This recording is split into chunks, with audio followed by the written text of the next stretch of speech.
le ciel clair, il existe une cité au séjour enchanté. Et sur les grands arbres noirs, chaque soir, vers elle s'en va tout mon espoir. J'ai deux amours, mon pays et Paris. Pareil toujours, mon cœur est ravi.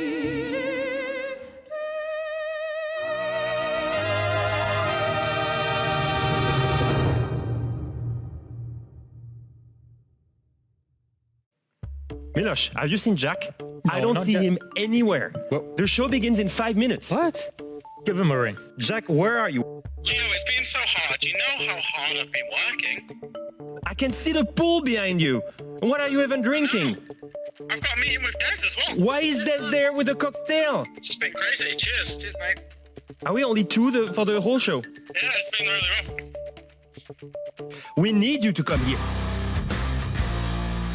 I'm back.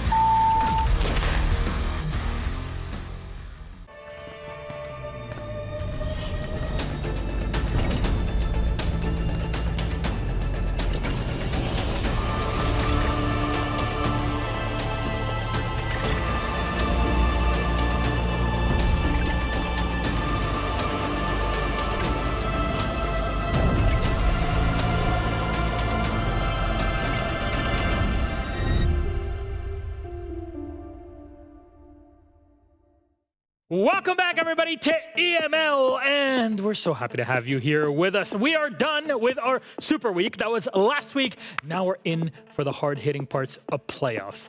I'm Milosh. With me are Leo, and of course, the one and only Fast Ann, who joins us. She's back. Yeah. Baby, that's what you were saying. Yeah, Of course. definitely. Yeah, no, I wouldn't ever cuss on a broadcast. No, that's so not me. That would not happen. No, I don't even hear it on your broadcast. And No. here we are. Here you are now, stuck in the middle between both of us. Yeah, and I'm very happy to be here as well. I mean, the whole travel shenanigans that happened on yesterday, but I'm Oh, so yeah. happy to be back in the EML studio to watch some good Siege and to chat about it. Yeah, we're going to have a lot of fun going through all the action today. And as always, we like to start things off with a bit of a hard-hitting question to really get that blood pumping. My question is now, and you know, I know you've been watching all the matches, you're preparing yourself for all of this throughout this stage. So, I don't know, your opinion, can you please finish this sentence with a word? Gen.G is... One word? I mean, you can use Stronger than I expected, or better than I expected. unexpected. How do you spell that? Unexpected, yeah. That is Okay, that's unexpected. Surprising. That is a long word. That's a Gen.G is very heavy surprising. load to that. Could be very good, very bad. Either way, surprising. Now, what about you, Leo? BDSR? Inconsistent.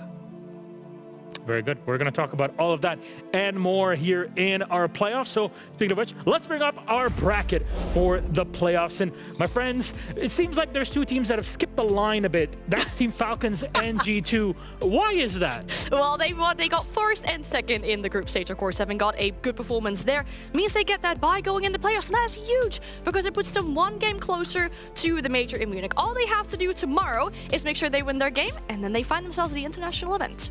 It is a well-deserved reward, to be honest. They've been so consistent the entire stage. It was just a thing. Falcons and G2, a grand final in the making for sure. For the rest of the teams, obviously, you're looking at BDS, Gen.G, Secret, and Wolves. Some of them barely made it, Wolves and BDS especially, and some of them we were expecting to see Team Secret and Gen.G. That's basically on top 4 in theory. Hopefully, we're proven wrong. Now, you see the playoffs with 5 games. We're not playing 5 best-of-3s in one day. Of course not. We're doing 2 best-of-3s. Our first 2 matches today and tomorrow. It's 3-3s to decide the winners that advance on to the major. That's going to be happening tomorrow. So tomorrow, we're starting off earlier than the usual. By this time, we hopefully will be in game number 2. And just in case you missed it, we're done with best-of-1s. From now on, it is all best-of-3s. That's where real skill will be tested, my friends. Another level.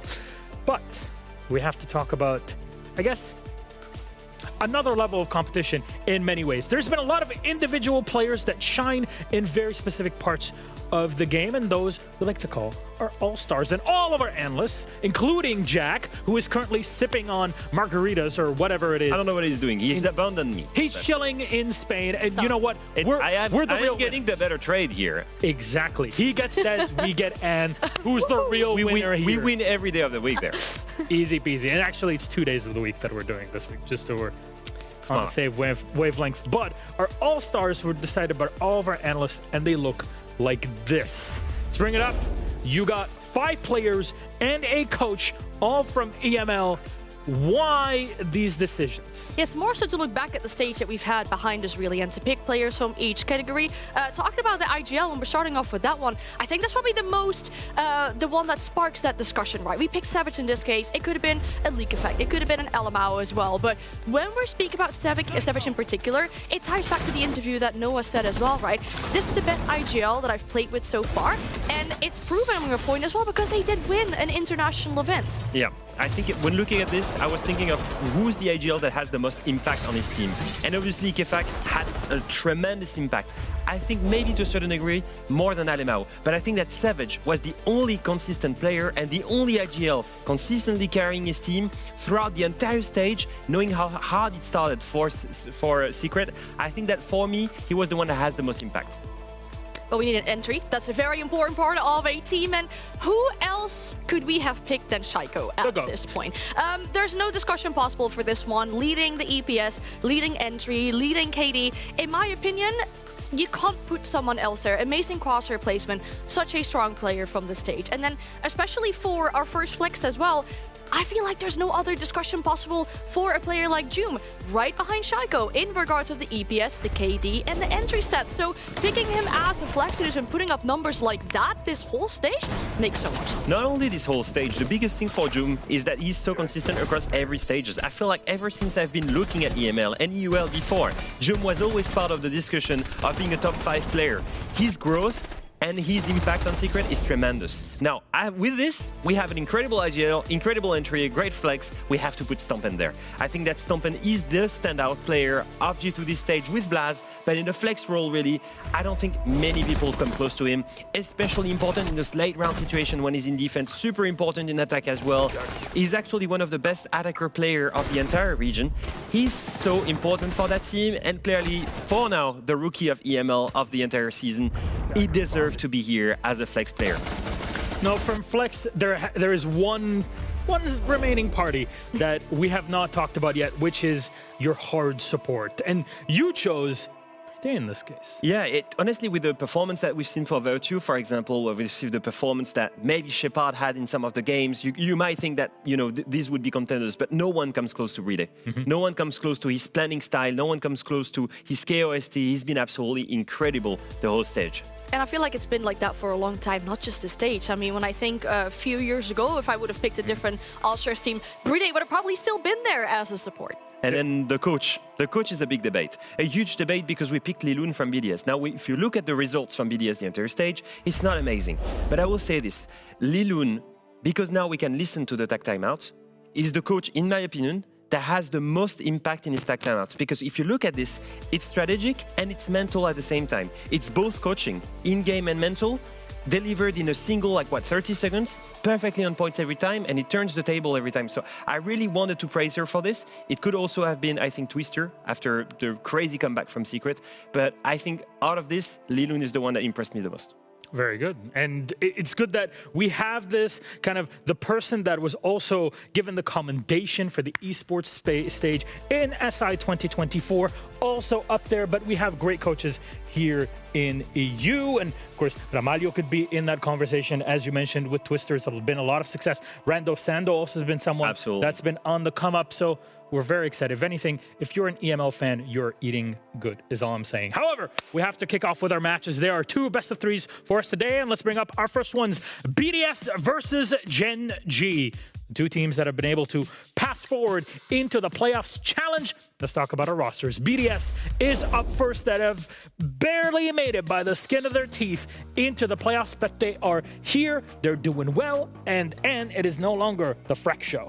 No, it is not. I mean, I'm sort of in a way glad to see that as well. I mean, I love to see Freck doing well, but I feel like it's just not a consistent win factor if one of your players has to pop off every single game. I feel like it's shifted more to a neutral base now, and if anything, Robbie's had an amazing stage as well. I'm so happy to see that for him. He's had an amazing Montreal player, or Montreal event. I think a little bit of a dip afterwards, but seeing him come back now, and especially in this team, really being that leading force has been very good for BDS. Yeah, he really needed time to blossom a little bit in that roster, but I think it's been the consistent story with BDS overall. It's been a story of inconsistency. It's been a story of them missing playoffs, and if it wasn't for the very last game, again, they may not be here. So we're looking at a team that for now saved themselves. For now, they're living up to the expectation of the organization. Now they need to perform. They can make it to Munich. They have a chance when other big partner orgs like Fnatic, for example, are not here. It's the moment to prove that this roster was the right project. Absolutely. On the other side, a project that's been succeeding quite well throughout stage 1 and 2 is Gen.G, and somehow they beat their numbers in stage 1 to make it here to playoffs. Yeah, I think they've been amazing the whole stage, and I think looking at the performance from these guys from stage 1, making their first international event at EWC, an early loss there, but it was experience. They took that into momentum that was created throughout the rest of the stage 2, and this time they look consistent, they look great. Yeah, they do. And I mean, I mentioned it when you asked me, Gen.G finished the sentence stronger than I expected them to be as well. I mean, it ties back to the beginning of the stage where they mentioned we've made some rule changes after the EWC, especially like last stage. We talked to them so much about improving the mental, making sure everybody's on the same line. And this process that we're seeing from Gen.G in this year of EML has been an amazing one to watch. Yeah, you can see the difference between how many times one player had to clutch to get them across the line into the entire team playing well in this way. And you mentioned this stage, you know, it has been a long and winding road to get to playoffs for both of these squads, but it's kind of like the roads have diverged into two different ways from the beginning. Gen.G with the up and down seesaw to secure things, and then BDS that have gotten to a good start and then had to bring it back from utter darkness. Yeah, from one team, BDS, very, very much about momentum. If you look at this, it's most of the time streaks. If you look at Gen.G, it's been a win, a loss, a win, a loss, and it's been a consistent thing for them with close matches, but most importantly, a lot of progress that I see from Gen.G. On the side of BDS, it's a little bit of progress, as you can see here on the statistics, on some departments, but overall, the only thing that matters is that one game all the way at the end that made them go to playoffs. If it wasn't for this, and BDS would still be in the same problem, same point as last stage. Yeah, it was an important game, right? I mean, the big difference between these two games is where you mentioned Gen.G are almost always competitive in their games. BDS have had a few 7-1s and 7-2s, and then in the negative way in that sense. So they seem to sometimes have struggles to be active in said game, but in general, I believe there's such a storied matchup between these two teams. Even though they only faced each other twice in the stage EML 1 and 2, the first time it was pushed to overtime, which eventually cost BDS the playoffs, and this time around, Gen.G actually smacked them, a 7-1. So I think BDS are smelling some kind of revenge here. They absolutely need to. And actually, you mentioned kind of BDS themselves in the stage, but there was a split at some point. The players on BDS used to be on Wolves in the past, and it split into two, and it formed, well, two completely different rosters that we see here lately. Yeah, 4 players in this match were part of Wolves before, right? And now they split into 2 groups. Gen.G has Asa and Deadshot, P4 and Lasmo on BDS. And one thing that I think can be sparking debate at least is that the coaching staff decided to keep P4 and Lasmo for the BDS project. Now, we can see very different blossoming, or at least very different performance from the studios. Asa and Deadshot were struggling to find their footing on Gen.G at the beginning, but now they're thriving. Look at the statistics. They're both in positive, they're both doing great, and Deadshot especially. If you look at P4 and Lasmo, they're struggling. They're struggling hard. P4, it's fine. He's playing the worst role. He's IGLing. You know, it's okay to have bad stats, but Lasmo, he's supposed to be a fragger. He's supposed to be up there with Robbie and Freck. And right now, we're not seeing that consistency, and that's the problem from these players. They used to be all good on Wolves, but we're struggling to see that on the side of BDS. I see that graphic, and I just think the Wolf with Remus and Romulus, where these are the two teams that are on the teat of the Wolves that has made these two squads possible. It is a thing, and we're talking here art and history. However, we're going to turn this game into art and history. Let's bring up our little bricolage class for our map bans. And of course, now we are no longer doing best of ones.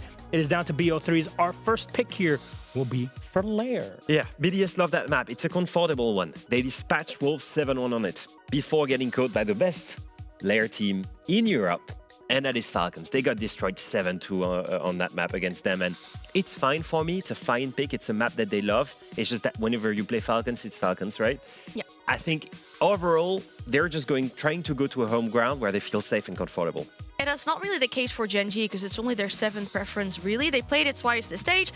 They beat Wild, lost to Wolves on that matchup, and then Gen.G get to pick their map afterwards, as it seems like we're heading to Clubhouse. And I can't believe that we're going to Clubhouse because if we think back about what happened earlier this stage. Firstly, was you expecting BDS to go to Clubhouse against you? No, not at all? No, not at all. I wonder why. I saw they left Clubhouse open, and we had the plans for other maps, and I said, guys, even if they counter strat, I don't care. We go on Clubhouse. We are gonna smash them. I You heard if it from Nico. Yeah, if you have him laughing at you in the interview, then I don't know, man. It's not giving much confidence for the second one, though. BDS left it open for Gen.G. It makes so much sense. It's their #1 preference for Gen.G. They really like this map. My question just for BDS is, how much have you really learned? How much are you going to counter-strat on this map? Whereas Nico was expecting it, you didn't bring it out. Now we want to see you do it, because if you don't, we're going to a third map, and that's Chalet. Yeah. Honestly, just thinking back on Clubhouse, I was just thinking on one side, BDS, they do love their counter-strats. They love to do it. They love to take a team that loves the map and just take them there and somehow think that with their strategy they're going to strat, they're going to take it away. And that's why I think BDS is so inconsistent. That sometimes it will go their way, sometimes it will not work, and they will get absolutely slammed. And if you look at Chalet, it's a very important map for me because Gen.G beat G2 on that map. Oh, yes. And it was not close. It was not overtime. It was 7-4. They brought the right gameplay there. For BDS, it's also a very important map. It's the map on which they qualified. It's the map on which they beat Fnatic. So it's a map that means a lot for both teams, mid-preference for both teams, but they had great success on it. And if you just think back again, is it a story on Clubhouse of BDS thinks they can learn from their 7-1 defeat and really bring something new to the table? And Gen.G thinks that whatever happens, whatever counter-strat BDS has prepared, we will be the better team because it's our best map. Very good. All I'm hearing right now is there's a lot to prove for both of these two, but when it comes to map pool depth, there's still some challenges to walk through in BDS. We've seen it throughout the stage. Can that counter strat, can that preparation, because they've had a week to kind of prepare. In best of threes, you can have a bit more anticipation in this than a BO1. You have to play a map that you might not always be comfortable with too. I don't know. I'm really looking forward to this one. Honestly, to getting to finally break down best of threes again. It feels like the studios needed it for just the video 3 BO1s. However, let's bring up our casters for today as they ready up. Hello, Fluke. Hello, Demo. How we doing today? Peachy, yourself? Very good. Honestly, Jack's not here, which is, it's changing things in. We got You Ann. don't need counseling. Every time we talk to you, it's just like, hey, remember when you failed to qualify? Hey, remember Leo when you got dropped? Oh, yeah, That's it's very just always true. that with you lot. That's very true. Sort them out. He loves to bully me for being a bad player, but he never reached diamond rank. Like he never played more than what? Yeah, Jack? this is... Or me? Me? You, yeah. Yeah, I was plat 3. It's okay. Yeah, but Jack likes to bully me as well. But the thing is, he was just an analyst. He was just doing spreadsheets. Yeah, okay, The I words didn't don't mean count. to set you up to keep being assholes to each I was other. gonna say, Get continuing counseling. it. Well, Demo, please. Sort each other out. No. Be friends. Do you think Laxing and Fox are like this? No. Because they Sort played it out. together on Yeah, the they same played together. team. Yeah. So they both lost at the same time. Anyways, well, I wanted to talk to Demo, but Emmy just had to be a good person. Anyways, let's send it back to our casters. Fluke and Demo, take it away. Hi, Demo. Are you... So, what are your thoughts? I had to get that out. I don't need to be here. I mean, you do both our jobs. Someone you has to speak take for him me. to task. Yeah.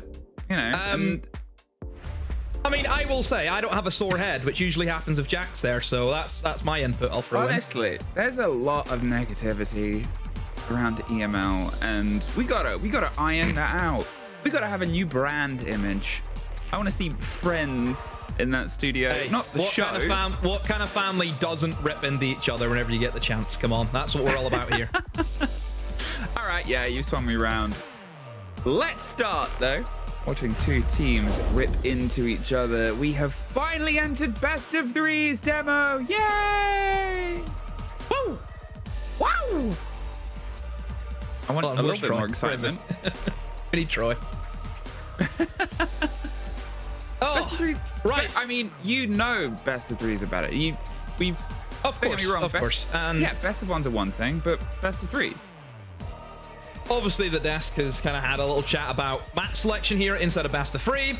The big thing that I want to get across to everyone is you will start to see teams get exposed, okay? Because we are in a system where you just can't go and ban 4 maps right away that you don't want to play. You now are in a situation where you can only ban 2 before a map gets picked, okay? So kind of half of the safety net is gone for a lot of the teams. And already for BDS, it's very obvious what's happened to them. BDS have shown us this stage, Emmy, that Cafe and Border are their permabans, yeah? That's what they will ban in every single banning phase if open to them. And now we're in a situation where you go into the best of threes, they have to ban those 2 maps, and then they're going to have to go to a map which maybe they don't want to go to. And for in the case of this game, it's going to be map number 2 that I'm going to be looking towards, because obviously that's going to be Clubhouse. This is a map that Gen.G absolutely love. It's one of their best maps that they can play, even though they did lose a VP, but we'll touch upon that. I'll give my thoughts on why that maybe didn't work out for them last week. But certainly, for Clubhouse for BDS, they got absolutely slammed on this map against Gen.G right back in the first play day. So there is going to be that little bit of a thing knowing last time we were here against them, things not turned out too well for us. So this is where you start to see teams have to go out of their comfort zone now. It's also, you know, there's obviously the comparison of like, hey, that was play day 1. Maybe they'd have some time to grow into it. It wasn't the only time BDS this split got 1-7 or 7-1 on that map. Secret also did the same to them. Yeah. So yeah, it's just, if it's there, they're almost looking at this like this first They need to win this map. They need to win this map. Yeah. Gen.G are in a best of 3, BDS are in a best of 1 right now, and then they have a 40-minute break, and then they have another best of 1. Hey, it all starts here, and it starts with BDS on their approach. Now, in terms of Lair, obviously, this is a little bit more of a back and forth. We've seen sort of wins and losses from both these two teams over the past period. Wolves have been that sort of decider where Wolves could beat Gen.G on it. Yeah, couldn't beat BDS on it. So there's that narrow sort of margin where maybe whatever the game that they played against each other there has been learnt and put together. In terms of the bans, the Grim and the Ying, they're just trying to limit how snappy BDS can be, right, Demo? Yeah, I mean, it does leave yourself open, though, to maybe shields being brought in. We know Blackbeard, Monty are fantastic, especially for this top floor, being able to push in towards the storage side of things and then just walking into the bomb site and going for a blind spot plant. So for BDS, I mean, they're not going for that option. Instead, they've went finished smoke oriented the Glass with a Capitao, and the Glass now opens up with a kill. I mean, before that, we've seen a double kill come in from Lasmal, and P4 just steadily going for it. And now Nako has 4 players. This could have to be an ace clutch here, Emmy. Yeah, it was a very sudden swing there, right? I sort of handed that bit of analysis to you based on the bans of maybe they're just trying to limit how... Oh, no. The Habana has gone in and gotten a double kill almost immediately. Don't know where that was from, though, which is the only thing. But saw an opportunity. Just appeared, got 2, got dropped, fine. But at that point, they've swung that door wide open, and then that allows the other to sort of move in. You looked at the lineup as well. It was what? Double hard breach, Capitao, Deimos, and Glaz. You're not thinking they're doing this specifically to get a rush in, but it just gave them a direct route there. You can see Glaz saw opportunity, and that's what this game has to be, right? Even if you might not have the right tools for the job, sometimes you get an opportunity to complete it. Yeah, I mean, obviously, if you're going to be restricted for that top floor without the Ying or the Grim, because we know they're fantastic operators for specifically controlling the art window, that's where we would usually see those operators be utilized over towards Bathroom 2. I think that's maybe a case of Gen.G maybe just needed like more trap operators there, because I mean, if Habana's just been able to find a gap and find 2 kills, I mean, that's kind of like an EFAC play, isn't it? You know, EFAC will just appear with 2 kills in the round. You think, oh well, that's it, done and dusted. And obviously credit Lasma, who I'm a massive fan of, by the way. I think he's a fantastic player. I think his mechanics also is incredible. I think you talk about young players coming into the scene. I think Lasmal has fit it in really, really well. I think he's very consistent too. You're always going to know what you're going to get out of him. So Lasmau, really good opportunity spotting, opens up the round with a 2-piece, and then for BDS, it's just using that numbers advantage.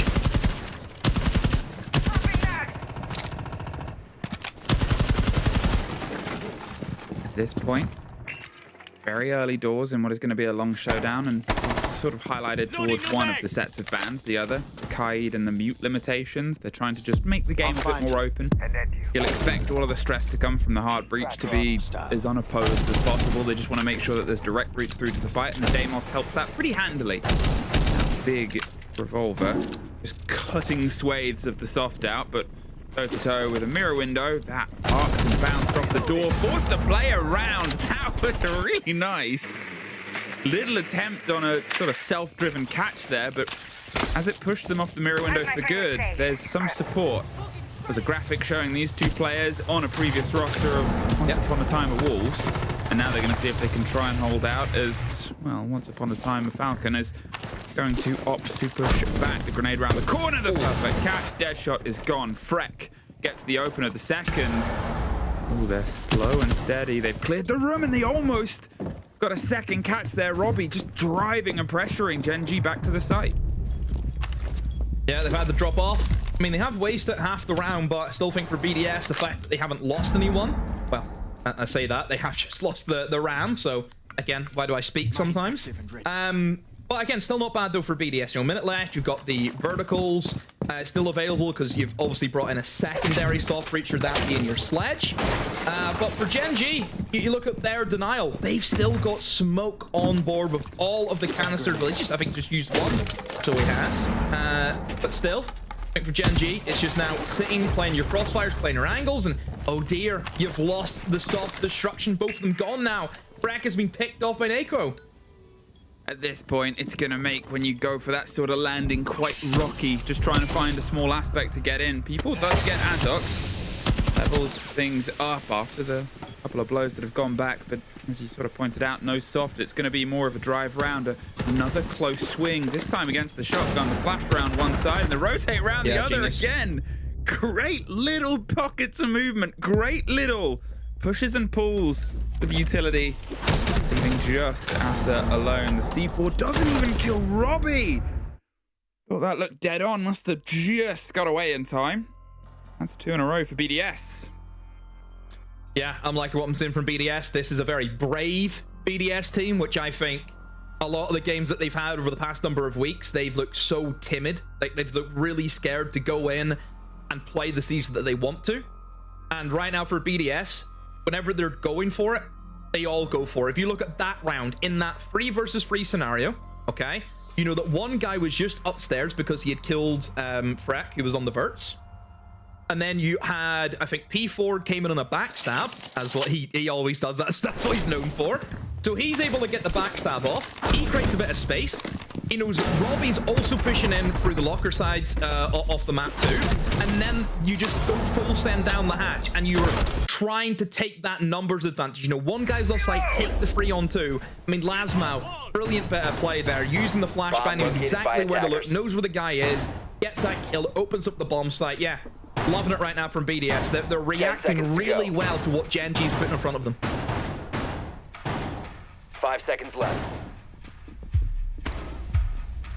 So at this point, BDS, how much pressure can they keep applying? How much can they keep driving this? As we sort of said, that middle point, that middle game is going to be that awkward dip. It's the second movie in a trilogy that IMDb's given 4 stars, and everybody sort of glosses over and says you can skip that one, it's not very good. But at this point, if the cast keeps putting in performances like this, well, maybe they get something a little bit more surprising, and at this point, maybe the cast of Gen.G looks a little bit downtrodden and not quite as sharp on their lines and marks. There's pressure across ops as they get that first taste of anybody that might be trying to swing out. I'm curious to see if Gen.G try and hold on or what BDS is sniffing. They've been doing really good little pinches on these play positions, really good little pulls apart of those slightly further out players, and there as the Habana pellets come round and Robbie's there on the cover to make sure nobody else can get this, they're actually just going to leave. The breach towards the site comes together as well. Everything there by BDS, by the book. Well, they have been able to make a hole in the breach, not a full breach that you can walk through. that was at least able to do that and just get the one part. Actually, I think it might have been impact trick by Nako actually on the Ela. I think that's actually how it was destroyed. Obviously for Gen.G though, it's still going to be an issue. There could still be an opportunity where somebody could be sat on the breach and could kill you from an angle that you're maybe not expecting. So for BDS, as long as that's open to kind of use it as a deterrent, then yeah, they've done their job and just get that breach open in some capacity. Now, the real issue, as you know, Amy, is going to be fighting your way in through Mez, and teams will fire a lot of util. You think about the smoke already using toxic canisters to try and give himself a bit of safety here. I'm sure there's going to be C4s flying around too. That's always going to be something that we always look at is, can you net any kills with the C4s? That could be from just over the top of Mez, in through doorways, below as well is always a threat that we know here. A lot of teams who attack this bomb site, they will play a man downstairs just to stop that from happening. So still things that BDS need to be worried about, but with a minute left, I mean, I'm not seeing any real headway, so it need to happen pretty quick.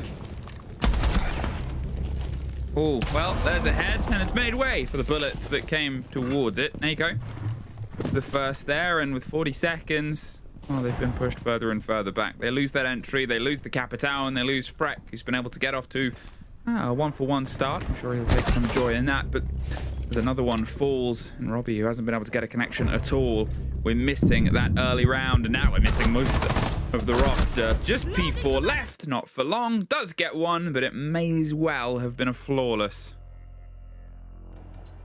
Well, Gen.G looking pretty unbothered, I would say, in that defense. Didn't have to do anything crazy, nothing too overcomplicated. I mean, that was strange from BDS, especially jumping in through bathroom window.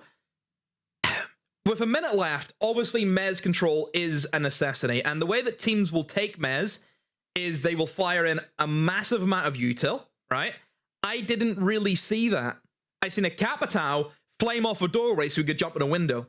Those Capitao bolts were not used as an incentive to get kills, which is strange because we always see somebody on those Mez stairs. That's always going to be a position that defenders will play. How many times, Emma, have we seen that player sat in the staircase and in goes the flames, the bees, the nades, every bit of util an attacker can have goes into that one player? And I just didn't see that from BDS. You didn't even have anyone pushing up the staircase. I mean, we've seen Deimos with shotguns be brought for that very specific reason because it's so difficult to clear out a person on that staircase. So I just think for BDS, if you're going to go for the Mez across, you need to take it. You just can't hope that maybe you'll swing. Hey, that's not the way Gen.G are going to play. They get there first, though. And as the further bans come together, Deimos is the removal. Think about how well Deimos has been utilized here on the approach by BDS. Sure, it might not be getting the kills, but the way it's able to net this pressure on towards Gen.G's hold, especially on this site, 5 seconds left before the sort of masterful display of, oh, I'm coming for you, run, run, run. Attackers are heading out to defuse Gen.G a aren't bomb. going to play that game, and it might give them a bit more confidence to explore the map a bit deeper, a bit further, and a bit more with their wings spread and enjoying a bit more of a free breeze. Yes, in the meantime, no more mirror to contend with, so some of these positions will get a bit shorter and sharper, but not as unusual. The Blitz. First time we're getting a shield in this best of 3 series. I am sure it is far from the last. We'll see if Plasmo can use it to try and break the divide. Remember, they were close on the first and the third catch. They got the second body in the middle, but having a Blitz and having the confidence to run behind it might give us a little bit more of that round 1 energy as BDS start to go for the clear across the top and prepare for the catch on anyone in the middle. Yeah, you have got a lone roamer all the way in towards that top floor, that being dead shot right now on that Valkyrie. I wonder if they know that somebody is all the way at the very top. You would hope so. The way the BDS, I mean, especially P4 moving in from the top floor, you would hope so. But, I mean, maybe it's just a case of, yes, they know it's there, but they're going to try and ignore him. But, oh dear, Frack. As the opening death goes down to Nako, and yeah, there's the smoke canister being used to separate the Blitz away from his teammate, and oh, the Blitz, yeah, gets caught out. I mean, great utilization there of the smoke grenade enemy, being able to cut off the Blitz, and what is going on? This is absolute chaos of a round. I mean, Sky just killed his teammate with his smoke, but I still think for BDS, this is just not working. And Virgie's just going to full send it into the site. Hello! Goodbye. Yeah, I mean, great response from Gen.G. Obviously, the full send into sight, we saw a little taste of that when we were casting yesterday in a round where we've questioned some of the motives and movements, but happening that late in is a bit of a sort of hope throw. And when everybody else is dead, you've pulled a bit of the plan apart. They have a minute time to work with, but they're coming from a very obvious angle. You've got two either side on the doors, baiting the fire extinguisher and the utility. But look at the player above as well. They've entirely encircled that position from a 2-0 to a tie-up demo. Yeah, Gen.G starting to groove. I think Gen.G have certainly been a team this season where they have, you know, handed out some pretty big sweeps. You know, they've done it against BDS all the way back at that first play day. You know, Gen.G, I think, whenever they're in the groove, they're a very difficult team to stop. And I mean, Gen.G, I think, have been the big surprise this stage from where they were last stage, where they started off in stage 1 extremely slow. We were worried about them. Yes, they picked up towards the end. They were able to just about get themselves into top 6. But this stage has been so much more convincing. I think the wins that they've had have been great. It's weird because I even think about that last play day that they had against VP. You know, that was again we thought Gen.G were going to come in and win. VP obviously having the issues that they've had this stage, but you know, I think just getting caught blindsided maybe by VP in that final play day, which because of that they didn't make the top 3. They only sat at 4th whenever we kind of thought that yeah they would get 3rd place this stage, but not the case. It's going to be 4th. But still, for Gen.G, look, I think the way that they're adapting very well to BDS, I think they are taking the fight to them. I think the past 2 rounds BDS have kind of had the run of kills. But no, Gen.G saying, you know what, let's start to wake up here. Let's get ourselves stuck in. And yeah, we have a good game on our hands too. And a tech pause puts a little bit of a break in them. A little bit of an oasis. It's a long series. It's a long potential series as well. And I know that we're going to sort of harp on about the intensity of the first map and how it might be settled quite quickly on the second. There's always that reverse pressure, right? Surely there's lessons learned. Surely there's a reason you would go back to a map, and surely you've developed a game for it. 2 7-1 losses. There's got to be something learned in that school of hard knocks. I don't know though. I just think as BDS they have 2 permabans. I think that's the issue with BDS at the moment, is just the map pool just maybe it isn't there right now for them. You know, we've seen plenty of teams all around the world, especially new teams. Don't forget, this team's not even a year old yet. You know, that's where we are, and I'm sure we'll probably see the same with a team like Wolves, who, again, not even a year old. It'll probably have similar issues whenever we see their map ban phase against Secret. This is the way it will go with these new teams being formed. It's going to be the map pool. That's what you need to try and develop, and best of 3s. This is where you get exposed. That's why teams such as G2, Secret, Falcons, teams who have been around for a very long time, Emmy, that's why they always make the events, because they just have the longevity to work on all of their maps. Well, map pool always, I guess, rears its head at this point, but you expect it, right? You expect to get to this point. It's, you know, you can have your strengths and you can have your weaknesses as a team, but it doesn't mean you're not going to get onto those street circuits. It doesn't mean you're not going to get into the different sort of facets of play. You've got to be ready for this sort of engagement. And if you're lucky enough to be able to run a 3-map sort of pool throughout the split, then during that time, what do you focus on working on? Well, where you might be going is that extra swing. What comes together as a sort of neutral ground? BDS. Tempting. A little bit more of a sneaky backstab. We've seen them drive their way in, but a Banshee will scream louder than anything. They try and sneak into the foot. I mean, Flores just opens the door there, but there's one. There's the first take, not a second.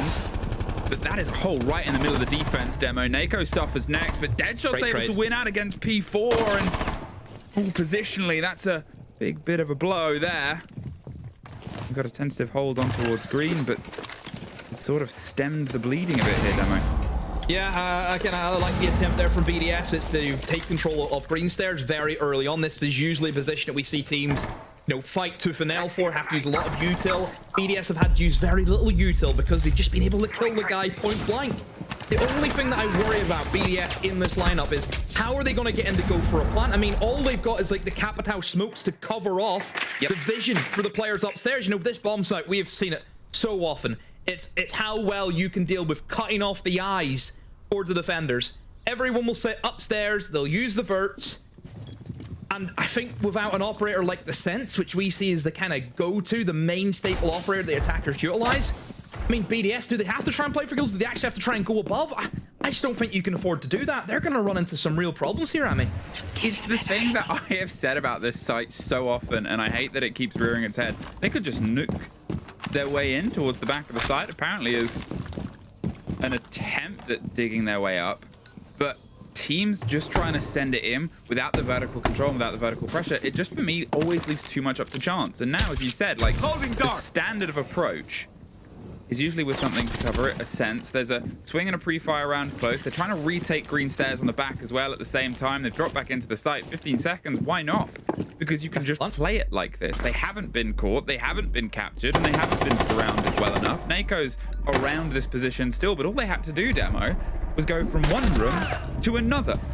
There's 2 quick kills into their favor, and Robbie, doesn't matter if you're really in the site getting one, just not enough of a cemented approach there. Yeah, I think for that bomb site, we've seen teams try various different ways to win that bomb site, and the kill approach just isn't one that works. You have to try and, I don't want to say cheese it, because there is method behind it, but whenever I say cheese it, Emmy, you know, just dump as much util as you can and just hope that the flank goes down. That's usually how we see that bomb site be won by the attackers, yeah. And like I mentioned before, Sense as that operator, that is the go-to.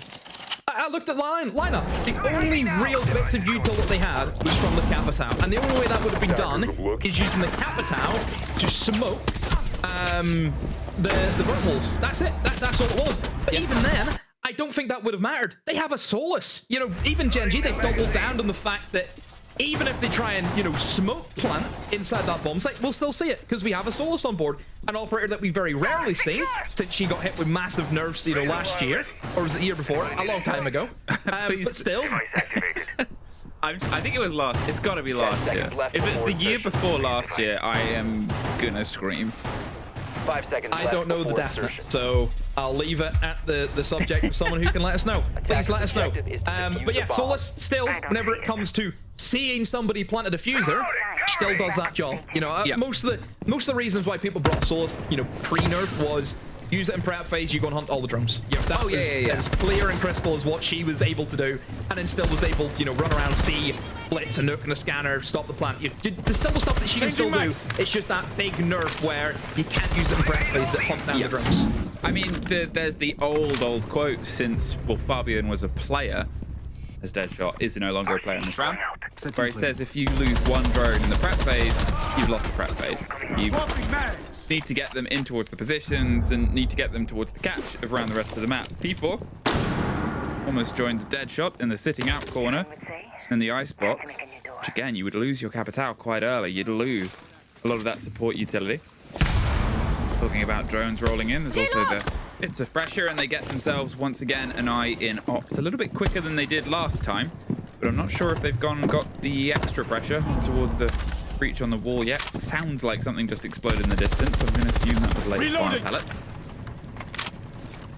At this point though, with one body as an advantage, they have to make sure that the next engagement is one that they can take where they can operate on trades. In fact, no, we've just seen there the wall fully bounces up and fully still standing. Wants to take this fight on the top of green, sends the flash towards the other side and puts an air jab down in and amongst the smoke. Skies almost suffers next. And that would be a big loss towards them, especially with how the plants come together. The C4 does a lot of damage to Freck, but Robbie does even more on towards Azox. They now have a 2-body advantage, but Freck and Skies both a breath away from the afterlife. Have to try and cling on for the rest of this. A minute. Time to get that important utility out, get yourself droned, and look for a place to land, Demo. I like the approach here from BDS. Use that man advantage. Hit them hard, hit them fast. They've taken great control now of the storage side. Like you mentioned, they have those extra 2 men now, so they can utilize areas such as that art window. I mean, Gen.G just have to try and pull off some absolute insane kills, but as long as BDS can trade them back, that's all that matters. Trade game is a must here for BDS. At this point, wow. Robbie on a triple for the round. P4's finally gone down, but can't get cemented and almost overstayed their welcome a little bit there, Asta in the fire. But as Lasmo gets one, there's at least the response. No flawless, but a 4K for Robbie. Yeah, good job, BDS. Again, just playing really high energy, really high tempo. You get that opening pick. There was no response there from Gen.G. And you can see the way that they were lined up. You know, they were doubling up with each other. They were willing to take the trades. That bomb site is massive. Like, really, I mean, the whole map is massive, right? But for that bomb site as well, the defenders are trying to hold down at least, what, 80% of that entire top floor? It's very rare that you will see defenders being able to double up and go for double swings to get kills back, because they have to be so spread out to watch so many different ways into that top floor. And that's what the attackers have at their advantage. But 9 times out of 10, the engagements you go into on this top floor, it will be one-on-ones. Yeah, you're not going to be able to go up against 2 defenders. You look at the positioning here for Mazox. Nobody's with him. He's by himself. Asa again, look, by himself. Look how far away Nako is to Ella, to his teammate. And that's where BDS, with that extra man, you just overwhelm your opponents. At this point, worth sort of looking at how this map balances in terms of the whole league. We'll have a little bit longer by the rehost. Lair finds itself the 3rd most defensive map at around 60%, just shy, 59.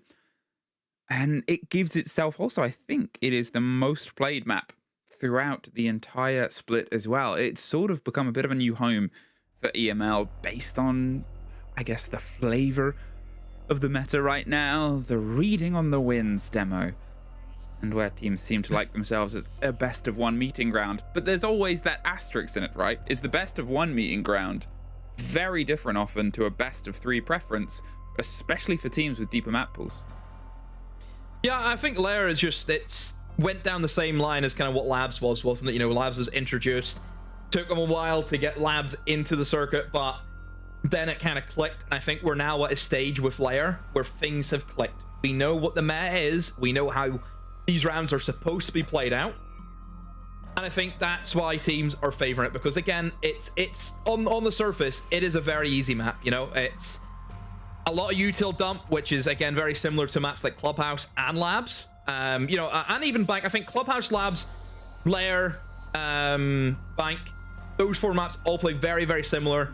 Focused around hard breach, focused around util dumps. You're usually up against a really difficult basement bomb site that you're gonna have to try and go up against at some point. So yeah, I think that's why teams have orientated to it. So yeah, Lair, good map. It's been shown across not just our region, but in the world. You know, every region is taking it up the mantle. Every region is playing it. So I'm just looking forward to seeing it again in international competitions. You know, going into the major, seeing NA versus EU Lairs. I think that'll be fantastic. You know what? I still have rants about the Bunks briefing site, though. I don't know what... Okay. So, statistically for EML, I'm going to assume this stat continues around the rest of the world, but I could be wrong. But I haven't cast NAL, or we haven't cast NAL, so maybe they play it differently there. We haven't cast OS. Maybe they play it differently there. I think we've cast every other region. This split, you and I and you. It's the most defender-sided site, 66%. It's the 3rd preference, but it's not that far behind Lab and Lab support. It's sort of, you have top floor, which is about 5 or 6 appearances clear, and then the other 2 are within touching distance of each other. And systematically seeming, teams are trying to make it work, and you know, people are always going to work stuff out, but entirely ignoring the verticality, which I don't really get, Demo. I'm not saying you have to full send it up there. I'm not saying you have to full take it. I would love to hear our analysts break it down, because me just play by play. But it's like, look at that most recent case in point. You're talking about the sense, great, but there was no pressure on anything else in the verticality that we could see. There was nobody sort of trying to... I think it comes down to the sheer size of the map. I think that's probably why. Realistically, I don't think you have enough time, util, and man count to first of all clear a full top floor hold with usually either 3 or 4 defenders, right? Because already we see teams, you know, they take their time even attacking the top floor, right? But don't forget that's not the bomb site. Then you still have to work into the mid floor. Sure. But so I think being able to take one part of the map and just trying to push through, and like I said, cheese your way with covering off vision. That's the best way we've seen it be used. But then where do you go? Because what I'm sort of insinuating, again, I'm not saying like the teams need to go for the full clear, but having a player on, say, display window that can sort of maybe cut off some of that vertical control. Think about how you would, say, take on labs. If you want to plant in the sort of storage area, you can control it from IT on the mid floor, and you can be worried about someone C4ing underneath, but you still need to get IT. You can't just hope. And I don't know, a single body there, someone maybe putting pressure top green, so there's a chance at a swing round. There's just none of that, it felt like, in their attempted take on it. I'm not going to get like Dez into Chanka about this, but he's on holiday. I can't ruin that for him. Well, I think it would be good to get a third opinion. And I know that there's somebody joining us tomorrow, so maybe that could be the third opinion. Yeah, but it's Tim. Not that I don't love Tim. What do you mean it's just Tim? What's that supposed to mean? All right. Tim, okay. if you're listening, I apologize on Tim, behalf of I love you. Located by I love you so much. Liar. Demo, just come to a side over here with me for a second. Come to a side. If No, you wanted to Tim, know I'm- how to properly take a site, who do you go to first? What do you mean? If you want, As in, 10 seconds if to you go. want to know how to at a professional level yeah, 5 seconds clear a left. site, yeah. who's your man? Can I name drop? Attackers are moving to defuse the bomb. You're gonna know anyway. I'm not gonna stop you. Kangaroo. All right. Ask him then. Ask him. Do I want easy advice this stage? I'm not sure. Wow. Oh. He loves it now. Anyway, we're back here. Thank you for bearing with us. Lair bans, which we can talk about now after an even opening half. Monty and Grim and the double electrics demo. So this breach shouldn't be too complicated as long as they're paying attention to somebody that might swing behind them. Got away for that. No problems. Wall opened up. Good start for Gen.G. I mean, it should have been relatively easy. BDS are going to be very restricted what they can do, of course, with the bans, Arcade and a Bandit. I mean, you still could have been brought flat. They'd impact EMPs just in case they were there anyway. But for BDS, because, again, being restricted without the electrification, it does open up some possibilities if you don't have a strong operators like, you know, the Mira, for example, which I believe was banned away at some point for Gen.G and their defense. So again, Mira can sometimes come into play in towards that top floor. Great for holding up. So we've seen work out pretty well for teams, but BDS not opting for it. They've went, say, a little bit heavy in the trap department. You've got Defender and also the Ella. Ella's there, I think, just in case maybe a Blitz or a Blackbeard, you know, showed their face. And we know that Ella, with the Grisbot Mine's fantastic against shields. So overall, I think for BDS, good lineup, good strong lineup. Bit of everything that you would want to have in there. For Gen.G, I mean, you look at Gen.G's lineup, where is their pushing power going to come from? You know, they don't have a Ying, they don't have a Capitao in their lineup. All those operators are pretty tame, so they're going to be relying pretty heavily on just taking engagements, taking gunfights, Sammy, but against a team like BDS, whenever we know they've got gunners, that could be a little bit more difficult than what you think it might be. Here comes the narrow angle to a default plant spot, but with less than a minute left and with 3 smoke canisters and a C4 to try and juggle yourself through, as well as, if they're feeling a bit funky, Frack with the Keybers that you assume already set up behind the desk and just push himself further and further. They can't really just full send that default plant spot. They have to do something else here to draw them away, and it seems like a bit of a long rotate coming out from Nako, who, to be fair, before the slight tech pause, having an absolute storm of the game. He can count himself 10-4, and he was almost the first body lost here, but there's the slip in towards the default. As I said, there's the Asami, keep it up behind the desk, and P4 is removed. Skies are going for the plant, the swing out, too many options. They get the cover, but the plant can still be confirmed until Lasmo just does that. Sat on the kit, 7 seconds, you gotta send it. Somebody's gotta do something either side. Pop, pop, pop. but the only thing running out is the clock. Can't even get there in time, and ooh, Lasmo takes that round for BDS. Ah, big moment there for Lasmo. Just steps up to the mantle. Only 2 players trying to go in for that plant. 1 player in the breach, obviously the other player going for the plant. The other 3 players were nowhere to be seen, and BDS targeted that. Yeah, they knew where the players of Gen.G were at all times. So simple for them. Lasmo sees the guy in the breach is dead, and then he knows there's only 1 guy left. It's the guy with the kit. I win that engagement, I win the round. I mean, they lost their smoke in a position where, again, I talk about that util dump. You know, this is generically what happens. You know, B4 in that pause as the smoke being used to hold Mez. Gen.G did a really good job at just clearing that away, using nades, using flashbangs. And you kind of thought, okay, where's their plant denial then? They've just lost their smoke. I think they did have a C4 still from the Warden, but he was occupied by someone else, I think, by Gen.G, so he wasn't in a position. So even for BDS, I mean, you're really playing with fire. Your hard kind of denial off the smoke is being used as a more aggressive position, holding into Mez. Then obviously the C4 is on the other side of where the bomb's being planted. So yeah, I just think Lasmo had to step up, and he did so, you know, in great fashion. So, for those unaware, who somehow have missed it, it's BDS versus Gen.G, not BDS versus Lair itself. I didn't even clock that. I didn't clock it as well at first. But it doesn't matter. You lot know the game. And it's not worth us stopping the play for, so we keep rolling. Or it's like, if it was BDS versus Clubhouse, it's almost more fisting because it would be them fighting the demons. Yeah.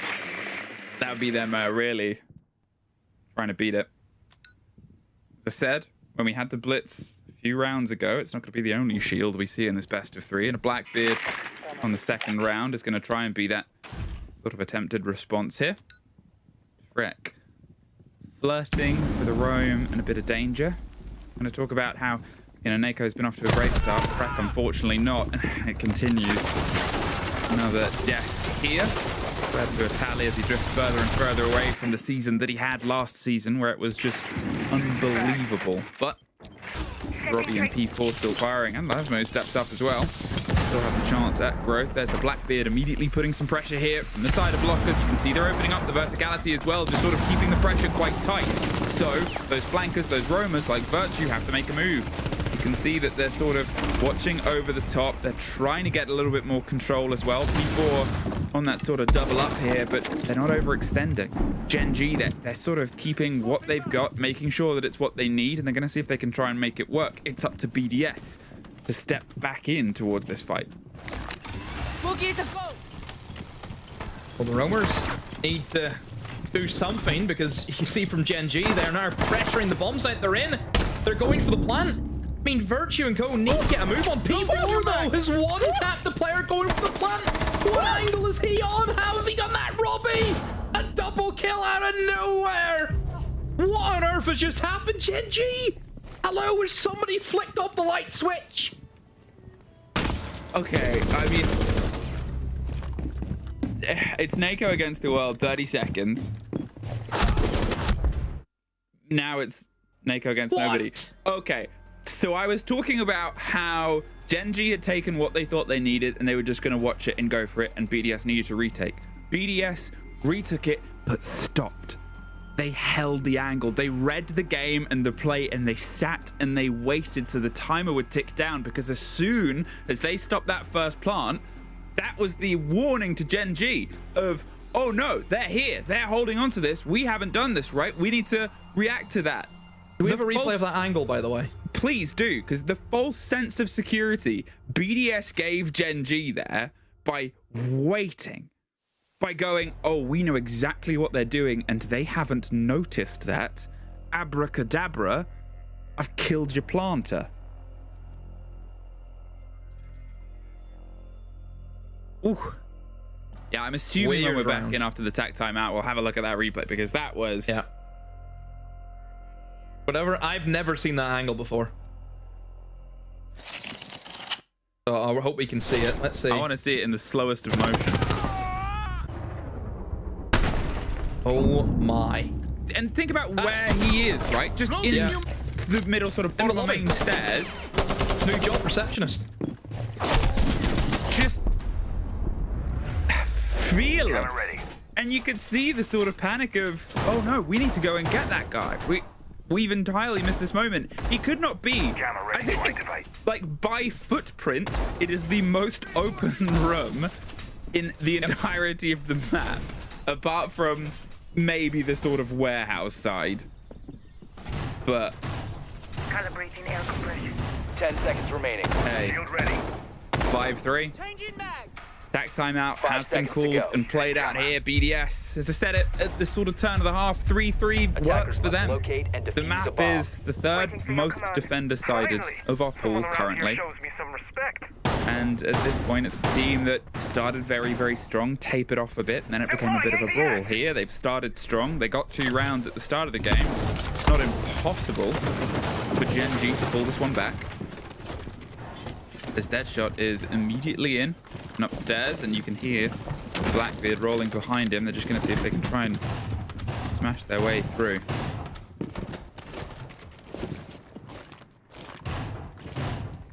At the moment, Gen.G obviously feeling the pressure because that timeout, I mean, that probably would have been a tilt around thinking, how did we lose that? We were in a perfect position. You just missed one thing, like just droning out the mid floor. Somebody up in a vertical right above where your player's going for the plant. Texting is in play.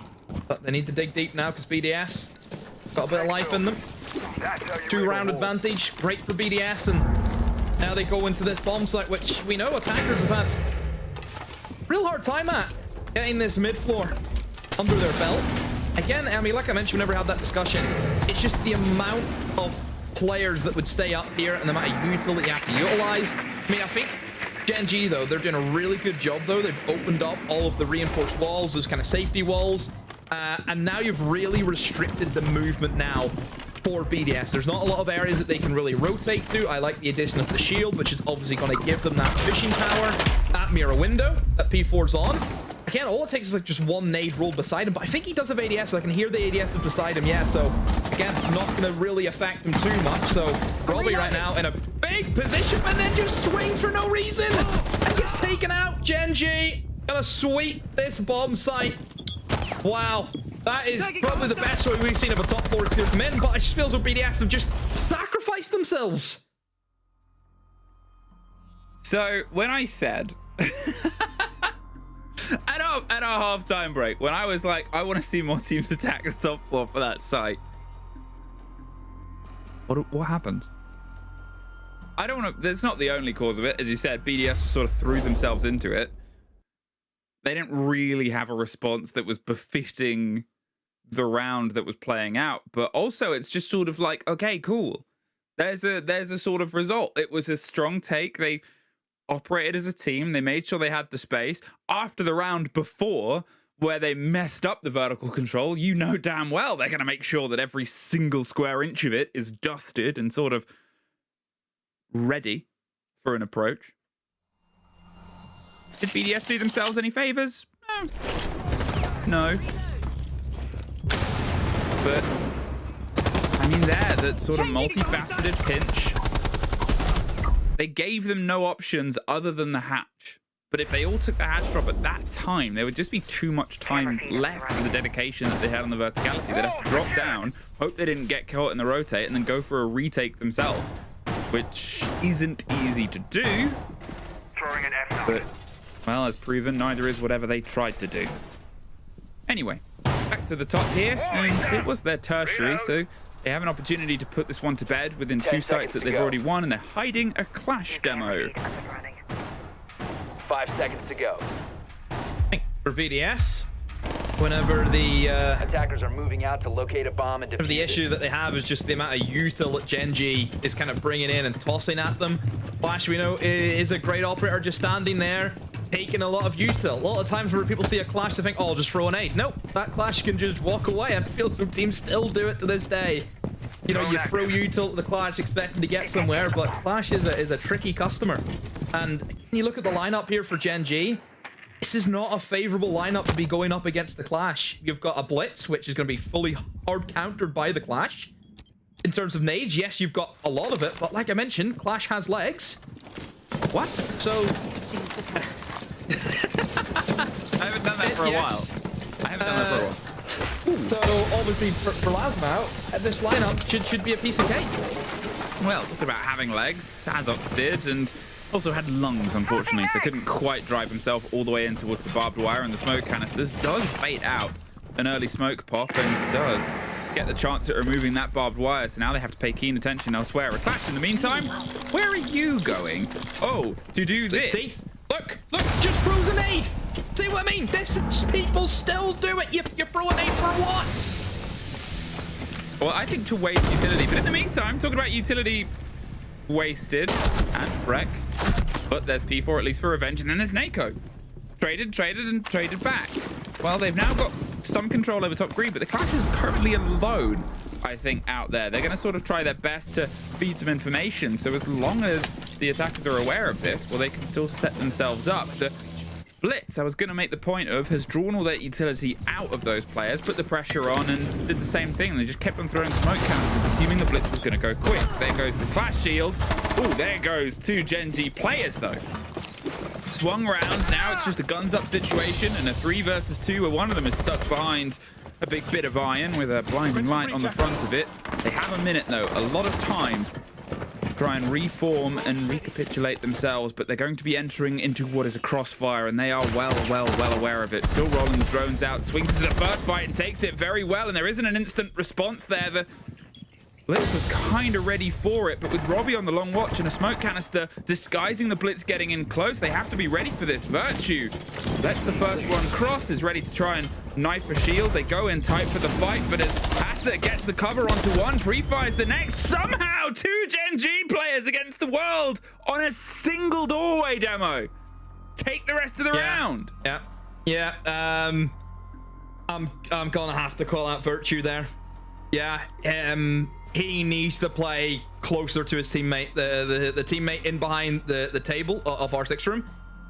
Virtue actually almost needed to dip in, you know, where the bomb is, that kind of wall. You can then play a perfect crossfire. Where Virtue was on the door, he cannot actually see the Ace as he comes in for the swing. As long as Ace hugs up close against the wall, that's going to be an easy kill for him. So Virtue needed to be so much closer for that trade. You'll see right here.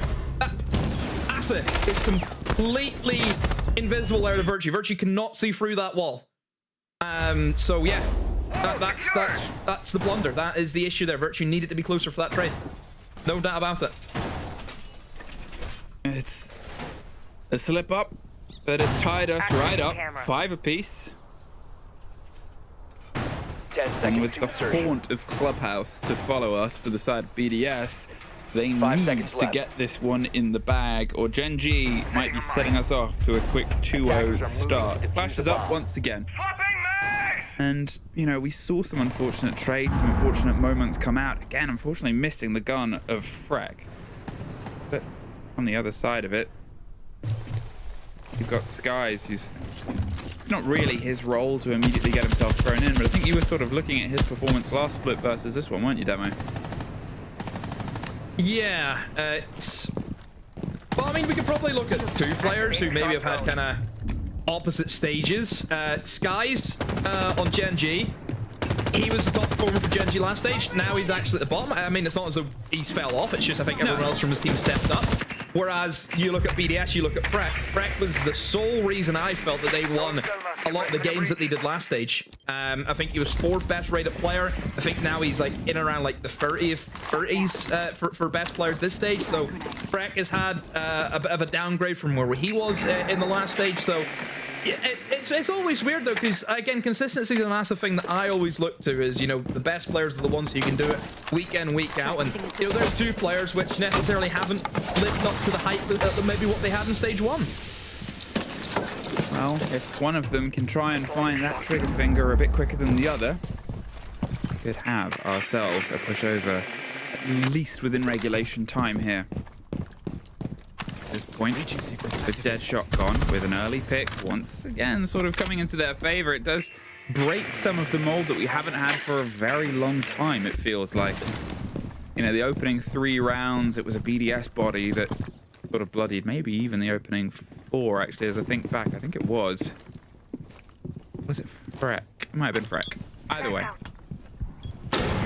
It's definitely not been to their favor on this other half. Now, will they be more clued in towards the chance? Nako's got some cover from a French DMR, which is the sort of perfect gun you want in any situation currently in the game. And otherwise just being held off. The clash revealing itself, a breach on towards the default plant, and a preparation for somebody that might want to swing, just swinging themselves and pre-firing. They're ready behind the shield itself. They can set it up. They almost for a second looked like they wanted to try and air jab them out, but as Azox does find Freck, it's leveled up. Caught as they just went for it though. I mean, was watching the angle and an execution on the player in the middle of the box. Okay. 3 apiece here, Demo. Yeah, but I mean, how are they going to get through this without the Uther? Like, they don't have anything for the art side. So Robbie right now in a great position, can't really be touched. Still got this clash, and with no nomads, there's going to be no counter to it. But somehow, Azox has slipped in, or Accessory has slipped in, and he's going to go in for the plant. You got to swing. There's the swing. A quad kill for Virtue, but as 2's only in his name, I think 2 of them are already down. Otherwise, hey, what does that spell, Demo? A player being more reactive towards what the rest of their team were doing. Maybe they realized their mistakes from the previous rounds as you pointed them out, and they found a way to get a solution for them. They get themselves up towards map point, but now, do they try and go back down to the basement and get it locked in? You would assume so, because Bunks and Briefing definitely wasn't the case for them last time. I mean, that was time in there for Skies. He was holding on to the angle, waiting for that player to swing top mids, waiting for Robbie. And the second he looks away, then Robbie swings. It's just classic stage time in there for Skies. But just not enough util, I think, for Gen.G to really make that a success. I think that was the worry for it. I mean, the fact that we even got into the bomb site, I mean, I was surprised about. But good retake there from BDS. Happy enough to let him go for the plant, pick up the swings, kill his teammates, leave him in an impossible situation. So, yeah. I mean, very back and forth. I wouldn't say that either side has looked, you know, massively dominant for long periods of the game. I think, what has it been? Maybe 3 rounds max has been like the most rounds won by one side. Yep, each team has won 3 rounds in a sort of block. Yep. I think that was the first time we've had a single round traded. BDS to Gen.G to BDS, because at the start it was 2 and 2. Or 2 and 3. The point still stands. As I said, the only thing that's really felt defining on this half is the fact that up until that round, every single opening kill had been in the favor of Gen.G. They were repeatedly able to punish them, and you don't want to point fingers, but 3 of those were Freck. And it's always hard because you compare a player towards their best, and his best was so good. Let me see his stats for entries as well in stage 1. He was 10 and 7 on the entry. So in this map alone, he's been the opening death 5 times. So it's a grim stat. Hey, remember when I said it's probably not going to be this site? You're right. I was wrong. I was wrong? Yep. Do you know why I could be wrong? Because they think that Gen.G will think like I did, and, well, they've been able to get a kill out of it. Now, what were you doing? I was going to ask the same thing. Why are now Gen.G going for this approach? The last time, they were able to sweep that top floor in the blink of an eye, and it was fantastic. I feel like ripping my hair out. Now we're kind of going back to the Sense and the Capital, which, again, still can work. Still can. But there is an awful lot of C4s, though, which does worry me that that may not work. I'm just, you know, yeah, we'll see how it comes together here. Obviously, it's maybe the do or die round. They're just trying to push themselves in. There's been no real pressure on the verticality. I'm wondering and hoping that some of our brilliant minds and co-streamers like Fett or Pengu potentially are going to break down my madness about this. But they're just running in and going for the plant. He's behind the Sense wall. There is a call. The C4 forces the player off. He's about to be revealed. Who will get who? Time will tell. It's a surprise. But now they know he's here. So they can put the pressure on the verticality, and he has to leave. They have somehow found 2 kills in it, so they actually step back in. But what a rotate round onto green. Aston's just going to stick it. No, he's not. He's dead. 2 versus 1. Round done, map done, and I mean, credit and kudos there for BDS to pushing it, but really, Gen.G, that was sort of a questionable decision. Anyway, yeah, that's not for me to talk about. I'm going to put the pressure, as well as the co-streamers, onto our desk after this quick break.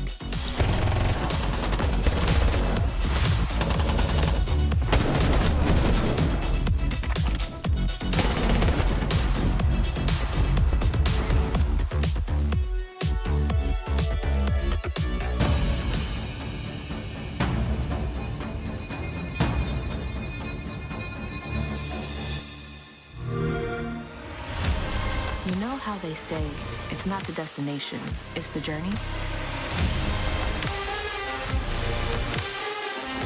And the journey of 1,000 miles begins with a single step. And you know what? They're right.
Welcome back, ladies and gentlemen, MBs, to EML. Hell of a first map that we just had on Lair. And if you didn't see it, it was right there the whole time. You knew it was Lair, and it's incredible. The performance that both BDS and Gen.G put on there. But BD, yes, my God, stealing it from right under their noses. What a back and forth. Yeah, what a good start as well. I mean, that 3-3 split on the attack of Lair. Very nice for BDS to start out with there. You can clearly see that Gen.G were having some issues with, I guess, the pacing on their attack. There were constant issues that BDS were putting up, and I'm sure you'll talk about it even further. But there was moments where Gen.G just didn't have enough time to really execute the plans when they had. They had an idea of what was ahead of them, but BDS kept making it more difficult for them. Yeah, and I think the most important thing is whenever they transition to defense, BDS had the upper edge. What you're gonna see here, these two rounds, especially rounds when they go from 3-3 to 5-3, is the moment that really puts, I think, the big gap between the two. Whenever Gen.G does not give up and they come back at 5-5, you might think that we're looking at a game of momentum, and this is key every single time. Look at the retakes. The retakes are key every single round. That round here brings them on match point. That round here, it's a retake from Virtue, who pushes green pillar and denies the plant and gets the pick. And it just kept on happening that BDS played to the late round condition, something that they had a lot of struggle with during the entire stage, which was recognizing when they need to push in at the very last moment to win. And they did it perfectly here. And we're looking at a game of two huge individuals, massive games from them. Something I'm also happy to see is that the entry engagement's quite even in this case, because if you look at BDS for the whole stage, they've not been too good on the entry engagement. So getting it kind of a 50-50 is really good. And then what you say as well, playing it out in those late rounds must have really helped you. All right, and to provide a bit more context over this game, would we happen to have a clip to show, Leo? Yeah, it's one more example of the late round denial for me. Look at this round. It's basement, and look at Denari here, who went and retook exactly the vert, a single angle here. NP4 denies with a one tap the plant on the basement. After this, they go and get aggressive. And so, as you can see at the top of the screen, notice the amount of players alive. It's a 4v2 here, a 4v1 now. And just to mind you, before Denari sends that one tap, it's a 5v4 for Gen.G.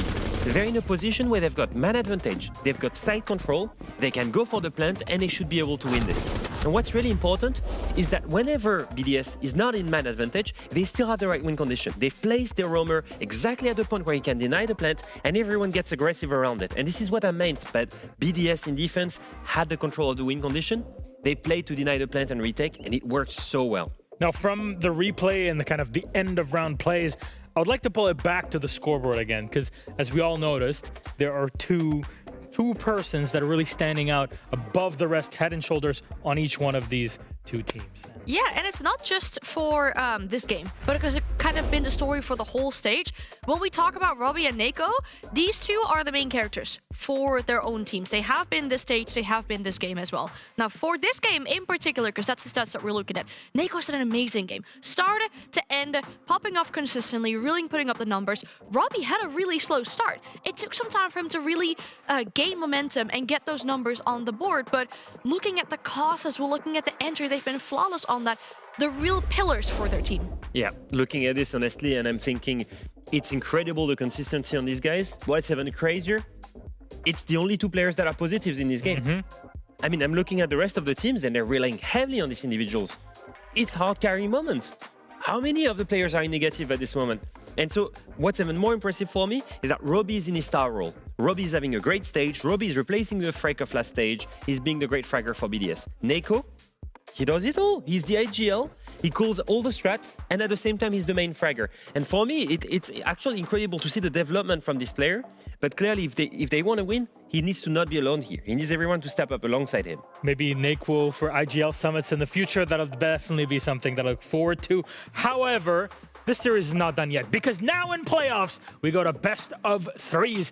After the break, we'll come and set you up for Clubhouse, our second map. We'll see you in a bit.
Well, welcome back, everybody, and we are almost set for map 2 between BDS and Gen.G. But first, I'm going to give you all the deets that you need for map 2 Clubhouse. Let's just show it one more time. In our bands went to Lair. In our first one, we go to Club, and maybe we'll end up going to Chalet. That's the big question hovering over our minds as BDS were able to take Lair. Can that happen? Starting sides and all. Yeah, I mean, to bring it back to when we started talking about this map veto, right? The big thing was the Clubhouse coming out from Gen.G. BDS leaving that one open after they suffered that 1-7 loss against Gen.G on that map in the stage. It was a big thing. But what I'm seeing from BDS, I'm really liking. They bring the right things to counter what Gen.G is doing right now, and what did they need to do on the Clubhouse game that Neko said they weren't doing? Counter-stretting. If that is something that BDS can continue, it might look really good for them in the second map. Absolutely, and I think it starts with the defender side. The fact that BDS is starting in defense on Clubhouse means everything to me. The reason for this is, what was the main side difference between the two teams the game before? It was that defense side. When BDS was in defense, they understood they could play into the late round and they could deny the plants or retake the plants against Gen.G. Gen.G struggles in the late round where they're attacking. The executions are their weak spot. They will be attacking on Clubhouse, which is a defender-sided map. And the last time these two played on that map, yes, Gen.G beat them 7-1, but also because BDS started in attack. And for me, all of these things line up for BDS to continue in the momentum and maybe take this to 0. Because if they don't, I really believe in Gen.G on Chalet. It's the map on which they beat G2. It's going to be tough to beat them. So I think really the chances are here for BDS to make a huge lead here when they start defense and take this over into 0. And a big statement in their first best of 3 as a team as well, because it's the first time they're making it into playoffs. To make that big of a statement and to already move on to a game that could qualify you to the Munich Major is absolutely insane to think about. The positive thing, I guess, for Gen.G we have to keep in back of our mind is this is their number 1 preference. So, you know, any Gen.G fans out there, it's the map that they enjoy playing the most and most comfortable on. So it should set them up well for this one. Never underestimate the power of revenge. BDS are definitely harnessing it for our second map here. So let's send it over to our casters to kick it off. Fluke and Demo, all yours. Thank you very much, Milos. And we hurtle in towards what could be a quick day or a quick game. Really hard to tell, but I guess all of the pressure is on BDS because for them, it's been a bit of a graveyard.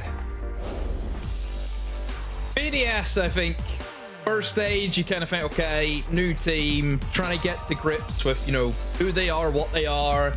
Yeah, you expect them to bounce back for stage 2. And apart really from that 1 week where they only dropped 1 round in the 15 rounds that they played, other than that, it has not been all song and dance for BDS. You know, it's came down to a final shootout between them and Fnatic, see who would get the final spot inside of playoffs. And like Anne pointed out, it's the first time this team has ever played in a best of 3 since they were formed. Wow. What a journey. But it's expected, right? You want to get here, and you can talk about how, you know, it might be the sort of first best of 3 or whatever, but there's players across both of these rosters that have experience in the biggest places. There's players across both of these rosters that have that history, and there's players that we've expected maybe not to win the biggest hammer or are already hammer winners, but to put pressure on towards majors, put pressure on towards international stages. So it's sort of expected to rain, as weird as it is to say. Either way, I'm excited to get into this one. Obviously, this, you know, we've sort of set it up. It's a little bit like the Toy Story films currently, right? You've got the first one and the third one, absolute bangers. 10 out of 10, you expect full fights. The second one has some lovely moments, but it's not quite as good as the first or the third. You know? Introduces some cool themes. I'm curious if this is going to feel that same. I was trying to think of I would disagree. I was trying to think of a movie trilogy where the second is the weakest. I'm not saying it's a weak film. I mean, I think Toy Story is like the perfect trilogy. Okay, yeah, but would you say From that 2 1 to 3 is as is good like as 1 and they're all 3? Yeah. Wow. Okay, name a movie trilogy where 2 is the 5 seconds weakest. left. Iron Man? Attackers are moving out to locate a bomb and defuse it. Or? Make sure you don't deviate. We're just going for the Marvel films, are we? Anyway. Oh, Ocean's 11. Ocean's 11, Ocean's 13. Great movie. Great point. Yeah. Ocean 12. That's a good one. Forget about it. Oh, forget about this. Deadshot. within the opening 10 seconds through the meat locker and ready to take a pinch. Nako's here as well. Look at how quick they're applying this pressure on towards the site itself. And they've isolated Freck as well. Stuck playing around the dog cages. He's going to have to try and drift his way out. Has he overstayed his welcome? Was that his moment to get out of there? Robbie's trying his best to alleviate a route through and some pressure here, but obviously this is a high risk. And if he doesn't get droned, amazing. If he does get droned, an execution. A minute ticked away. There's the run out. Oh, and there it is. Easy pickup. Freck wasn't caught out. There goes Azox, and what was a good rush in has rushed an entry kill. Freck gets his first in what feels like forever. Yeah, cheap kill to give away, I feel, for Gen.G. I mean, Freck just running around the garage like a headless chicken, and he sticks his head out. And you know, picks up quite an easy one on the Azox. So the issue now that this is going to be for Gen.G is they're now a man down on a basement execute. And as we know, oh wait, come on, Asajiro, what are you doing? That's not how it's done. I think the intention was to run over to the triple wall and try and get the hard breach gadget on it, but you don't do it in that way. That's not how it's done. And yeah, this should be case closed. Realistically for Gen.G, I don't see them getting through this. Triple wall's reinforced. They have no way of getting that open. They have to push in through doorways, and it's just not going to work out for them. There's Robbie, getting himself second for the round. Skies is gone, leaves just 2 soft breaches against a hard wall in a tough place and a lot of smoke. Robbie just cleat up, doesn't get the next to the C4. Incidentally makes it that, but Virtue makes up for a last mistake. I mean, as he said, it was an easy kill. It was an unchallenged kill. And BDS were able to make bread whilst the sun shone. Immediately, they have matched their record in both their showdown against Secret and against Gen.G when they played this map in the league. And we're on round 1, Demo. Good start for BDS. Again, Clubhouse have said that this is Gen.G's all-time favorite map they want to go to all the time. They're very, very good at it. And a few teams have kind of learned that the hard way, I feel, for Gen.G this year. Certainly for BDS, I think starting off on the right foot is going to give them just so much confidence. I mean, they should already have a lot of confidence. You get the first map. That's a lot of momentum that you have on your side, you know, brewing right from the get-go. You bring it into this map. If you can keep that level of energy and you keep it rolling, who knows what you can do. Momentum is one heck of a drum. Well, there's always the other side of that, isn't there, Demo? And the fact that we have just come hurtling into a map that everybody's mums, Gen.G, they should take this. And 1 round, okay, fine. They got 1 round last time. What does it matter? 2 rounds? 2 rounds? Oh, that's not much more than 1. If we get to 3 rounds, Demo, I think you'll very quickly see a timeout. Because Gen.G cannot, as you said, let them build momentum. The triple kill to open up here with Robbie, and he's going to be the first port of call. Playing on towards the rafters position. And as the breach opens on CC, yeah, he's trapped. What have they got for him, though?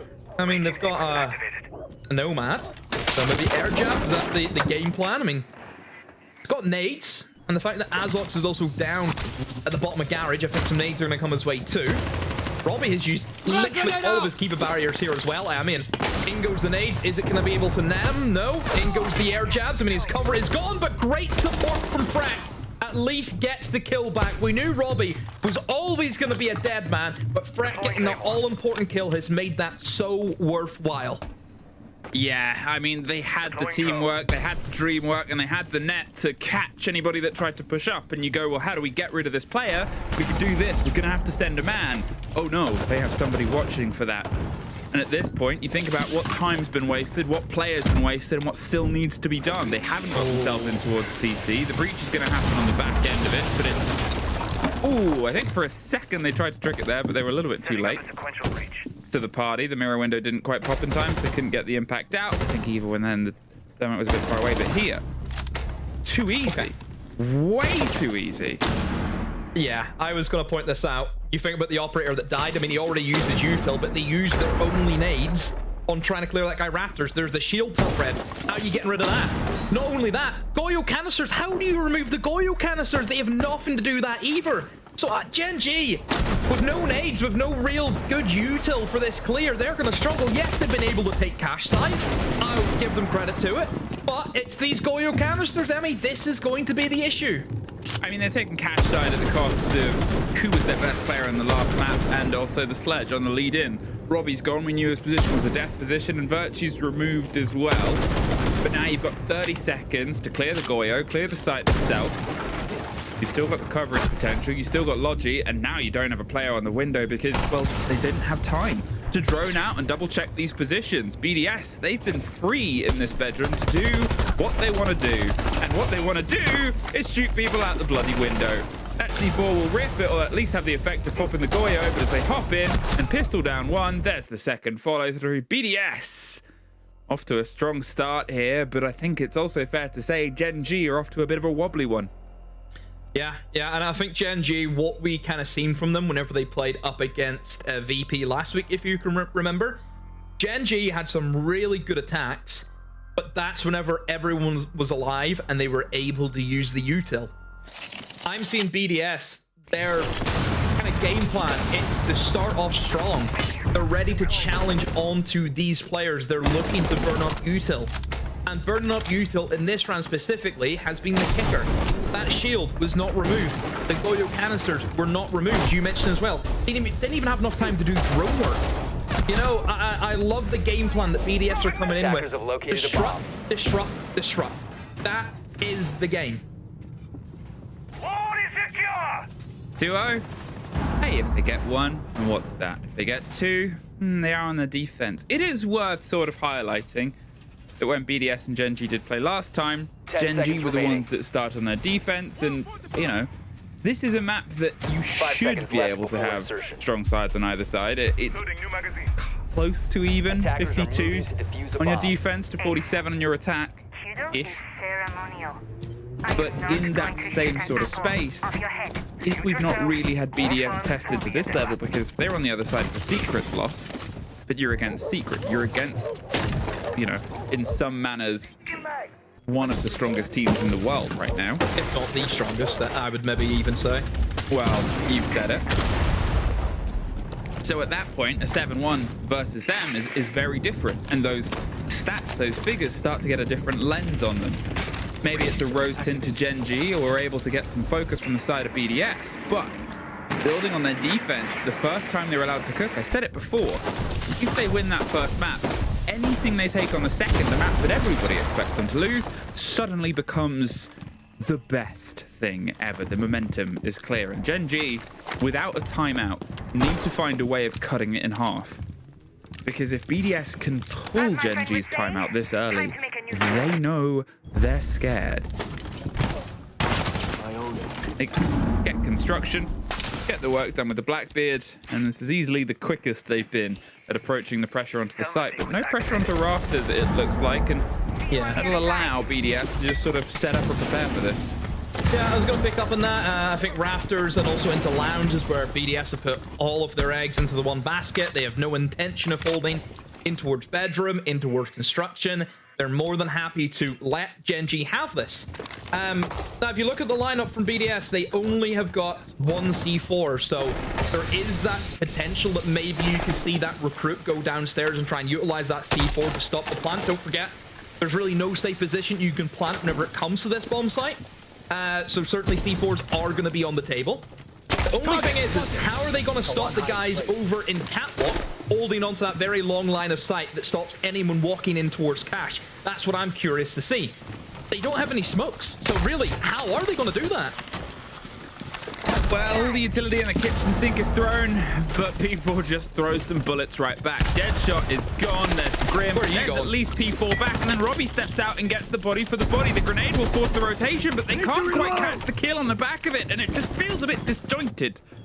From the compliments that we've paid to them before, here, sat, watching, waiting, outside a breach that is not one that they can enter onto. They will just have to hope the rest of the team comes together, and that's a great way to start it, but that's the worst way to continue it. Lasmo gets one. They want to swing onto the fight with the next. Somehow wins that engagement, but dropped out. Lasmo still doing the bits to carry them on, leaves the Blackbeard. But with 15 seconds and a pressure of the plant, they just have to play together. There's a swing out from either side, and that is 3 in a row. And surely that alarm starts to ring. Yeah, where's the timeout? Has to be for Gen.G. 3 rounds in a row. Hasn't even really been competitive. Do I dare say that, Emmy? I think all these rounds have been clearly favored towards BDS. No timeout. I'm astonished by that. It might be after the bans, or is it always before the bans? I don't remember. Oh, no, pretty sure it's usually beforehand.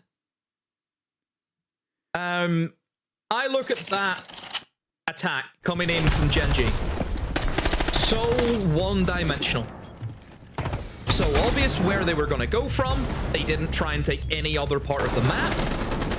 They're just trying to push in through one side and think that's going to work. It is so easy for teams to play guns up on that bomb site and just hold on to the different angles of where they're going to jump in from. What they really needed there, Emmy, was players going below, taking lounge, and pressuring that staircase. That's what I think they missed out on. Swapping mags. Stop worrying about grenades now. At this point, without opting for the timeout and knowing they have to run a gauntlet of sites that they have all lost already, I guess they're just going to hope that they can try and thread a different story from the picked up pieces before. Okay, let's throw our minds back a couple of rounds. How did this one open? Well, they tried to get in very, very quick, and they did that. But they missed someone. And that someone was able to get a very free, easy early pick and then pull themselves back towards site. And then when it came towards it and they tried to push on the back of their early ground taken, well, at that point, when it gets into a trade game, you're already 1 foot behind. They will get to the finish line first. Then, from that point onwards, I think the drone game is something that I think is a fair criticism from what we've seen from Gen.G's approach so far. Whether it's too more time late. management, no? Well, I think that's that was the exact point of it. The first round they missed a player with a drone. The second time they just didn't have the time to do it. I would say that in a way plays a bit into it.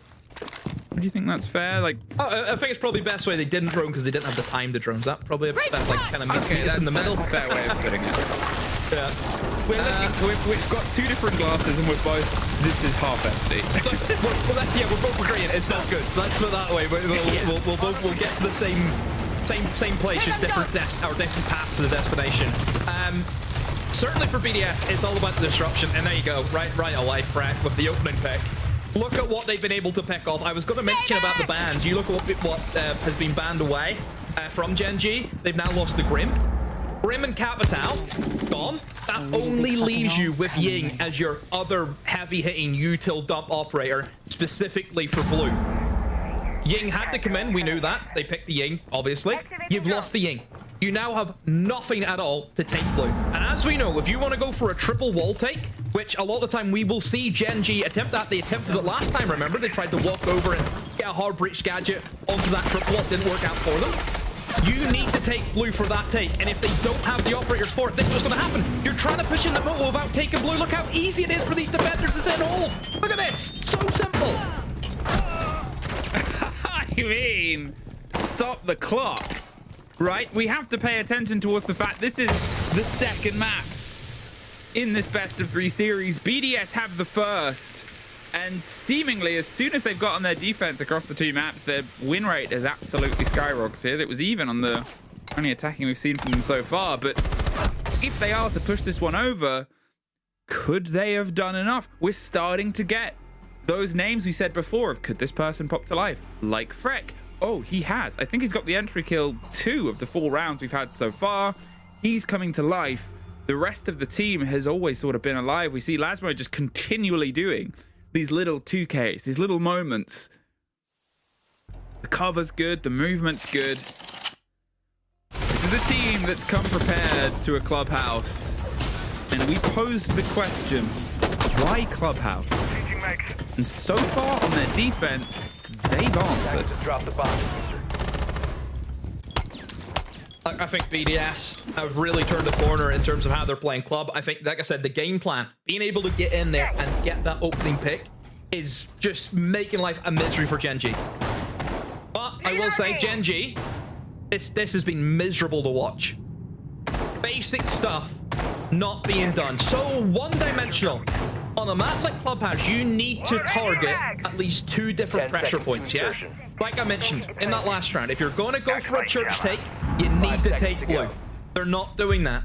You look at whenever they were attacking that cash side. If you're going in for the cash take coming in from construction, you need to take blue. You need to pressure up red stairs. They didn't do that either.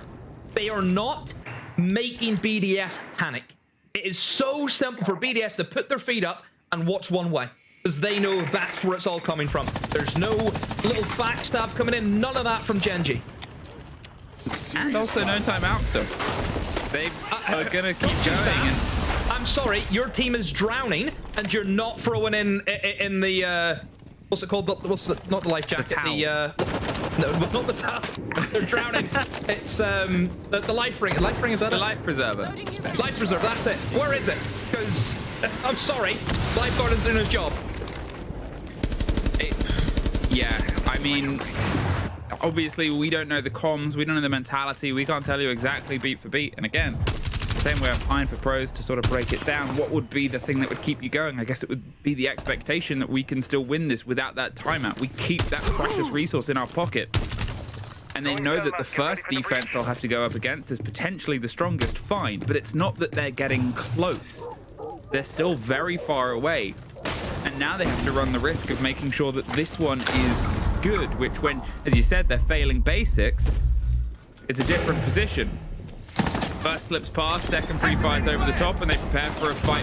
Just missed the angle. They've been able to get the opening engagement. The first time that has gone into their favor the entirety of this showdown so far. Freck is being droned out and pressured out, and a grenade will force a bit of his motion, but it falls down the stairs, so he's lucky to find a pocket of survival, and then he gets dead shot. Ow.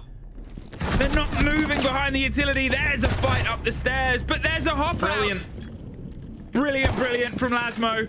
And slips his way back. P4 on the door. Wants to play the role of bouncer. Whose name is he gonna check first? I talked about the drone game. And a drone is about to roll its way through. Oh, and it didn't really get him. Confirms it before he gets dropped to 2 versus 1. Virtue stepping in. Refusing Gen.G access. And that leaves a Thermite with 2 flashes against 3 impact that on their own could be the end of it. Gonna try and pick the fight on towards Logi. Get the read through. But as they pop Goya canisters either side, well, it's just more time that has to come away from them. They still have the chance. You assume there's canisters on these windows as well. So if he risks entering here, he could get caught immediately. As we've seen these positions, they're sort of going back and forth at this point. 15 seconds. He's just going to hop in and send it. But look, they've gone underneath.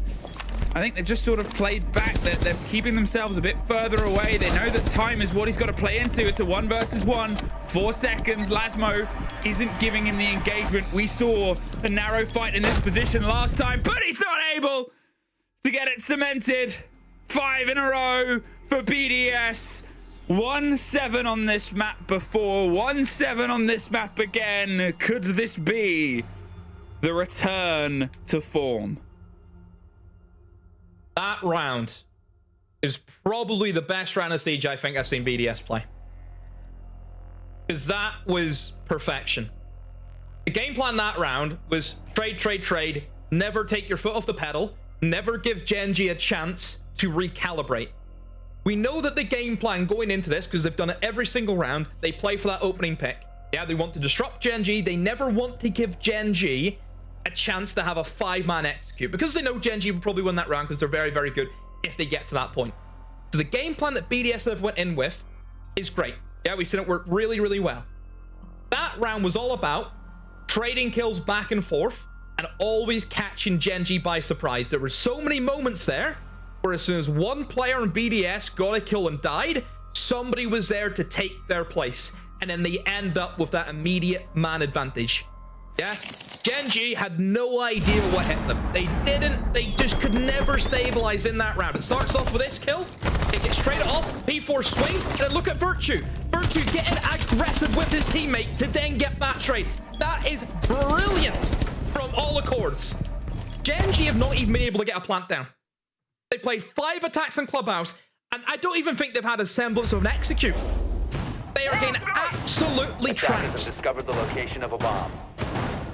Swapping mags! And yet, unless I've missed it, unless we've both missed it, no timeout. Well, I feel as though I talked for a very long time there. No, I had You to do did. timeout. We didn't see 10 seconds I don't know. remaining. no timeout. Oh, that I don't.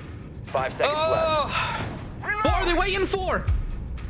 Adding some protection from Attackers are moving to defuse Do they the think they only bomb. get one timeout for the series, maybe? I don't know. I'm gonna take that as a compliment. Someone should tell them. Someone should tell them that they have one.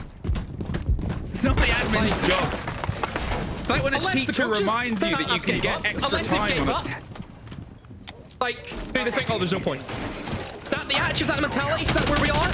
No, it's just, it's frustrating, right? It's frustrating again, and it's frustrating for us because, again, we're not in there. Maybe there's some master plan and some master gambit.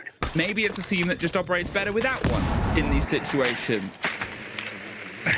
But, as I said, the rounds when there's stuff to be done, not being done. The fact that BDS seem to have their number. They can't just hope to get on the other side and have the same half. Yeah, okay, before, they got 5 defenses against BDS's attack like a month ago. But with this energy, with this momentum, with knowing you got to be flawless... 5-0. 2 rounds separate BDS from moving along in our bracket. And they would be able to find themselves up against Team Falcons for a chance at getting to the major. Gen.G. This obviously wouldn't be the end of their run. They would fall down towards lower bracket. And as blinds start to come through, can they get an engagement? As I said, it's generally avoided them, but a shield is going to meet them.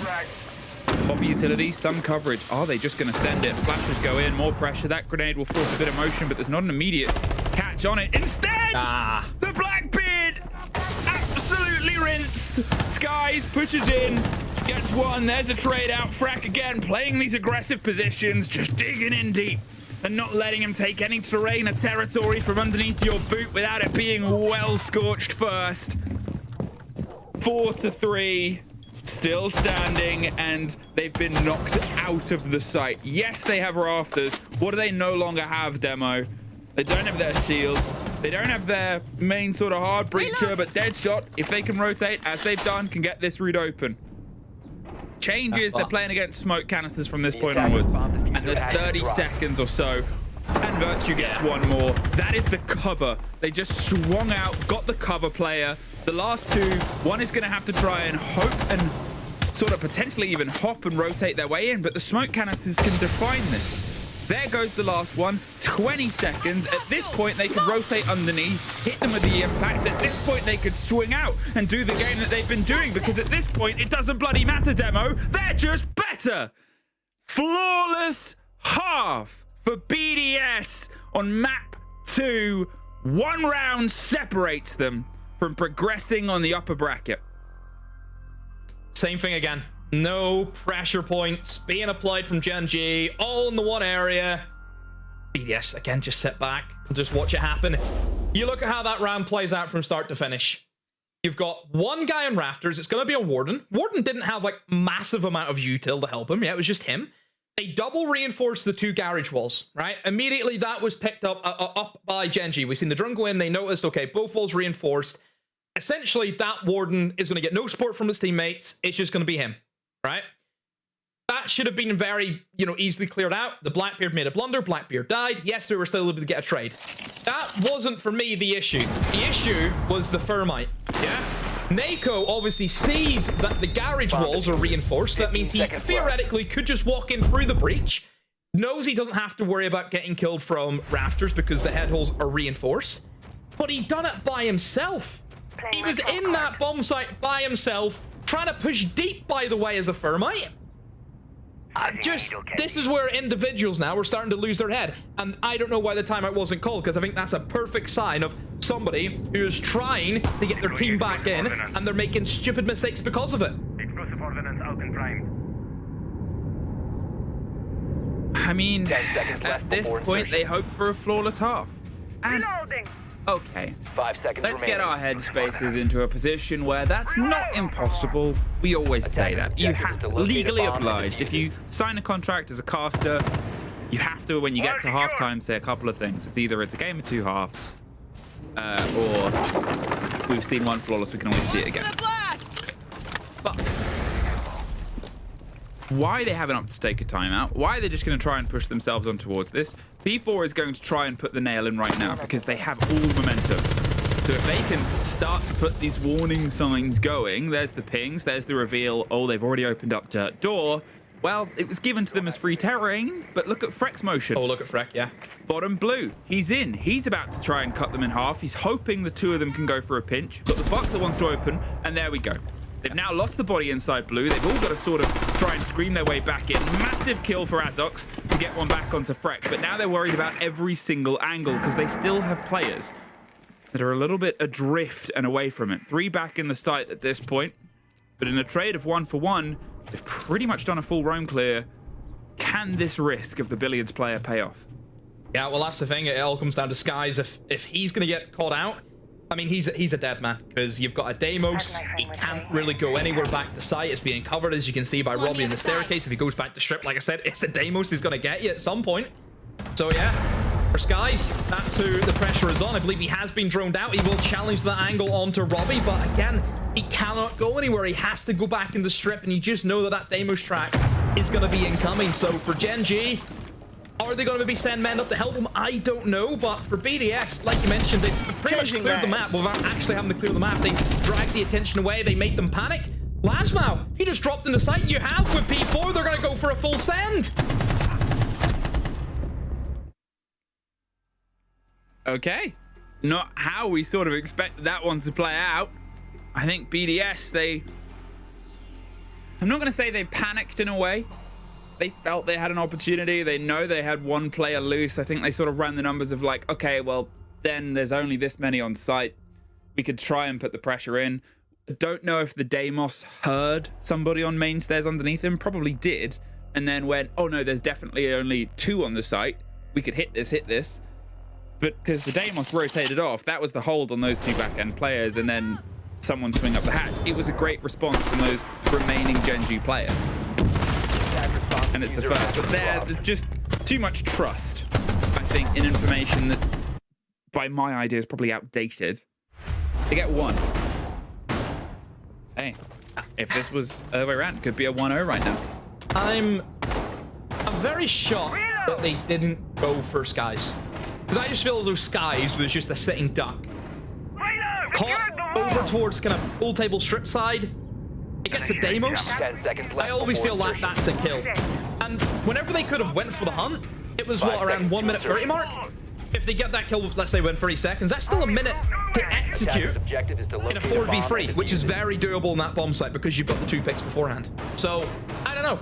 It's a weird approach there for BDS to full send, but as you can see, you make one mistake. You didn't check that there's a guy inside of Armory, and you're going to get punished because of that. Because again, still, a team like Gen.G, as bad as what they have played here today, still, if you give them an opportunity and you make a mistake, they'll still punish you. They're still at that level of a team that we have seen the whole stage where they are still a good team, even though today has not been a very good representation of that. Oh, entirely. The reason someone gets frustrated watching a team or someone gets sort of questions about watching a team is often because you're comparing them to what they're capable of, right? You're comparing them to what you know of them, especially at this level. And you can have creative criticism, you can sort of pull parts, and you can have questions. That's our job. And probably the job of everybody in whatever chat you're watching this on. But in the same sort of breath, there's always that capabilities, and when they do start to show it, you're like, yes, this is what we've been waiting for. And they're pulling themselves in, putting the pressure. Bit of a butchery here, Lasmo, of some Maverick. Wanted to try and trick it. It's missed bottom right, I think it is. There it is. And now they can get that wall opened up if they can get on the roof. But work done. Look at the 4C4 play that they want to go for here. Also a really big heavy extension as well over towards rafters and into construction, of course. And For BDS, they're not really interested in that. They're just trying to open up as much as they can, and then I'm guessing drone out and see really, what's on. What can they go for the execute? Look at P4 though. P4's in the main stairs. There's nothing here. No barbed wire, no beepers, no nothing. This could be the play. I mean, how has he got here? They're trying to bait them to swing out on towards Jacuzzi. They want to see if they can try and put the pressure there. They've got the Grimbies on that player in the small box, so they move up. The cam's off as well. Oh, he can't get it! Oh, what a mess! That could have defined the entire map and won the series.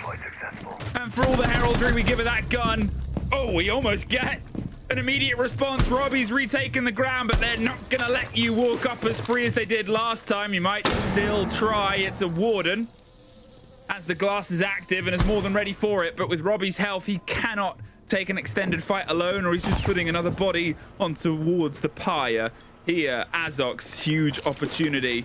Ready to go for the swing out. Gets the first. Nako has the second, but Lasmo gets one back, and now it's a 1 versus 3. Either side in a tight situation. Gen.G, they get a second, but it could have been hinged on that single first engagement. Yeah, definitely. P4. A master craftsman whenever it comes to backstabs. Everyone knows that. He's the king whenever it comes to that.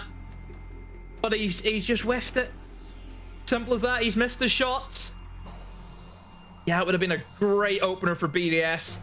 It would have put him in a very aggressive position where if he kills that guy in bedroom, you're almost then unleashing the horde to flood in through the windows at that stage. He even could have went for one and challenged the guy inside a vault too. Good options there for him, but yeah, just he missed that opportunity. You're gonna get punished, like I said, Gen.G. You give him that opportunity. It being the first hit that hit Nako, and then they missed all the others. I think he just turned on Matrix mode. Just leant over, started wiggling the arms around, dodging all the bullets. Bomb located by attackers. You can stop worrying about 6-2. now. Divide of 4 rounds. Infinitely less terrifying than a divide of 6, but everything still has to be perfect, and that is the worry. We can look at that opening engagement and be like, that could have defined the round. We can look at deciding to hunt skies and be like, that could have defined the round. We have to do that, as Gen.G do, for every single interaction throughout this. They cannot have something be pulled away from them. As now they go on to what is that touch and go site. And the same way we posed these questions demo in the first half, of if this one goes away, you assume a timeout. You assume time to talk. If Gen.G, without taking their timeout at all, somehow, cause and beacon BDS to use theirs, which gives Gen.G a timeout, I mean, credit to them for sticking with the mental game. But we'll see if we can get there first. Always opening up as many options as possible, not quite leaning to the immediacy of the firefight. They'll just quickly get all their options and routes ready, and then try and find the engagements.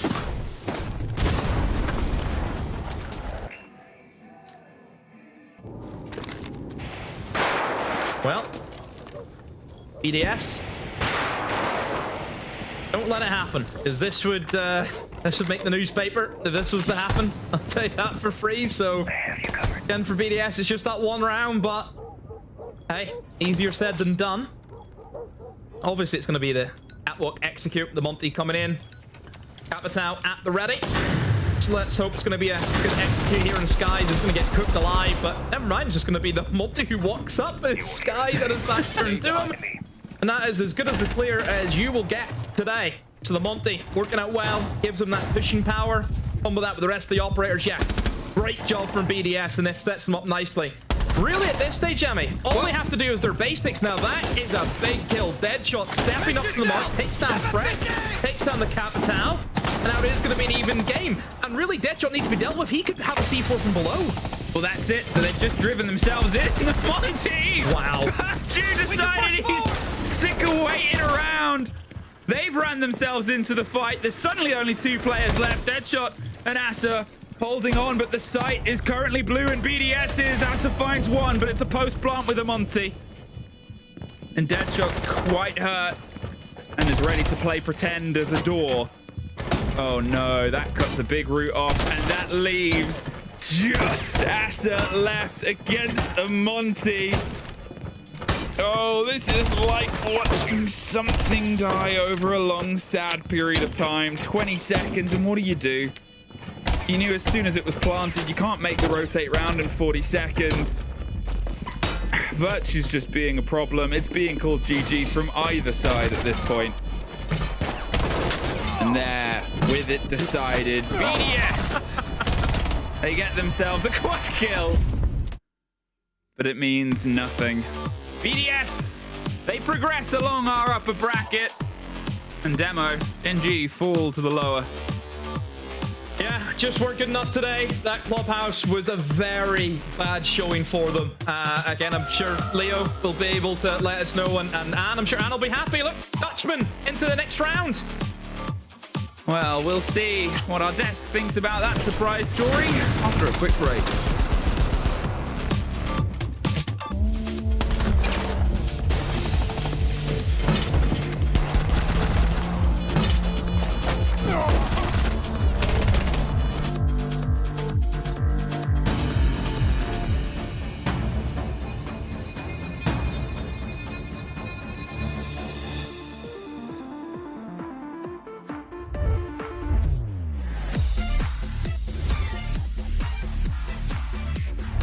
And dash together. Unbelievable. Can he get there in time? Cameraman's going to complete. Biggie T finds a huge 4K and Gimbo. Their first. There's only 4 seconds left. There's no way. Whilst not easy, is potentially winnable. No. They've given him a 1v1. They've given him both down. They find the down as well. Yesterday they took the crown from LA. Today they take the kingdom of Blackout.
As quickly as it started, it ended. BDS advance in our playoffs bracket after an incredibly one-sided map number 2. And we were talking about it. Seems like, and I hate to say this, Leo was right. Why do you hate to say this? It pains you to say that I was right. Because now we have to replay the clip and you can't talk about it right now, live. Anyways, we have our interview ready to go. Want to hear your voice live. Let's bring up Freck joining us from BDS. Holy hell. Freck, what a dichotomy between map 1 and 2. We had a super close layer into destruction on Clubhouse. What do you feel was the biggest difference for you as a team to have such a close map 1 and then roll over Gen.G in map 2? First of all, I have no clue what that word means that you just said. But you have the Dutch translation. No. What's Wait, the word? what Dichotomy. Dichotomy. Difference. Difference. Yeah, that one. Difference. Okay, it's I would have not known it either. Okay. You Dichotomy. learn something new every day. Yeah? It's the difference between the two. You can teach me something in Dutch too if you want. Maybe later. But yeah. I think first map, you know, just getting into it, maybe a little nervous, you know, starting playoffs. But I don't know, like club just went our way. We played confident, you know, every play we would normally make in scrims, like let's do this. We just said, fuck it, let's do it. We don't give a fuck. We're just gonna play. And it went very well. Yeah, lekker bezig, I guess, if we're on the subject of Dutch stuff. Yes. But talking about that second map, I guess the whole conversation that we had was you initially lost that map to Gen.G in the group stage. What led you to, I guess, maybe baiting it to let them pick it again? Did you have the counter strats and everything prepared this time? No, our club's fucking shit. We just got lucky today, I think. You're an honest man, Freck, are you not? Gotta be honest, when they're asking questions, you gotta answer honestly, you know? So very good. Because En's asked you a lot of questions over the past few months, I guess, between He doesn't stop. Oh, no. No. A lot of them. No stop to this, Asking the whole family at some point, really. But all right, Leo, what do you got? Then I'm gonna ask you to spill the beans. I want to understand what happened in the first map because I felt like your win condition in defense was to play against the denial of the execute. I felt like every single round is you guys trying to retake, let the plant down, or at least deny the plant when the planter is coming down. Was it a thing to give them that much space, but only play to the moment where they will execute, or was it not part of the game plan?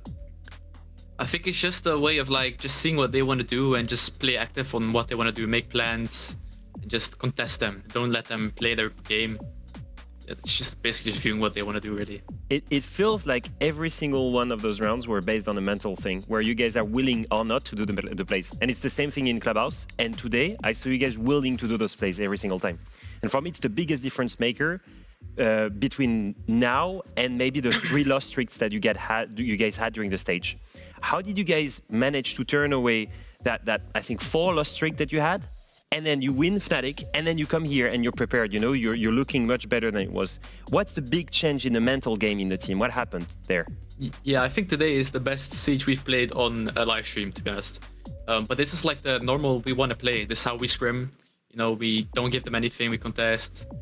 We always have a plan and we just fucking execute it. And today we just did that. So. It's also first best of 3 as a team, I guess, that you guys were saying. You mentioned, oh, we just played and it went our way. Do you feel like that's the mentality you can keep up for the next set of games? That's pretty whack mentality, you know? It's just, we're just gonna go in, we're gonna beast. Gonna kill everyone. That's the mentality. Freck, you're being awfully not, I guess, you're not celebrating this. I don't know what's going on. Are you playing the stoic meme game on me, or are you just what's happening here? Why are you not excited? You just won your celebrations? first big... Yeah, where is that? I celebrated that 3-0 already, so. All right, fair enough. Anyways, thank you very much for joining us this evening. Congratulations again. I'm really excited for your match tomorrow. Is there who exactly would they be playing tomorrow? Would it be Falcons or G2? I need to think of that bracket again. It's Falcons. It's Falcons. Falcons. You'll be playing Falcons tomorrow. What do you feel about that? Anything to say to them? Cheeky little rematch, eh? So let's see. How you think it's gonna go? How will the wind blow? I have to do this tomorrow, and then I'll see. Fair enough. We'll check it out. Thank you very much for joining us this evening. Congratulations, Freck. Yes. We'll see you tomorrow against See you tomorrow, Falcons. guys. I'm Bye-bye. wondering if we're gonna see Lair again. They did get destroyed 7-1 by Gen.G and went back to Clubhouse and beat them. They got destroyed 7-2 by Falcons on Lair. I'm wondering if we're gonna see it again because it's one of the favorite maps. I think the most important thing for me is the mental game. Looking at this, we just spoke about it. Whenever they were willing to make a play to retake together, and we had the comms, we had the 14th chance of listening to the comms. They were hyping each other. Everything was working well.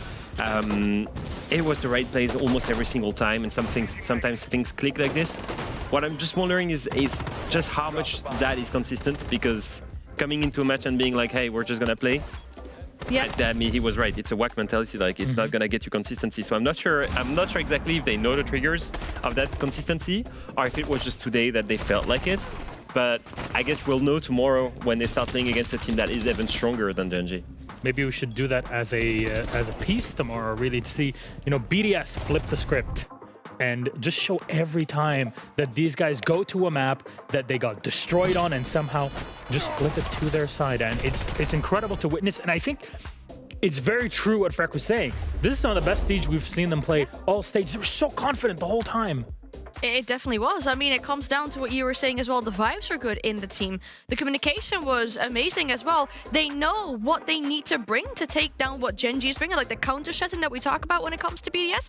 That was all on point today. If that's what you show in your first best of 3, I'm curious to see what you have tomorrow. And we saw what Robbie was bringing today in both maps. But on map 1, we talked about Neko and Robbie being those two that need to perform things change drastically from Clubhouse. Yeah, if you look at their entire performance from the stage, Robbie and Neko were two standout players from BDS, obviously from BDS and Gen.G, from both teams. If you look at Robbie on the side of BDS, it started off the wrong way, but then across the rest of the stage, he really progressed into becoming that main fragger from the team. For Neko, it was consistently the IGL, consistently the fragger, and consistently the entry. But when you look at the match summary, Neko had a great beginning, was still the best player on his team, but dropped the ball on the second map. And you can clearly see the drop-off because no one is coming close to these two players. If you look at the matchup again, it's again these two players stepping up, carrying their team. And it seems weird to me that there is no, other big pickup or other big teammate that's stepping up regularly when these two are always facing each other. I think looking at this map overall, and I don't know what you think, but it was a very controlled game on Lair. Very controlled, especially on the defense side. And as soon as BDS started that defense on Clubhouse, I will say it again, I thought that they were in a really good position and could carry on that momentum. And it worked perfectly in the game plan. You just want to highlight again the point you made about BDS on the defense? No, I want to highlight BDS on the defense, not the point itself. It's okay. A little bit of R farming. The point comes from something, from the reality of what BDS were doing on defense. And it was clear, the first half, we were just sitting in the backstage just talking about it, is that we end a 3-3 half still the way that BDS performed on their attack. And then they swap over and continue doing things the way they are. And it's just impressive all day. It really is, and especially as a team together, like we keep saying, their first best of 3 that they have shown us today. And to bring back on the stats, we talked about it after Lair.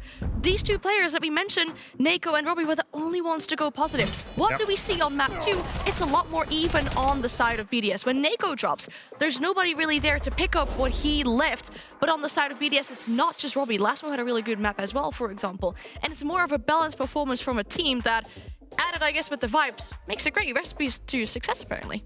Well, that just means that we'll have more time for our next game. Speaking of which, let's show it up behind us. Team Secret versus Wolves. In many ways, we're not expecting to see this squad up here behind me, but hey, you know what? That's just part of it. I'm sorry, Fnatic, but that's just kind of how the wind has blown. But Team Secret over there, there's one player that we've been talking about forever, over the past 2 years, and it's the one and only Joom. And because he's even made people cry in this very studio, we had to go and have a chat with him and the rest of the family to see what his career has been like, what his performance has been looking like, and what is it like to just be Joom. All of that after the break.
one piece of content that I've enjoyed so much in EML has been really focuses on specific players. We've brought you those like in the past P4. We brought you Mowgli. We brought you more and more and more Freck that Anne was with earlier in the stage. Incredible stories from players that have gone above and beyond, dedicating their lives to Siege and to this wonderful esport that we know and love. One of them that has really stood out over the past couple of years to the point where the man himself, Fabian, has put positive tears over his qualification a couple of years ago here in this very studio is none other than Team Secret's Joom. So we went ahead with our video team and went all the way down to Germany to see what's been going on in his life and actually seeing him in action during a professional match. Let's see what a day in Joom's life looks like. The sets are looking quite good. I'm second. The thing is, I feel like I was second for the last 3 stages, which I'm kind of mad about. Like, obviously I want to be first, but I've been second, I think, every stage, like close to it. Yeah, it's good, but you know, obviously I want to be the best, and second is not the best.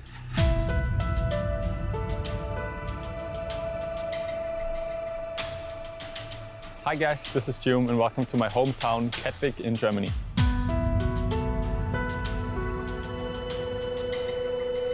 The thing is, I don't really have a lot of friends like around here.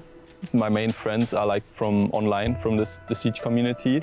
So it's hard to like just like go out and do stuff with them when they're in another country. So normally it's either I do stuff alone or with my girlfriend. I would call myself quite introverted. I like to stay at home. Right now I'm preparing for my game against Wild today. And we're here in my child room where I grew up in my entire life. When I grew up, actually me and my sister both lived in here basically. I started playing on a wardrobe, so I didn't have any leg space. So that was quite interesting. When I got like my first good setup was doing FPL. When I won it and I got my first money while I was still in school. I think I won like 2K, which I then invested in a new PC so I could become even better and win more. I think my personality changed quite a bit. I think like in the beginning of my career I was very introverted and I hated to media and stuff, and then I had my coach, Mr. Officer, like he was the exact opposite, so I think he actually helped me like become more open and outgoing as a person. In a world where nothing is granted and everything is earned, it takes courage to rise above and carve your name in history. I think it made me more confident as a player for sure. Just having an EWC win in the bag, I think always makes me like more relaxed in games from now on, and just makes me more confident overall, I think, yeah. I'm moving out in a month, but I think I'm actually gonna miss this place a little bit, but I think I'm also gonna be liking living alone, since I haven't done that yet, and I think I'm still gonna like grow as a person, and maybe even as a player, and just keep on improving myself. I tried doing actually things outside of the game to help me improve, like working on my health and my fitness. I think it's important for me to go outside and get some off-screen time, yeah. What I like to do is I like to bike around here in the town and just down the river, because it can get like quite a lot just staying at home and doing that every day. I'm probably more nervous doing this in front of the camera than actually playing the game. Just a little, I like to do it like on the side. It's easier for me to concentrate when I do other things like on the side that like don't take that much attention. And it just like helps me get my fingers warmed up a bit before the game or during the game to stay warm.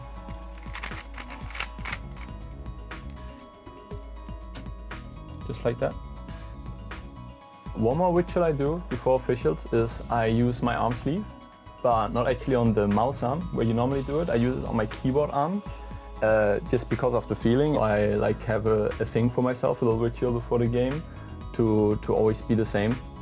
And it just helps me like be more locked into the game and be ready for officials, so my brain knows, oh, now you gotta like be focused on the game.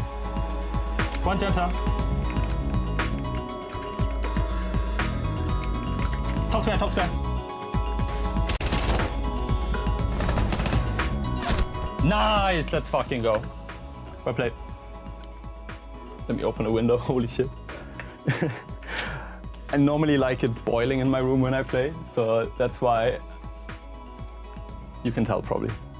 I thought they would play a bit more crazy, but it was quite easy to read them. They tried to do some plays there, but we just had good camps and stuff, so easily counted. We are kind of, the champs right now, so those games should be easy, and it just worked out for us. I always like to check the stats after the game to see how I did. Pretty good, I would say. A 1.77 rating, +7 on KD and +3 on entries. So a pretty solid performance. And obviously a 7-1, which is very nice. We actually secured 3rd place now, so we're playing Wolves in the playoffs. Should be a pretty easy game if we just play like how we've been playing the past few weeks.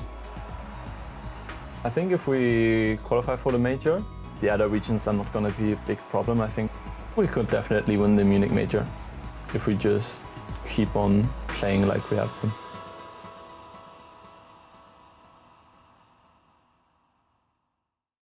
It's very good to hear from pro players and more, I guess, up-and-comers in a weird way, even though Joom has been out there for quite a bit, topping the standings. As you see, the man is locked in.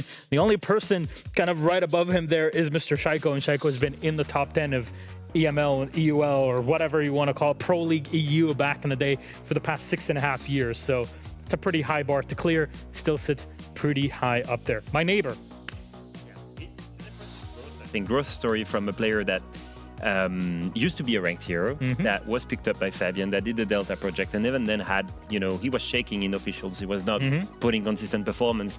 He started on some rosters, if I remember well, some rosters that were at lower end of EU Pro League and never gave up.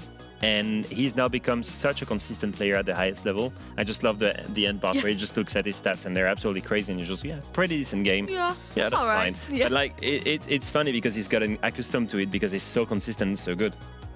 This is good to see. Usually we're kind of do it at the end of a ranked game or casual game with friends, and you're like, I did pretty well this game. This man, he does the same, but for his professional matches. Speaking of which, he's not alone, of course. Joom's playing with the rest of the squad of Team Secret that had a rough opening to the stage after winning EWC, and they said, trust the process. And we did, and my God, did they go ham the rest of the stage. I mean, it's a very common thing, right, for a team to win an international tournament and then get this big cross on their back, I guess, of teams that want to take them down afterwards. And then Noah confirming in the interview as well that they did take some time after EWC to really rest up as a whole as well. I mean, that's going to influence your performance in one way or another. So the fact that they were a 9th on the 3rd play day and made it all the way back still is really impressive. And I think, even for the playoffs right now, it is still looking very good for them. And let's visualize that comeback and really put it out there for all of you to see. We saw it in game number 1 here, and we're going to see it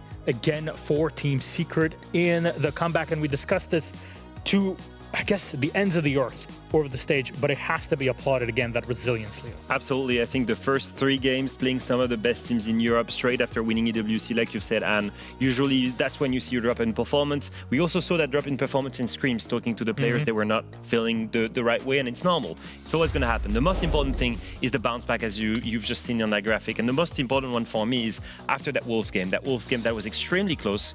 The team that are playing right now took them all the way to overtime on Chalet, and arguably they should have lost that match. After this, they went into Super Week, won 7-2, 7-2, 7-1. Absolute dominance in the Super Week. 3 points in 3 play days. That's the secret that we know and love. That's the secret that's back in playoffs with the favorite. So this is one player that obviously we talked about. We were in his own home. And that's none other than Joom in front of you on your screen. Well, the man has been at the tippity top ever since he joined EML, EUL. Prior to that, he's been at the top of the stats really the whole time. It's incredible to come in as a rookie and do it, but to consistently do it stage after stage, that takes another level of, I guess, dedication. Yeah, I guess it's those routines he has to put the sleeve on, to get your brain focused, the type of finger fidgeting, I guess, to really be warmed up. But yeah, always there in German. I mean, that definitely is something that we're seeing with Joom. We put him as a flex in our fantasy team just because of his consistency, even over the years. When we're looking at this, having consistently been in the top 10 of EPS of all players inside the EML, the only 2 to do that, Joom and Shaiko. So the fact that he's always there, always consistent, it's just it makes for such a good player to have on your roster. It's the progression as well for me. That if you look, at the beginning of 2024, he's 8th ranked right now. He's the most, he's in the top 2 best ranked player in the league. We're looking at a player that not only thrives, but also, as his team progresses, he gets a more critical role in it and continues to perform and progresses. And most importantly, he does it on international stages, not only in EML.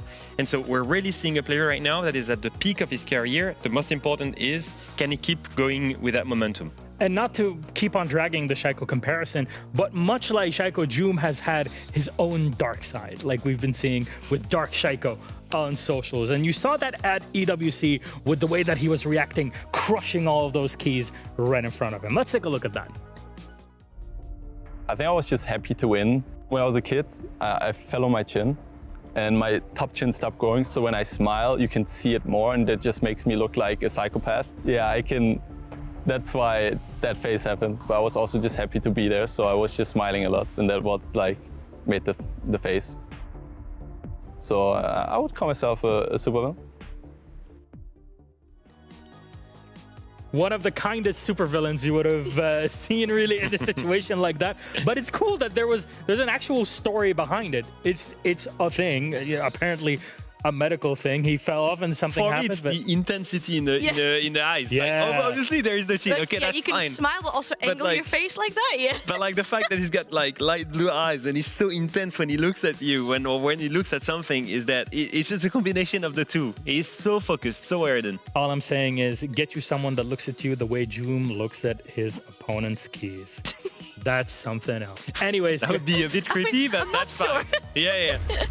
Yeah, that's true. Maybe we're looking for different things. Anyways, I'm a married man. I don't think about these things anymore. Anyways, Wolves on the other side, though. They've had a hell of a run to get here, squeezing their way into playoffs. But there's an important piece to it all, and they come in 0 expectations. Yeah, that's the thing. I mean, they really clawed their way in by getting this overtime game against Secret in the group stage that we talked about as well. But what really is there left for this roster? We know the pressure is off now. In order for them to save their season, the only thing they can do is qualify to Munich, make it to an SI, but they know for next year it's going to look very difficult and very rough. And I really wonder what that does with these players sitting at their PCs, as we're seeing on our screens, right? Getting ready for this best of 3 that they have to play. First best of 3 with this roster.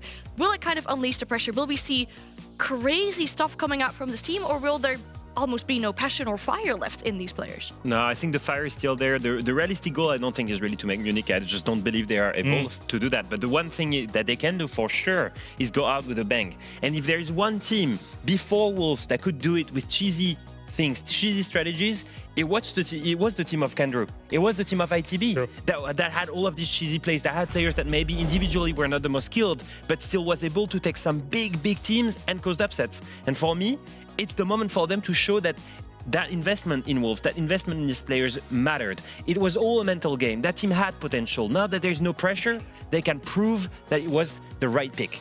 Well, let's see what map we're going to be playing on. Or what maps. Sorry, we're so stuck in the best of 1. I have to kick it out of my head. For the rest here, please, would you take us through it, Leo? Wolves pick Chalet again, and that's going to be an interesting one, because if you remember the last head-to-head, the last 2 teams these guys faced, it was the last 2 times they faced was during this stage, and it was a 8-7 victory for Secret. Wolves should have won that game. Wolves should have won that game. But Joom clutched 1v3, and honestly, it's the closest that Wolves was ever to beating Secret. And so I understand why they took Secret there. However, it is a good map for Secret, Anne. Yeah, I mean, good is probably an understatement. They have a 5-game win streak on that map right now, and then Secret themselves get to pick a map as well. I'm not surprised with this bang streak. I mean, if we're talking about win streaks, that's an 8-win streak for Secret on this map as well. So super comfortable for them. And then the fact that they've done it against these big teams as well, right? Against a G2, against the Falcons, against an SSG on Bank. Super impressive. Yeah, and the fact that Wolves tried to do the same and got destroyed 7-2 by G2 on Bank. So on one side, you've got Secret with an 8-win streak. That does it against Falcons and G2. On the other hand, whenever Wolves tried to do it, they got absolutely spammed. And we got onto Lair, a map on which Wolves has lost to Matchco, a team that struggled hard in Stage 2. On the other hand, Secret, they love that map. They only lost it to G2 and Falcons absolute staple teams on that map. If it wasn't for them, Secret would probably also have a win streak. Obviously, we knew it. Secret are the favorites. They come in with the best map pool, and you can see that in the map veto. So I'm hearing, realistically, Wolves need to take this 2-0, the beginning, go out with a big surprise against Team Secret. Otherwise, the more this game goes, the more difficult it gets. If Wolves beat Secret on bank, I'm not an analyst. Okay? Are you dyeing your hair? No, Yeah, I'm not risking stuff. You know what? I got tattooed last stage. I'm not trying new things. But listen to me. If this goes to a 3-mapper, it's going to be because they won Chalet, not because they won bank. If Wolves beat Secret, Fresh is going to dye his hair. Anyways, let's send it to our casters. Vulcan Demo, take it away. Thank you, and we will. If they win this demo, what are you going to do? Just enjoy the night. All right. Yeah, that sounds feasible and easable to do a ball. We go into our second best of 3 of the evening. And let's see if it can be a 2-mapper as well, or we'll get ourselves pushed on. The pressure is on Wolves. Secret, we know what they're capable of. We know the form that they're doing. I like the piece where they were talking about Jube, and he goes, yeah, I had an accident as a child. I smile a bit evilly, or I smile a bit different. I am a supervillain. That feels like a jump to me. Not even just a villain. It's the Joker. Just like 0 to 100. Just like, I fight the Batman. What I loved was during that piece was he mentioned Mr. Officer, obviously former coach of Heroic. They used a black and white photo as though he's passed away. As far as I know, Murat's still alive, so I don't know why we went down the in memoriam route for someone who's still here. It was like a lovely, like slightly faded picture of him smiling in what was an entirely white background. You do worry. Murat's gonna be waking up thinking, hang on, people think I'm gone? Last time we moved on to CS, I think, and then we moved on to some other titles. They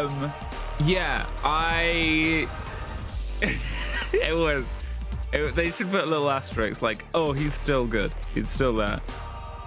Anyway, where's your head at? Where's your heart at for this showdown?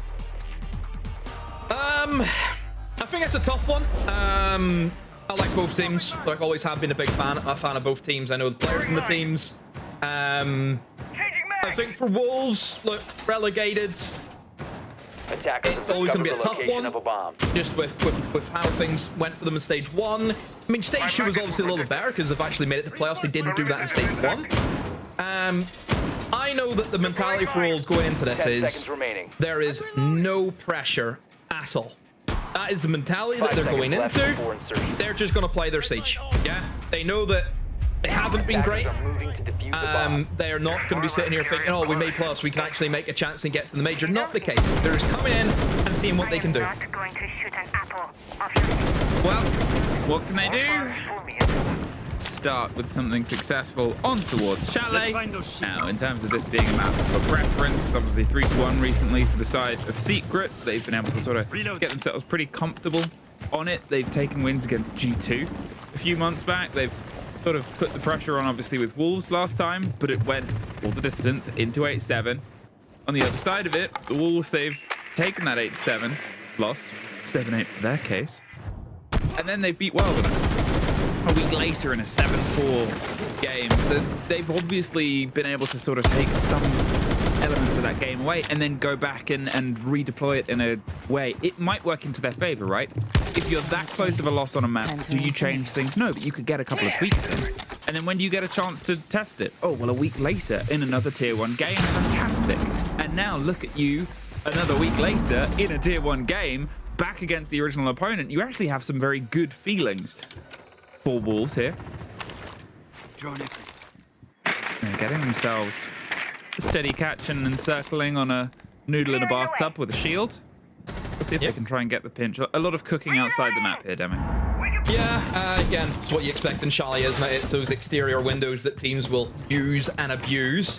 And again, good drone work to know that a player is inside the bathtub, but that will just delay Savage. It means he just can't walk into the site and go for the plant is probably what he could do. I mean, if Noodle is not in this position, the site is so open right now for Secret to go and take advantage. Look at Azure downstairs, by the way, in the car garage with his C4. He's trying to go for a bit of a retake here in West Main. Tyrant opens up, though, with the first pick. Kills Mowgli. Don't forget, he was a player who was outside.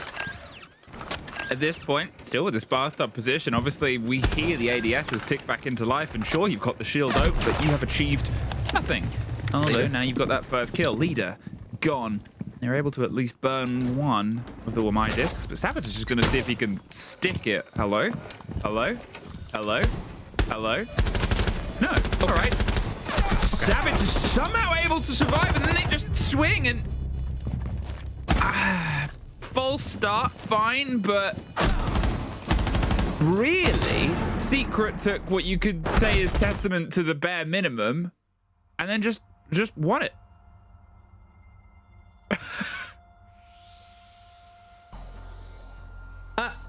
Analysis boy, break it down. I'm gonna have to ask Jeeves. Whoa, we're throwing ourselves back. A decade of internet. Yeah, that is... I don't know, Jeff. I don't know.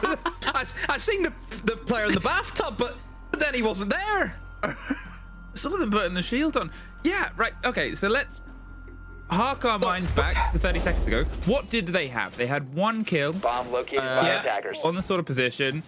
They had a player outside what seemed like double window watching for the rotate, you assume. They had somebody on Solarium watching for the rotate, and then they had a Monty just with a shield back thinking, yeah, I can plant this. Was that their only active cover? Where was the last? Was there someone? There was someone underneath, I think, maybe as well. Well, they were covering from West Main, so they stopped any potential C4s happening. Yeah. Noodle in the bathtub was safe. Remember, no nades, no nothing. It was all gone. Like, he was just sat with a shield in the bathtub. But somehow he's been able to let Savage in, which is fine. But he's also then been able to let Savage unshield and put it on his back. Whereas whenever Savage goes for that unshield, there should be a bit of, you know, contention, and there wasn't. It's a first round, and it's one to forget, but we've all had those moments where you wake up, you're still a bit dreary, and, well, things haven't quite hit the beat yet. And Secret, they get themselves a solid start round there with Juno triple kill. Man of the moment gets a great VT, and he's going to see if he can try and add some more highlight clips towards it. At this point as well, when you're sort of looking at this map in perspective, Wolves, they're much better on their attack. They're, you know, 38% on their defense, 69% on their attack. They're happy to sort of go there and put the pressure in. When we've had previous showdowns, obviously when we had the showdown before between these two teams, bracket went all the way. I think it was even halves. Oh no, it was 4-2 halves either side to the favor of attack. So both teams are able to get themselves locked in. So they're not entirely scared about going on the back foot at first. And there goes Mowgli. Ooh, that's twice he's been that body removed here for the side of Secret. And for how good his season's been, yes, he's still sort of cool things and put the pressure on, but he doesn't want to be that first body gone. Yeah, he's had a, I think, a rough time in terms of the kill departments. His opening stats haven't been that bad. He's 11-9, but now he's 11-11 with only 2 rounds into this game. So, yeah, certainly the opening death is a bit of a worry there for Mowgli. Still, though, Secret able to keep the man count even now. Obviously, you look towards our bar defense and Emmy, you know, fireplaces, all the buzz. That's where the defense want to try and hold into. Without the Izami and the Mira, it does make things very difficult, though, for Wolves. So you are going to be, you know, kind of... You're going to be at the mercy of if somebody's just sat in a window. You know, that's always the biggest issue with that top floor. It's the angles that you can have, and I think that's maybe where Wolves are starting to lose map control. They can't get into a rhythm here. Secret are very good at applying the pressure from those exterior windows into the inside. Talking of, June pressed himself up close on the connection between the east and the west half of this map, and is just going to wait for the rest of his team. Oh, no, he's not. He's going to keep swapping sides and hope that he can get a catch. In fact, he's going to go deeper. Doesn't know if Mudroom's clear, but at the same time... Oh, had an idea of a fight, but there's the pick back up, and there's the trade out. A very important bit of motion. Oh, and almost a catch on the top floor, but that reveals where one player is. It's 2 1 versus 1s right now. And you can see they're trying to get themselves closer together here. Secret, they want to get the kit back. They're just going to bait that and pre-fire it, but there's the ping out. Instead, Wolves are going to go for the 2-player pinch on Adrian, and it works. Players down, look at the timer demo. They're going to see if they can try and stick the plant, but at this point, Wolves just need to put the pressure onto Noah and lock him out. Noah confirms the plant, gun up, ready for the next engagement. He knows where to expect it from, but they're still playing themselves. No. There's one! There's 2! Noah!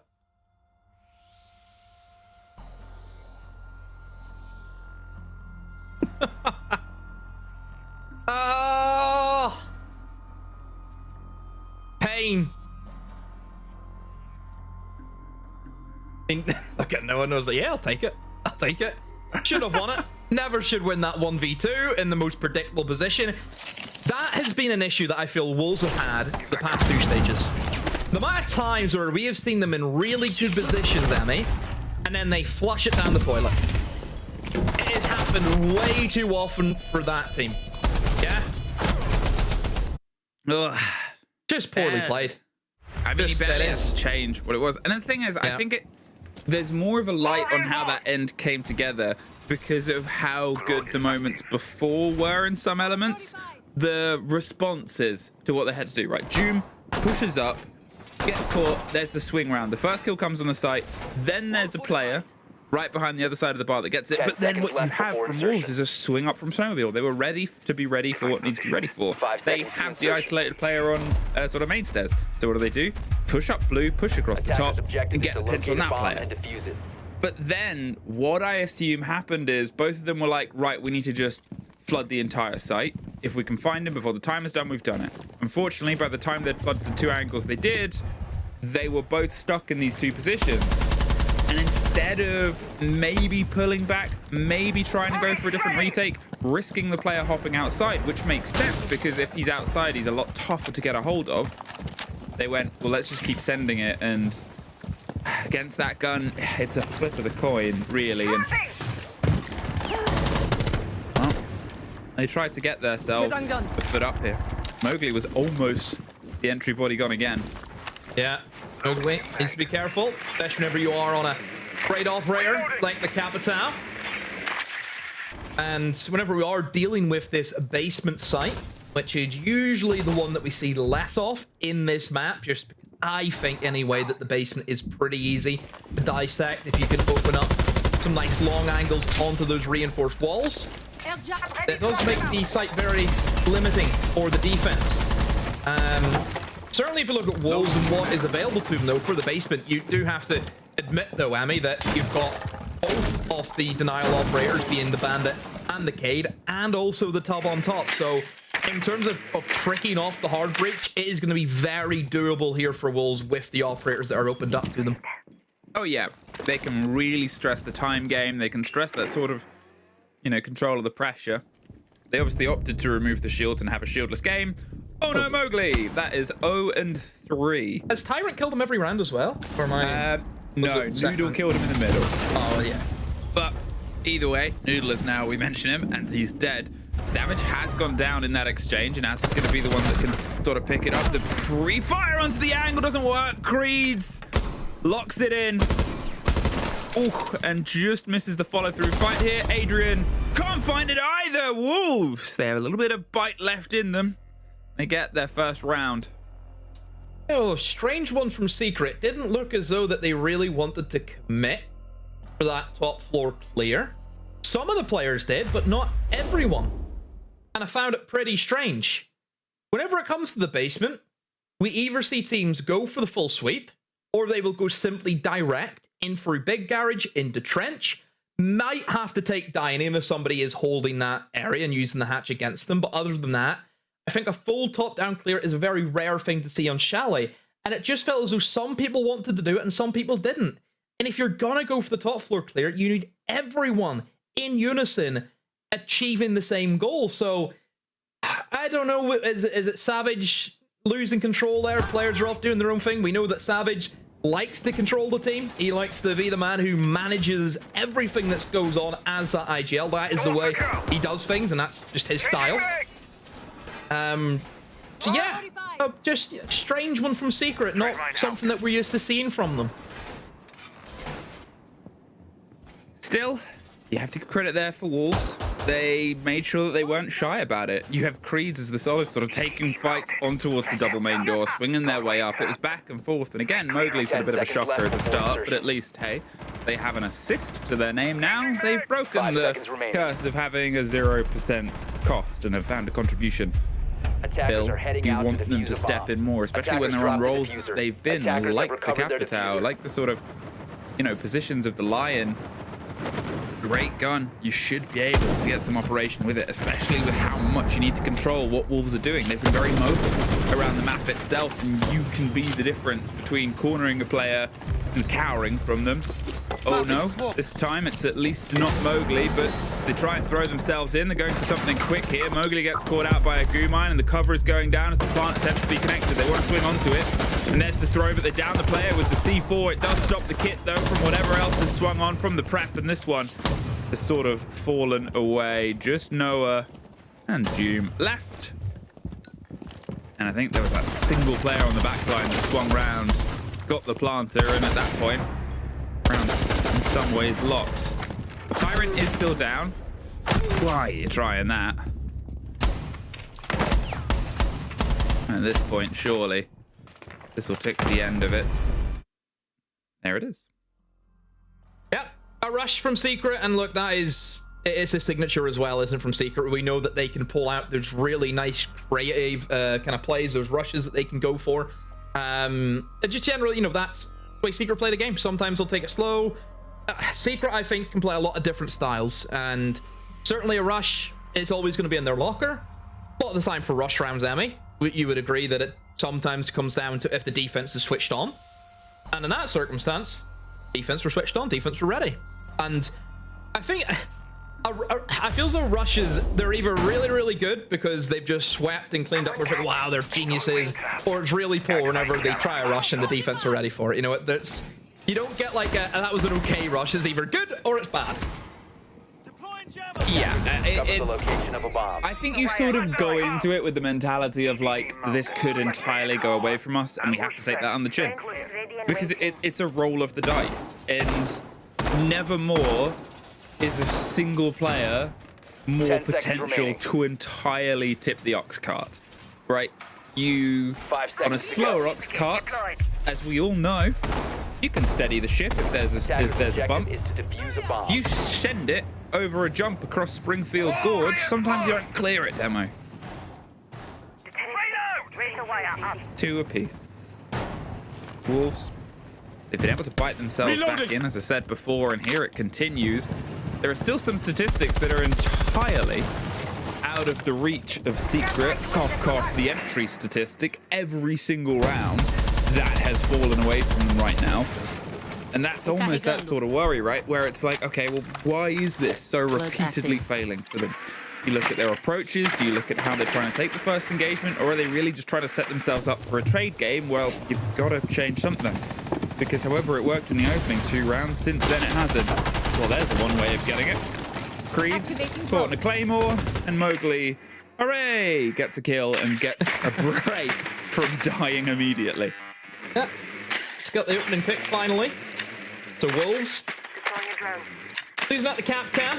And obviously Capcan would have placed down the tracks nonetheless, but still, a death is a death. Now, for Secret, whenever you are dealing with this mid-floor bomb site over towards Kitchen, top floor control is going to be a necessity. What a swing from Noodle, by the way. I'm pretty sure he caught Savage as he had a smoke in his hand, so unlucky timing. Oh, look at this, remotely slips in past the smoke. Able to pick up the kill on the Noodle, but oh, 2 back for Wolves, though. Leader over towards Haffel inside of office with that DMR. They're able to rip down one. He knows that another person is right outside his doorway, but Azar is there with the cover. Wolves, great trade game, working together in unison. And Secret, I'll be honest, Emmy, that felt very 1-by-1 from Secret. Yeah, it's an unfortunate way of how this team usually operates, right? As I said, we always measure the bar against what they can jump over. And here, it was 1-by-1, it was disjointed. It wasn't quite that clarity we've come to expect from them. And you're wondering if after the rush round, they were maybe still a little bit half on the gas, half off, but they just need to sort of remember the control that they had early on. On the other side of it, compliments to Wolves. You'd think about that first round where it was, what, a 4 versus 4, and Amonte walks into the site and gets a plant, and since then, they've been so aware of the approaches Secret have wanted to make. They're being reactive, responsive, things like that can start to come together fine, but Wolves are ensuring, yeah, you've got Azza swing on the cover, you've got Tyrant ready underneath, you're just having all of these secondary options to these approaches. They are paying attention, Secret. Maybe you need to start doing it as well. Wolves have already done better than they did last time they were here, only getting 2 on their defense. As I said, they're more than comfortable when they get to the attack half of this, as anybody is, but if Secret want to try and wrap this one up in 2, They better start getting this one tied up. Before insertion. Yeah, I mean, already it's a great half from Wolves. You know, Attacker's objective is to defuse a bomb. It's nice to see. It's nice to see again a team where, like we mentioned, they have no pressure on them. You know, they weren't supposed to be here, I think is probably the best way to put it, isn't it? You know, a relegation team here in playoffs. Oh dear.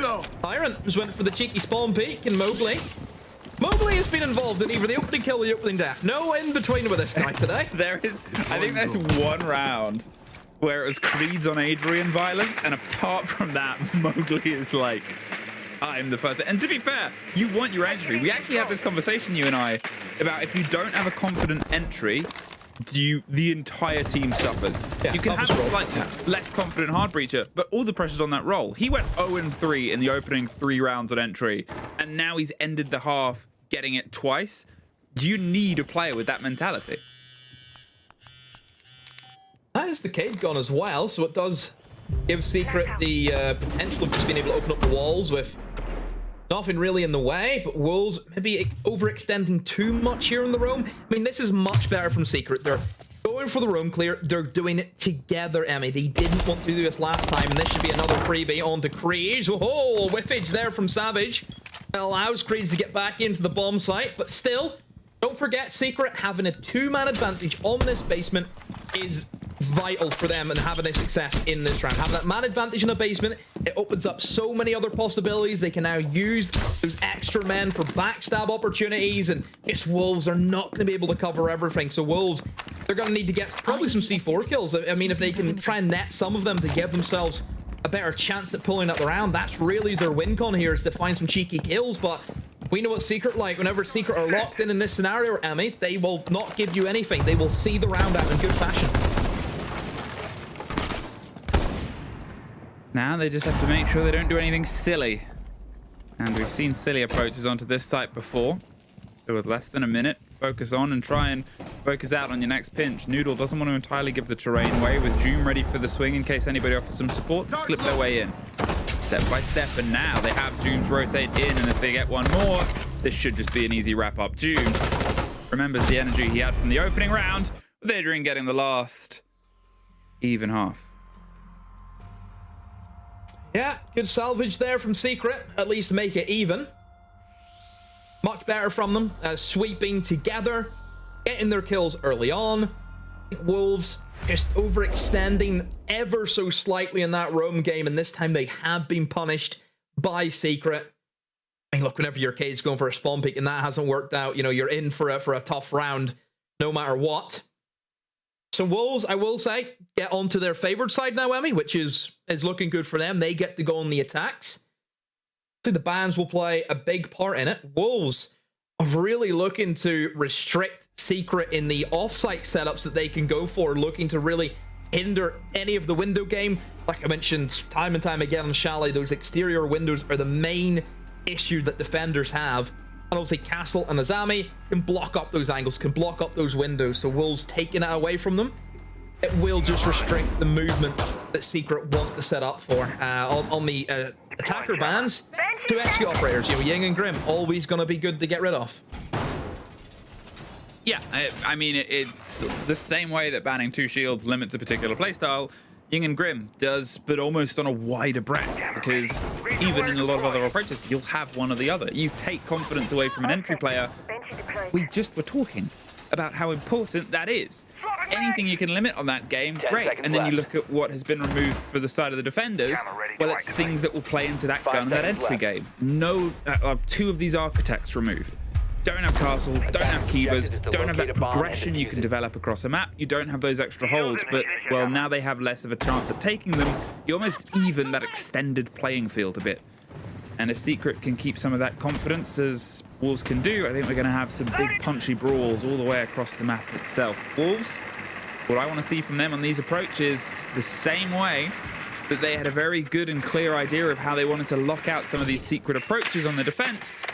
Double down on that, develop, go for these catches and start pulling them apart. Secret, sort of a similar story of just being more aware. They grew into things like the entry game, and they've grown right out of it again. Tyrant against Adrian.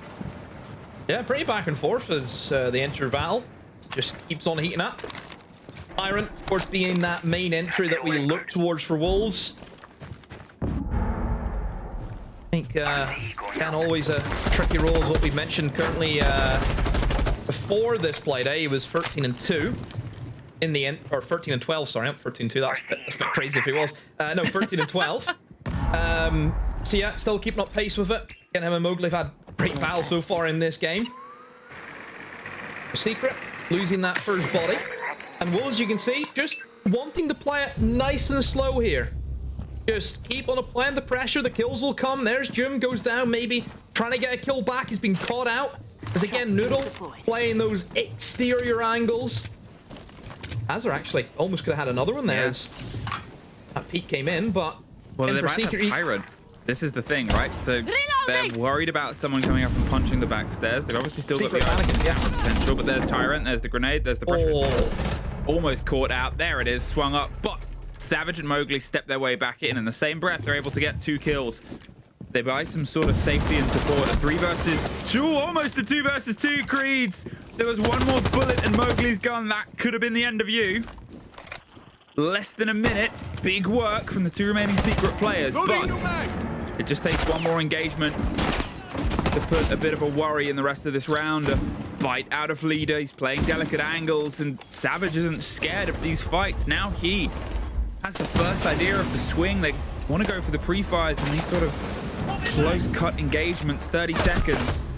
Oh, and a big risk from Mowgli, but doesn't net itself rewards. Savage, 3 goo mines, and a good gun, and a good idea. There's the kit, though. Gets the catch on the kit, 20 seconds. He's going to step out. 2 people on the same door, and not the same result as before. Wolves, they do push it over. Yeah, Azar, important kill. Able to get Savage. I mean, a good attempt there from Secret to try and get themselves back in. They knew they had to go aggressive. They had to get the kills back in their board, but I just think Wolves controlled the pacing really well. You know, they got kills, but they didn't, you know, just overextend themselves. They took their time. So Wolves starting off in good, strong fashion. I don't know, it just feels like one of those games, Amy, where it's just up in the air for anyone to grab. Oh, 100%. And I love that, because you want that, right? In these series. There's not a single person that ever wants a boring game. Even if your team's winning, you don't want a boring game, because otherwise you sit there sort of going, oh, I wasted my evening. You want your best teams taking it. And if you're a fan of the league and the region and you want to see them progress on the biggest stage and win the majors and the hammers, then you want to have it even more. You want them to be biting, improving, punching each other, and pulling out lessons learned from it to take across to other regions that, let's be honest, there's a couple of teams right now around the world that are looking absolutely terrifying. Attackers are heading out to defuse a bomb. And if you're not tested, then you're going to fail the exam. With what time, Jaeger? With what time? Waiting for your With what time, Jaeger? Finally! Someone around here. You're obsessed with those listenings for the operators. Because we always get little snippets of them, because we're either talking, as is our job. Lore fiends be loving them. I haven't really listened to a lot of them. I just like mimicking. I'm like a bird. Like a little parakeet that just hears something. Like that one that says Shrek all the time. I love that little guy. Oh, I know exactly you're on it, by the way. I know, it's a great bird. Shrek hat. Shout out to that bird specifically. I don't remember the name. Shout out to that bird. Minutes passed and they haven't been offered an engagement with Secret. They're not a million miles away and they're still checking things out, but they're just applying some external pressure. As we said before, Demo, you don't immediately throw into Chalet. It takes a little bit of build. Yeah, again, I think the way that Wolves set up their last attack, you know, they'll take their time. Don't want to rush things necessarily. They know that Secret have got some pretty aggressive players. You have to be ready for that. And right now, Wolves are doing a good job at just locking down different angles, waiting. They're almost just waiting for Secret to walk into their angles, isn't it? And maybe a Secret just sit in their hands and play not as aggressive. They'll have a really good time at it. But this from Azar. Oh, I think, is this going to nab a kill? Oh Oh, well, it did get the kill, but a great trade for Mowgli, though. And Creed make sure that they come out better for better. Doubles it down as Noodle gets the cut on the rotate back, and Adrian suddenly alone, but Creed sends him to the afterlife to join his friends in secret. Maybe a timeout on the back of that. We knew that when they got to the attack, Wolves were going to be sharp as the opening did, and we said, is the even half something that's already defined this? Them getting themselves off to this decent advantage, there it is. Just slow it down, reset a bit. What's going wrong, and how can we get a handle on this trade game? Yeah, I like the approach there from Wolves. It was trying to hit Secret at so many different angles, wasn't it? You had, obviously, players upstairs using a utility. We've seen the Capitao outside on the library balcony. Obviously, Azure coming in from Mud, looking for a bit of a stab. I think Creeves was also in and around the top floor, using that DMR, using the exterior windows to his advantage. Just a lot of things there from Wolves went right, and I think it just comes down to they're winning their engagements. Like, they're winning their gunfights. And in a strategy like that, you're relying so much on players stepping up and getting easy kills alongside the util dump. And they're winning those engagements. You know, Azure, even though he does get killed, think of the gap that leaves. You know, you don't have blue. It allows Creeves to do what he did, walking in through library, picking up a double kill. It's taken out these important kind of pressure points away from Secret. Like, we all know, in that hole for barring games, if you lose blue stairs, you can't stop anyone walking down into library. You can't stop anyone walking just into the bomb site, you know, locks down kitchen. That blue stairs is so important. And if you can target that single player and get rid of him, all of a sudden the site opens up and you have so many possibilities because you're limiting them, the amount of crossfires that Secret can hold on that top floor. 10 seconds to insertion. In terms of getting themselves in and involved as a team game as well, I think one of the frustrating things for the side of Secret is it doesn't feel a million miles away. Obviously, it's only 2 rounds as a difference. It's not the biggest sort of divide, but there's nobody that's really slacking in some regard. Sure, Mowgli had a slow start, but he's since been able to pick himself back up and get himself on towards the positive side of it. It's just that danged trade game, that infernal position. And the only person that's really put a bit of a distance in between them and their KD is Azza. Great game, 10-4, +6 as he sort of stands for now. But it's the fact that, as we saw in the previous round, there is somebody from Wolves ready to operate, ready to get into action immediately on the support structure of it. Are they going to try a bit of early pressure? Is this just to lure the Secret players back in? The grenade will just get some control. They can probably get the breach open and just make sure that their way out isn't entirely going to be bathed in flame. You can see Creeds is getting themselves in on towards the car garage. They've got this control, but it's never really locked in. Sure, you have the long angle, but as long as they're in trophy and there's a hatch, as long as there's a chance of them coming down West Main, it's not a firm grasp. There still needs to be some focus elsewhere. Yeah, I'm sure the hatch is open as well. Player inside a dining stops that trench walk-in from happening. So, realistically, I assume the best way that Wolves are actually going to deal with that hatch might be just to smoke it off using the Capitao. I think that is, like, you know, something we've seen used before. It just blocks the vision. But hey, we'll see. We'll see how Wolves want to kind of approach that. But their main thing that they're trying to focus on here, Emmy, is just get the walls open. That's what they're after. They want to get the walls opened up, give themselves the options, kind of let Secret know that, right, you guys now have to watch these angles. You have to watch the breach. If it's open, we can go through that. So, yeah, pressure now, I would say, over towards Mowgli. He's the man who has to watch this hatch. Well, all 10 players still stood, and with how good we talked about these teams being in that trade game, it's about to be an absolute crisscross and network. There's the first. Azza gets Adrian. And they're going to see if they can try and encircle on the other side, but Azza doubles down, and now they're going to push deep in towards blue, but they've cut their way across. They've now cut the rotate on the back end. Azza for a third! Noodle does find one, and in fairness, said at the start of the round, sure, he's a bit ahead, but he hasn't been the entire defining factor. And then he went, oh, haven't I? Watch this. Doom playing popped shots out of a window is not going to net you around, but I think as he downs one and puts the pressure onto a second, he's aware of that. He's just being encircled at this point. And there, after the secret timeout, Wolves get onto map point. And another thing as well I've noticed with the Wolves cameras, very relaxed, I think, today. Been a few times where we've seen them a couple of dire moments, but this just seems very chill.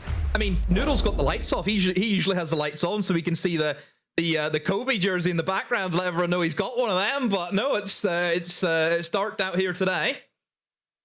But Wolves, this steady approach is working really well for them. They are just waiting for Secret to overextend, and every single time, Secret's overextending. Secret wants to go for a swing, and they've been put down every single time. It just feels insane that Secret are trying the same thing over and over and over again. I think, honestly, if they went into like a heavy kind of denial lineup, they would have so much better success with the way Wolves are playing. Wolves are taking their time. Imagine if you start having to deal with Goyos and smokes and things like that. You kind of wonder why they're a little bit checked out about this, right? You don't want it to be the idea and the mentality of, okay, you know, this isn't our map, but your team's Secret. You beat them on this map.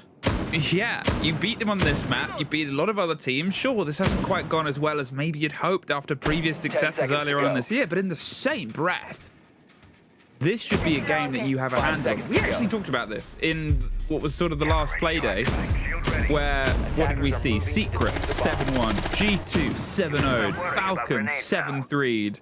Your big teams having big games to close it out. And then sort of in towards this, where, yeah, it's a best of one and a best of three. It's a long series, you know? And over the distance, you'd probably prefer Secret, just in terms of playing a long distance game and the history they have doing it. Doesn't mean you can't kind of want an expectation of a brawl here. Not to say they're checked out, there's still a chance to throw, but they've got to try and shut down Azza. Yeah. And he has been lightning. 13-4 is great stat line. And that's really good information as well he's been able to get. Is there's a guy in the bathtub who has now since exited that position as the Flores Romas came in to have a party with him, but doesn't want any of that. Again for Wolves, just taking the time. Using the exterior angles. Doing their drone work now. Oh, we'll be able to get that shield also. That will allow, you know, potentially Library to be taken a little bit easier now. Don't have that same coverage of having to deal with that shield looking straight into all of the kill holes that I'm sure has been made.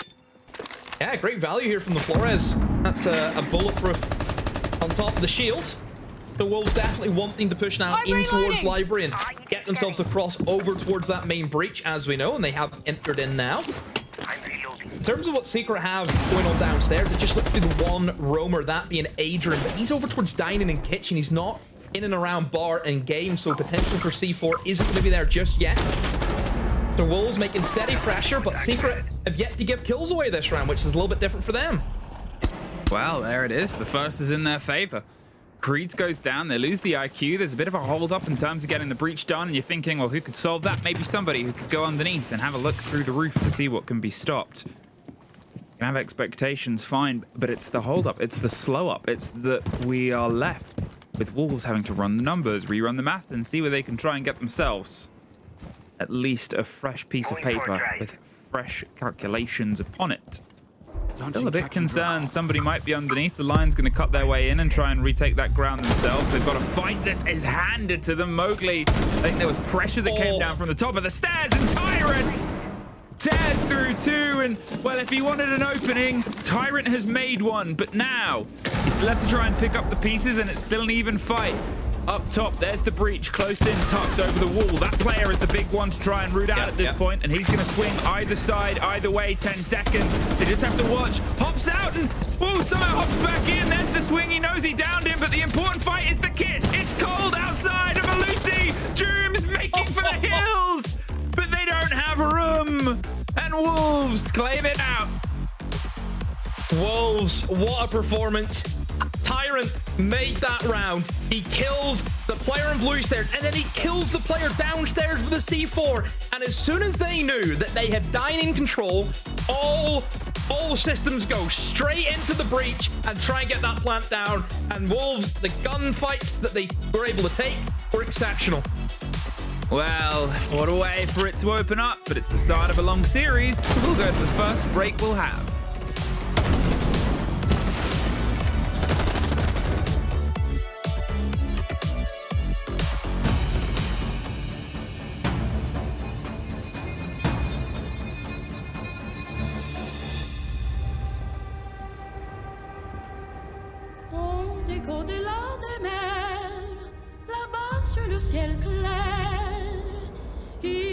triste une cité au séjour enchanté. Et sur les grands arbres noirs, chaque soir, vers elle s'en va tout mon espoir. J'ai deux amours, mon pays et Paris. Pareil toujours, mon cœur est ravi.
Welcome back, everybody, to EML. And it seems like today we're flipping that script the other way. Wolves taking down Secret on Chalet in an impressive way. The way that they were all just set and ready.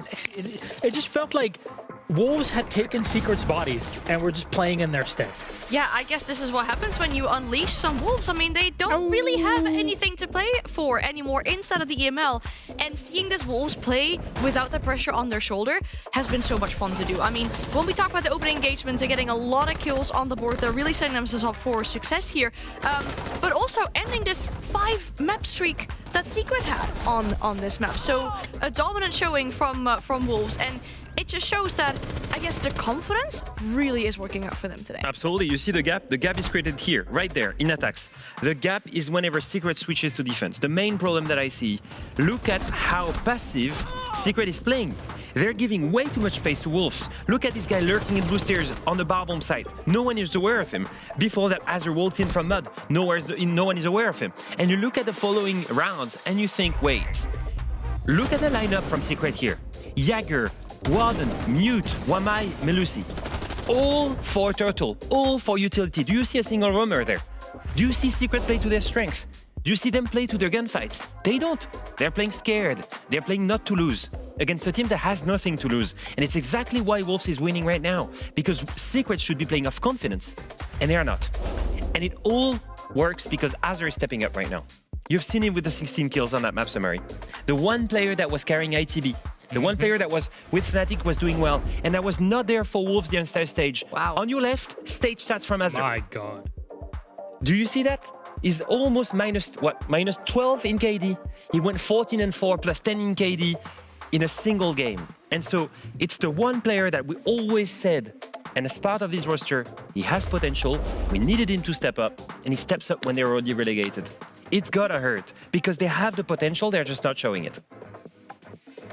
I think we're just lacking some energy on the side of Secret. So you can see it in the player cams, especially from Savage. He's just the frustration when they're losing these rounds. And I mean, we get to listen to the comms as well, but I feel like it's just we need that more. You need a spark. You need that confidence. That we thought wasn't going to be here from the side of Wolves, which clearly is there. But Secret aren't playing this as if this is a best of 3 that could then catapult them to a qualification game tomorrow. That's not the kind of vibe or energy that I'm getting from Secret right now. Not getting the confidence, but on the other side of Wolves, you see how they're setting up and immediately explode with an execute. Yeah, let's take a look back at the round that I just mentioned on bar, okay?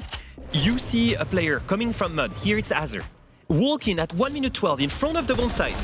Lurk on that blue stairs player who was not aware. And after this, look at the follow-up from everyone. Up top, Creeds gets a double kill from pressuring Library. At the same time, this Ash is coming up the blue stairs at the same way the mud player was lurking. So you have 3 players that are working Library with utility and coordination. And then you have 2 players that are backstabbing the bomb site, and no one is aware of them. And so that's an explosive coordination that we're seeing from Wolves that used to be the strength of ITB, that completely disappeared the whole year, and is now stepping up at the most important moment. It's incredible. It really is that we got to this point, which means we're going to have to set things up for map number 2. But all of that and more in this surprise turn in map 1 after the break.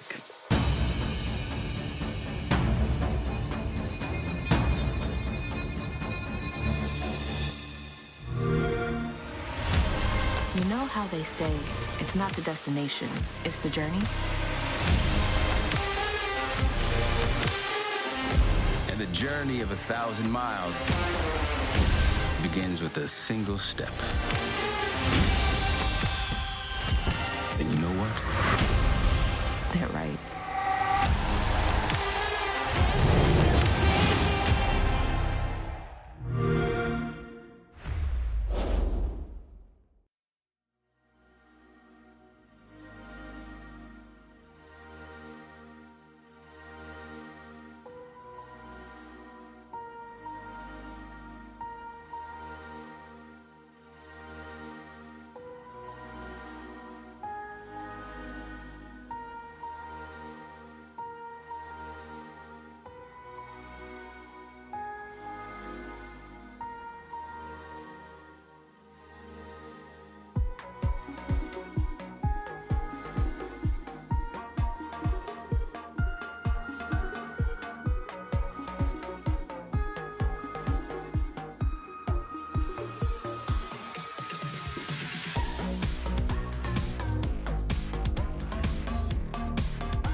My friends, it has been a surprising result here on Chalet, with Wolves taking down Team Secret in a way that looked really like Secret were not even there. It was not the real Secret that we're getting there, but map 2 is maybe the opportunity to reset, and that is Bank. Yeah, we talked about win streaks, right? That was a 5-win streak that Secret had on Chalet, now broken. But they have an 8-win streak on Bank. To make that any better, it's a map they really like. We've seen them on this a lot.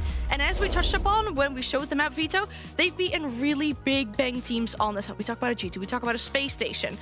On the other hand, though, Wolves, they've had more difficult time on this map. But then again, those were all results, I guess, when it still really mattered. And now when the pressure is off, it's a different kind of Wolves that we're seeing today. Yeah, they live in the moment, right? If we just look purely on paper, obviously Secret should always win that match. Yeah. But as always, matches are not played on paper. And although Wolves lost 7-2 to G2 on that map, with the Wolves that I'm seeing right now and the same plays that they had on Chalet, that's the split takes were working super well.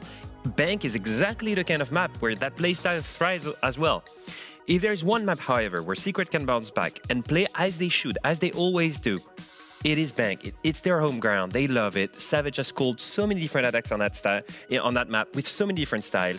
It's the one map where they can bounce back. Are we going to a map 3? Yes or no? Absolutely. We are going to map 3. Secret starting on attack as well will really help with the way that Savage has been calling different things, and it can really help them to get that momentum because they are in the driver's seat. Let's see if Savage can motivate the troops and get them back in here as well as Twister and their support staff. Thank you so much, my friends. Our casters are awaiting. Fluke and Demo, take it away. Thank you very much, and we are excited to find ourselves maybe on 3 maps. Maybe this will be done in 2. We'll have a 2-for-2 day, and Wolves, they'll find themselves driving further and further along. Let's see if this is as divided as it was before. No. It's not a million miles better, but it's a little bit better. Was it 78 last time? Yeah. They've won over about 11% of you. To be fair, like, that's 2/3 think Secret, 1/3 think Wolves. Very simple. Well, back to the Bank. A map you and I have seen quite a lot, and quite a lot of different regions. Obviously, the expectation here is from our desk and from whatever numbers they want to throw in, Bank. Why? Well, the 4-0 record is quite a good one, especially with 2 of those being within the past, week. Secret have beaten Virtus Pro and Wild on it and lost a grand total of 3 rounds across the 2 maps. They have been pretty dang solid. In the meantime, we don't really get it ever from Wolves. We had a loss, obviously, quite recently to G2, 2-7.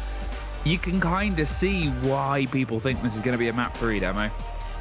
Yeah, I mentioned this whenever we were talking about our BDS and Gen.G game, where I kind of mentioned how in a best-of-3 format, you will start to get exposed with maps that you're not used to. I mean, yes, BDS were able to win Clubhouse, but even Frex said in the interview, no, our Clubhouse isn't good, we just got very lucky today. So that kind of showcases that you will be brought out of your comfort zone. And certainly for Wolves, whenever they played up against G2 last week in the Super Week, now, their map pool doesn't really go well up against G2's because a lot of the maps that Wolves want to play are maps that G2 don't play. So I think Wolves were always going to go on a map which wasn't going to be favorable for them just because of that. And it was Bank. And again, it wasn't a great showing. But then again, G2 are a top team. Don't forget on Bank too. So yeah, Wolves, you hope that they've maybe learned from those mistakes, but it's still not favorable for them. Look, Secret are an exceptional team when it comes to Bank. I will say though that Wolves, I think they've done the right thing with the bans. They've got rid of that Monty straight away. You cannot allow Savage to have the Monty whenever it comes to Bank. No, and obviously picked up a Blitz instead because they've also removed the Blackbeard. They're just too good with it, cutting its way apart, and without the Blackbeard, they can't just suddenly smash and grab their way through the back of this hole. They have to be a little bit slower, a little bit noisier, and a little bit slower with the Goyo canisters up in these extensions as well. Buys you this safe extra seconds to maybe try and put some pressure back in. There's a bit of a separation here. Great play with the Blitz. He's going to drop for the pistol and gets the headshot on towards Creeds. Very quick, very precise. I said it might slow him down. He disagreed. He's good in the shields. He really is. Love Savage on any shields that he wants to play. He knows how to do them.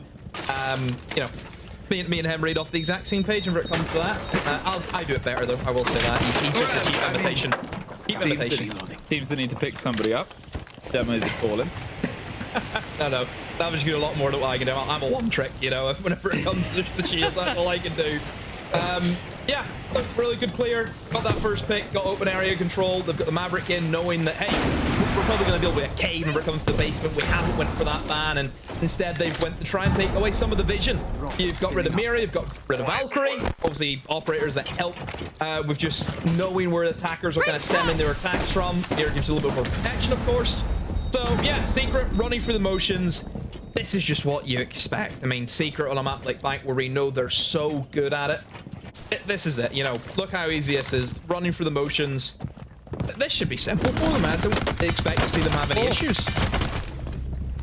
Well, Tyrant sort of drifted himself a bit close there into the engagement. Maybe hopes to get a bit lucky, but not going to stop this. As you said, Secret can just run this to the end. We hear what sounds like something popped on the back end. It stops the plant. They're still just going to push themselves up. Noodle does find the first, and Doom's going to go for the assessment of the plant itself and should get it confirmed as the other two defenders have been pushed further and further back. Azza gets one. Leader does get another. 2 versus 2. Look at the positions and look at where they're going. Secret, they're above the hatch. They've gone for the range. They're trying to get the catch on towards Adrian before they switch to the next kill. And that smoke, brilliantly played. But now, 30 seconds. They know where Doom is going to be. Do they have the time? They're going to go for the split push here, I think. One is going underneath, and unfortunately, they haven't quite timed it right. And no, they weren't. In fact, they went 2 above. Confirms the kill, sprays it away, and Doom can just ride this one out from the end. Gonna go for the long arm on this perspective. Oh, it's been read like a bit of a book there, as is expecting it. Swung round fine, but it's too little too late. Doom wins the end of the round, but to be fair, good effort from Wolves to get that one close. Yeah, I mean, I guess, but it was still always going to be Secret's round win. Yeah, Secret just going for the motions. Solid attack from them. No complaints. As soon as that diffuser goes down, we know it's only going to end one way. And yeah, Secret take the first round. No problems at all for them. This should just be more of the same to come, I feel. Obviously, look at Wolves lose the opening pick. Don't know the opening pick was. I think this kill was probably the more damning of the two. Oh, yeah. Because you've lost your Tachanka, so obviously your denial goes out the window at that stage. Yeah, I think from that sort of moment on, you caught them out of position. They're smiling. They're happy. It's been a while since we've seen that today. But as you sort of said, it's the Tachanka, right? It's the one that should be that mobile response. You know that they're going to try and send it in and go for the plant between them and the smoke. You could cover the whole site and fire if you wished.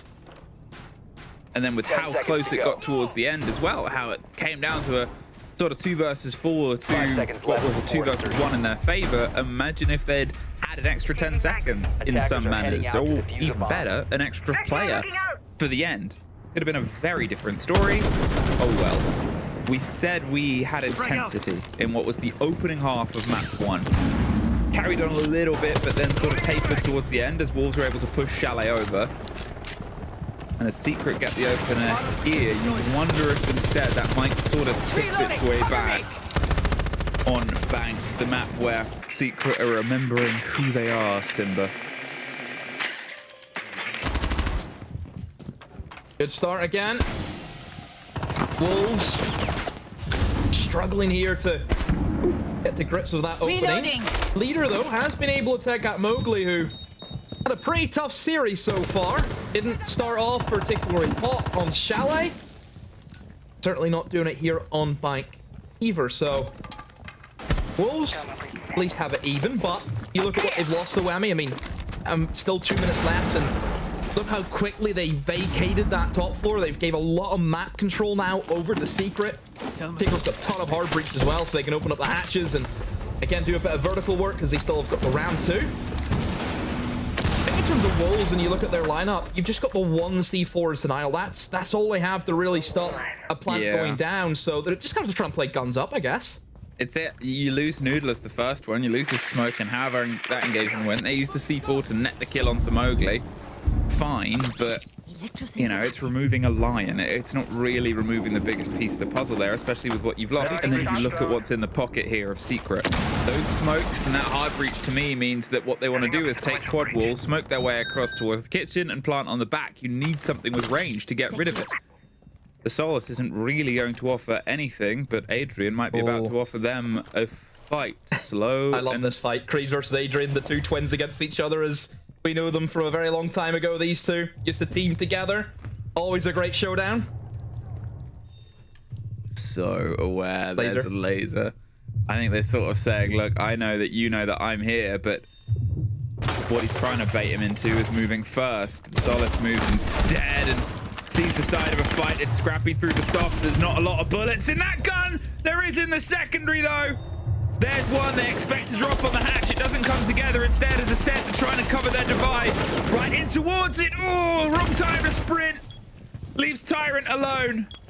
And at this point, they're going for the plant. Close tucked on the back of the door, but he's got nothing to stop it, and he's entirely surrounded. Secret. There's an energy that they were lacking a bit before. And they're going to start to fire on more. Oh, winning their engagements, I think, has been the big difference here, Emmy. I mean, they were struggling. Obviously, in Chalet, I feel a lot of time Wolves were just getting the upper hand in the engagements. And no, I mean, that was a perfect example. Look at Adrian, you know, kept his kind of nerve. You could even see as well that Wolves were, I mean, Wolves knew, like, Adrian and Creeps both knew where each other were. That was as obvious as what could have made. And then Wolves tried to almost make Adrian panic by start opening up the hatch above him. But Adrian didn't flinch at all. He just held the angle. He knew who he wanted to kill. That was the main thing, and he wins that engagement. So, yeah, big up to Adrian. So Wolves, the cycle just isn't working for them. Big up the Adrian. Big up the Adrian. Sorry, Ali G is a what impression you went for there? Stands. Obviously the cycle isn't working here. Basement didn't work, open area. Now they're going top floor, which it's a tough one. Whenever you look at the operators available for the attackers, you've got ranged hard breach, and we know if that counter wall gets opened up and it just locks down the elevator corridor, it really limits the movement for the defenders. So, I mean, this is also going to be a really tough defense, I think, for Wolves. I think that's sort of the problem, right? Or where the pressure comes together now, because you're trying to find a safe place to defend. You're trying to find a comfortable place to defend. We've had two, in some manners, different approaches from Secret, but even when they're in a bit of an early back and forth trade, they've been able to wrest control here. Here, there's almost less for them to do in terms of covering, in terms of clearing, in terms of getting the whole map locked down. They're just so, in a way, comfortable on bank. And you always have the demonstration of whose is a map. We had a change of the beat earlier on in our first series, but so far the way this one has opened is like, oh yeah, sometimes, well, most of the time, statistics don't lie. Statistics are a very good method of prediction. They're going to see if they can try and get the catch, obviously force the players further and further away from the windows and just be active threat. Adrian on the far side is watching, and then a Deimos from underneath is trying to cause problems, but it's actually Mowgli that gets one, and the Deimos almost has a bite out of them and does. Leader wins the engagement, led from Azza in towards Leader, and Secret can take that as their momentum to just push in, but Noodle gets one. Noah's gone. The bounce of that grenade won't go anywhere because it's caught, and well, Wolves, they were waiting, and Secret threw themselves in there. This kind of feels like the same trend as what Chalet was kind of like, no? Where Secret took two pretty comfortable first opening rounds. And then it was the third round in Chalet, you remember, that Wolves just kind of won it, like in a blink of an eye. Kind of similar story there, no? I mean, Wolves just holding their angles. Secret, again, just going into said angles. It did almost feel like a little bit mistimed there from Secret. I mean, I didn't really see, like, what did they see to make them say, go, go, go? Yeah. Because I didn't see it. Did you see it? Did anyone see it?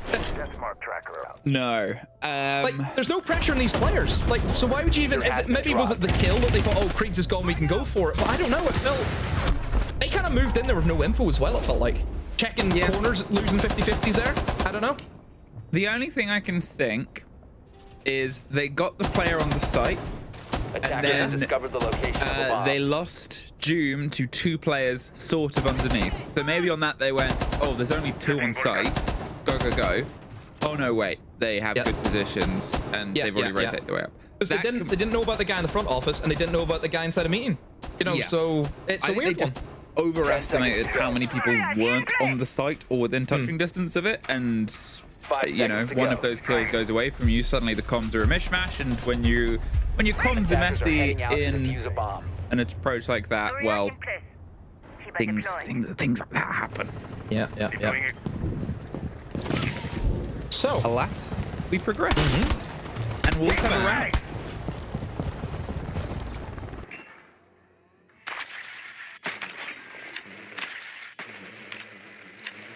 Almost a sort of oasis, brief pause, but as we said, you know, Secret have been very good at adapting. One bump in their sort of road isn't going to be the biggest nightmare. They're not going to sort of be losing sleep as of yet. Hey, they've lost this map 7-2 and they've won this map, sorry, 7-2 and 7-1. They've lost 3 rounds before. Got shock horror. Yeah, Wolves pretty good on it.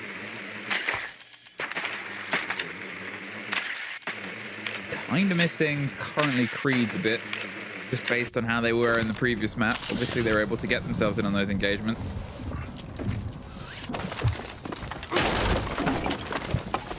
Well, no hold upstairs this time. Remember last time that Wolves kind of went for a bit of a softer hold in towards open area, but it was dealt with pretty swiftly by Secret. Instead, now they're interested in just going for a full turtle, and look at the ban as well that Secrets went for. They've got rid of the smoke, so you know, pretty heavy operator that we like to see for denial, especially on this map. Which, you know, sometimes for this site we can see smoke used in 2 ways: just the traditional sit in the site, try and deny the plant, or a very aggressive position in towards server, use it on the blue stairs, using that smoke early, still wasting time. But you can look at Wolves and you know what they have. They brought in the Goyo. You've got the Tachanka, which hopefully will stay alive. Tyrant kind of got picked off last time, but oh dear, the players in server have been dispatched. Secret cooking really, really well right now on that execute. And again, this should just be go for the motion, same as last time. Yeah, they've obviously still got a player inside Garage to watch towards that default, but as the others rotate around, loads of time. Secret, they can reapply themselves. You can see the Mavericks off to do some busy work on the back take, make sure the hatches are open so they can threaten this position. They could apply some pressure. They can risk dropping someone back here and still have the trade game on towards the plant itself. They are more than ready and able for this, and that's why the rotate comes around on this side. Sure, the fire is bouncing its way in because they have the Tachanka still up to this point, but the Kiba actually in some ways could work onto their favor. There's that little window of plant, there's the blind, there's one for Mowgli, there's another for Doom, and there is a flawless for Team Secret. Yeah, you look just how easy it is for the basement. I mean, Secret, if you're good at this map and you've mastered how to attack that basement, it just means that nobody wants to go against you on that. I mean, that was so easy for Secret. Didn't do anything crazy. They just know what to do. You execute it well on the server. You didn't lose anyone doing so. And then 5v3 minute left. Yeah, just walk in, use the util. Wolves have called the timeout here. I would have maybe have thought that they would have kept this for their attacks, which I think they'll struggle with a lot more. Yeah, it's almost that sort of, I guess, when we sort of make, oh, it's a tale of two halves, it's a tale of two whatever, it's a tale of two maps currently, I think. There's the struggle on the other side, fine, but this is a Secret that is very different to the Secret we had before. In the same way, it's a Wolves that's very different to the Wolves we had before. Think of how eager they were to step into engagements. Think of how good they were on the trade game on Chalet, on cross both halves. And here it's just, they don't seem to have a response to the first or the second kill that gets taken away from them. What, the opening kill, apart from 3 rounds, wasn't in their favor last time. Here, 4 in a row, Secret have already improved upon their opening statistic. The game is just getting a bit out of hand for Wolves, and as this, you know, we made the comments before of this is the second film in a trilogy you might turn away for. The location of a bomb. Yeah, statistics ain't lying, Demo. Stats don't lie, numbers don't lie. Sometimes they do. Sometimes they do. Yep. My KD in ranked lies. Okay. Okay, buddy. Yeah. I don't know. I mean, maybe Ubisoft's maths is off. No, I would say they're pretty right. Oh, okay. I'd say they're straightforward, yeah. Live by the support 0.8, die by the support 0.8.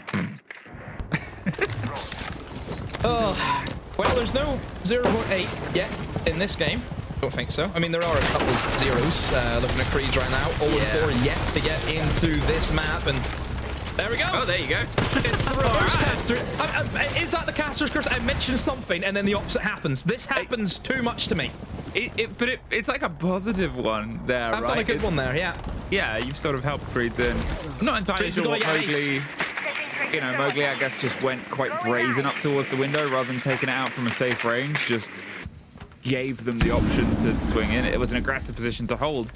It not being punished, I think, is the biggest blow. Oh, but that sure is. Savage, he's in and up to the races. Immediately gets himself top spiral, holds onto the position and goes for the call. Great move. He's bought himself a chance at a route. Now, there is some players that are otherwise trying to make their way inside, but Noodle's doing his best to hold out. Instead, they need to really desperately win this next engagement. Pulls away. He's dead. Think about what the site is and think about, yeah, the three players that are surrounding him. He's got one that's about to hit from long dash side, one that's going to go over the short, and, well, he's just going to free fire onto one, but Adrian is there to wrap it in. 3 apiece. And now they also have the access to the cams. You've lost your sledge, you still have a ram. You've lost your Keybers.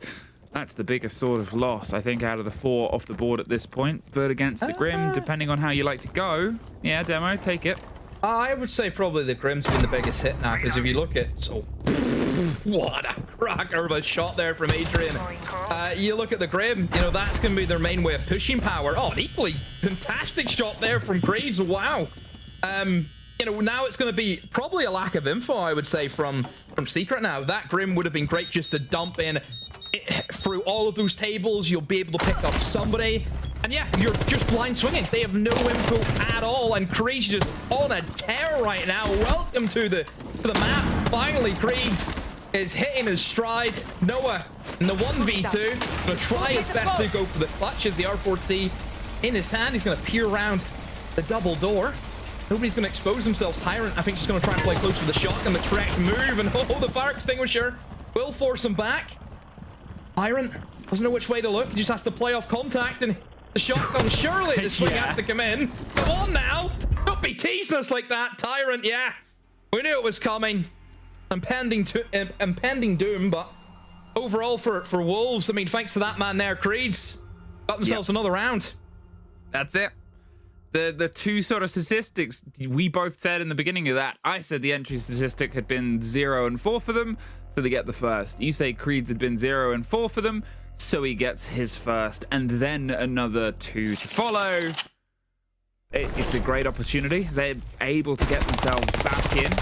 They get themselves a second round, and obviously the worry is here that this is their preferred half. The worry is that they'll get to the other side of it, and suddenly they're a bit of a dicier situation. Bank itself, the weird split of the game that we, you know, they took 2 of their attacks when they were against G2 in that sort of opening half, and then got nothing on their defenses. In that weird way, they've had some growth there.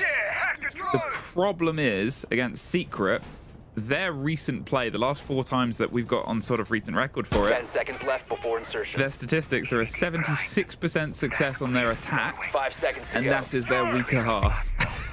Their defense, 79%. Attackers are heading out to defuse a bomb. So it's dangerous. The second half of this game, they need to have it even. Well, got still one final opportunity. And oh, that's very aggressive, and oh no, Reed's been punished because of that. Just overheating, very much so. Not a good start at all here for Wolves. And you look at Wolves right now and the lineup that they have, I mean, it just screams they want to try and play for a retake. I mean, these are all very aggressive operators that you have. I mean, no real plan denial. They just want to get in there and just fight. That's the game plan, I think. Yeah, it you know. I mean, it is this bomb site, so what do you expect? Yeah, but it's expecting the brawls, right? It's where Secret have had the control throughout this game so far. It's where they've been very confident. As I said before, the first 3 or 4 rounds or whatever, it just felt like Wolves didn't have the trade game. All the compliments were sort of paid towards it, but repeatedly there was kills and there's a plant going down. Savage is just going to go for it, because why not? Wolves, hello? This is why this site reeks. Okay, that's not the most common scene. Mowgli gets caught by Capcan, but it's in a post-plant situation. Leader is down in the meantime, and still there's a bit of a stunned silence over the room. There's a slip pass, but they're inside the site itself. You've got to remove those players and then look who's above. Noah on the windows that can just sort of maybe even watch this from the windows itself. Oh, that's rotten timing. As the C4's shot out, you still have to try and take the player, and is going to go for it. Does get the kill. There's suddenly a 4 versus 1. Can they get Doom and get the kit? Doom holding out, spinning on a dime. They're out of time here. Demo, Doom. The last factor of it. A quad kill. Doesn't even have time for the ace. Oh my. I mean, first of all, the kill that Azur just got. Yeah, that was ludicrous. I mean, what do you say about that one? Hip fire, headshot onto the ram. But Doom, I mean, he's been the standout player for Secret so far today, as he always is. And obviously the desk did a great little segment about him. The one thing that Doom has is the consistency. That will, in my books, will always make you a top player. Yeah? And Doom is so darn consistent every single stage.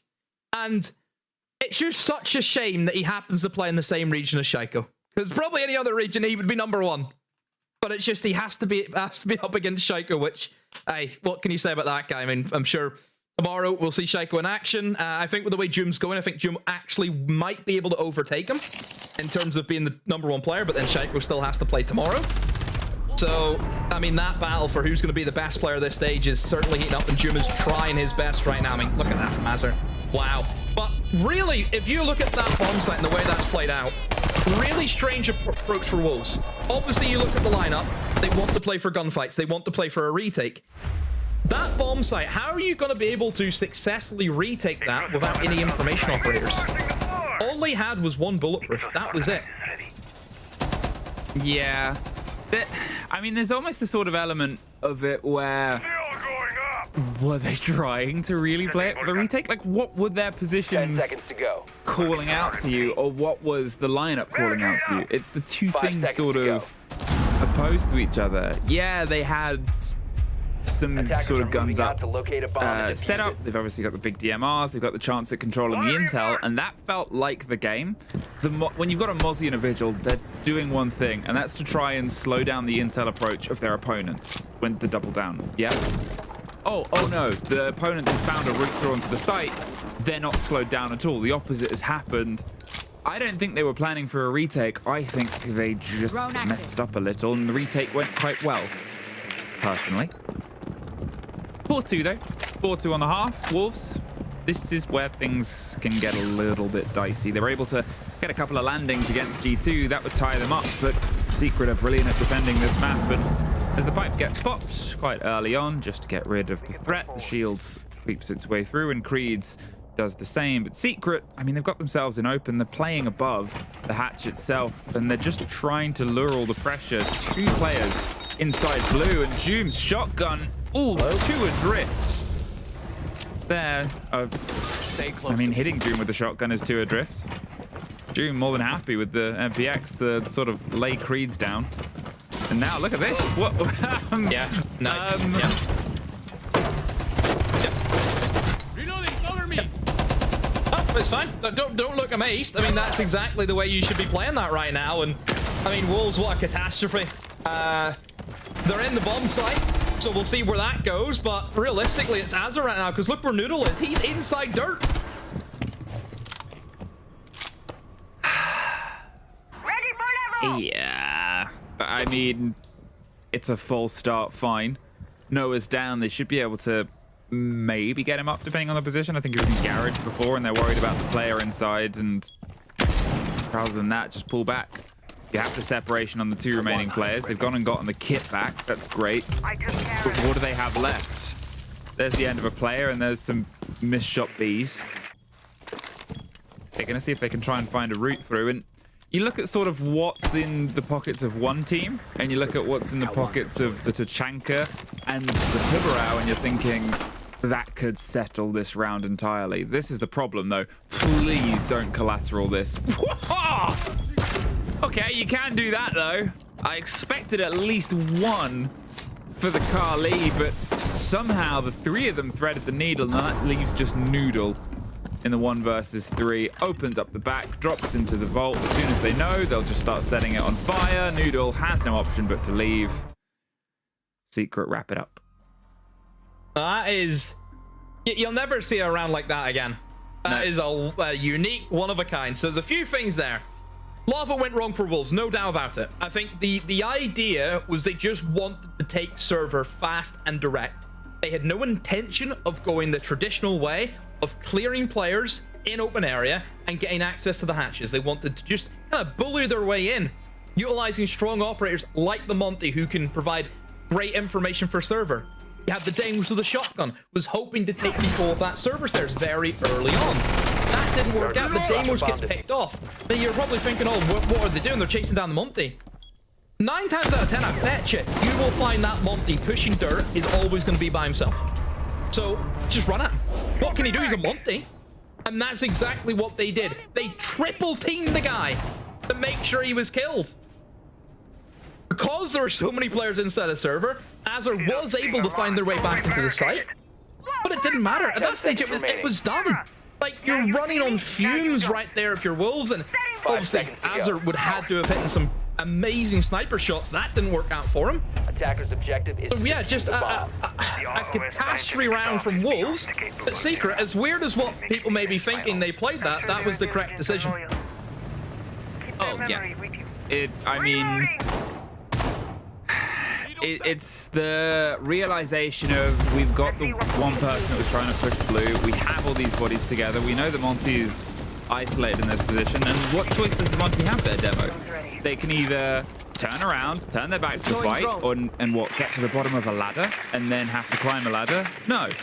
Or they need the rest of the team to show up. The rest of the team was trying, and they knew the rest of the team was coming to the site, so then that doubles down what Secret needed to do and put the pressure on towards Wolves at that point, and 5-2, June, again, as you said, he's often the sort of second to the best in the world, but the best in the world is, well, the best in the bloody world.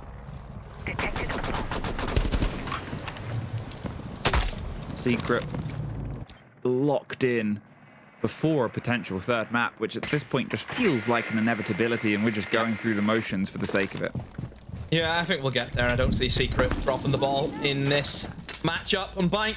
Again, it's the preferred map for them. We know how good they are on it. Wolves feels like it's very similar to G2, where I think the intention's there, but the execution's way off. Now, Joom is fishing right now for a C4. A very dangerous game, of course, underneath the verticals that were made by the Ram. But nobody on it right now for Wolves, so safe enough at the moment for him. Picks as of yet, and we are nearing that minute mark, so I'm sure it will heat up momentarily. And Joom, now there's a player right above him.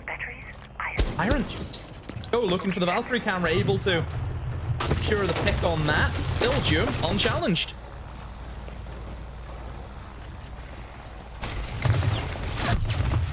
Well, takes his first blow, takes a bit of a bite, but is still able to slip his way out. Oh, suddenly two other Secret players drop as Joom gets Tyrant amongst it. Does get down from the following engagement, though. How aware are they? Pretty comfortably aware. They're just going to drift down and make sure they don't get caught. They go for the cement on the kill itself. That isn't netted. Okay, a 3 versus 3, but Demo, look at the time. They've got to see if they can try and get this one put together. They're having to still fight on towards positions, like the elevator. There's the spray and the pre-fire through, but they haven't moved off. Do they know? Or are they about to learn a horrifying lesson as they can try and move around the back of the hold? In fact, they entirely pick up and go for the push itself. One slight cut across the middle, and Creeds gets the pop onto one. Noah wins out, but he's all that's left as they go for the divide and go for the plant itself. But there's lead of the cover gone. Noah just just has to cover the distance, and I mean, I think he knew what was going to happen there. Whoa. What a wall bang! I mean, hey, you have to take the shots. Went for the shots. Simple as that. My, oh my. I mean, that is another round that, again, for Secret, I think it's down the Wolves just losing the 1v2. Seen that on Chalet, didn't we? Yep. I mean, it's frustrating in some manners. It's tough in some manners. It's the one that pushes them all the way to the limit here, but it just shows that there's always the possibility. What is that? What is that, production? What is that? Right there, my word. And what is also that? 6-2. Now you see me? And as I said, in some manners, it feels like we're going through the motions, but... Cover me! 10 seconds left. 5 seconds left. Attackers are moving. Wolves just not up to snuff whenever it comes to their bank. This is where, again, in the best of threes, you will be exposed. So, yeah, definitely Lair. That's where we're headed. Secret just in a commanding lead right now. And Doom is 12-4, similar to what Azur was able to do for Wolves and Chalet. Doom has matched that almost.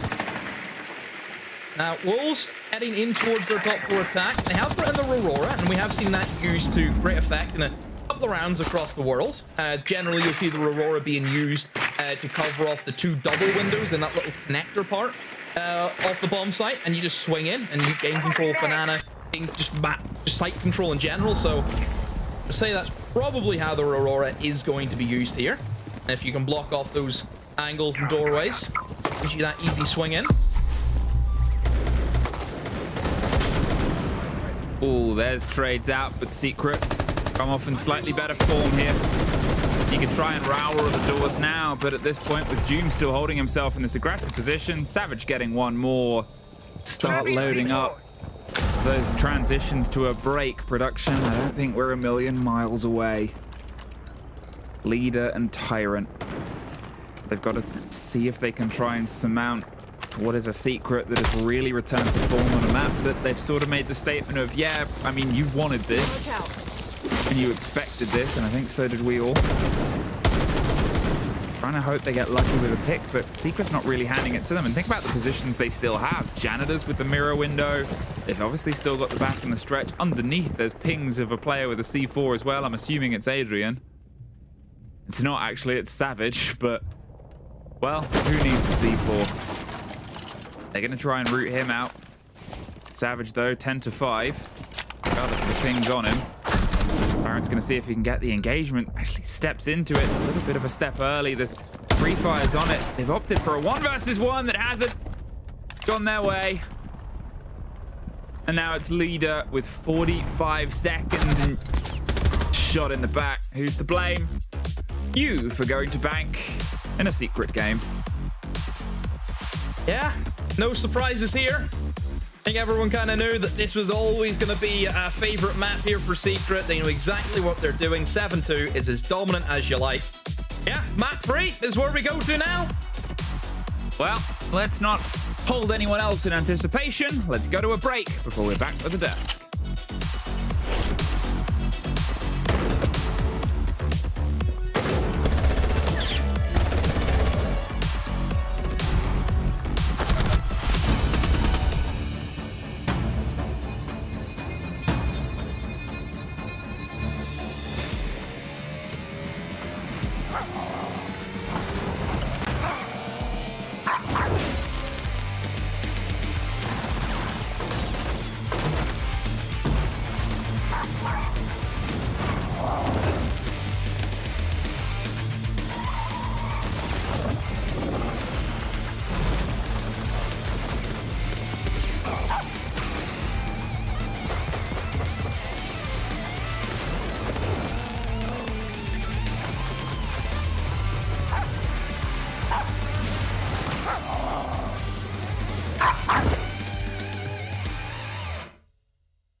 Friends, Team Secret take map number 2, Bank, and they showed off their confidence and their play in more ways than one, in ways that we could also learn how to exploit them in our own games. Our very own Leo Alfama is standing by with all the deets.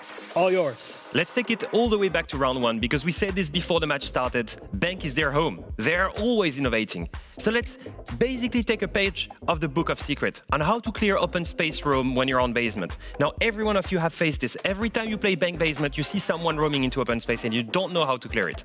Most people, here's what they do. They're gonna send someone through open space window, maybe a blitz, maybe someone behind, and they're gonna have someone towards main to cut off the corridor. In this scenario, you might think, oh, it's okay.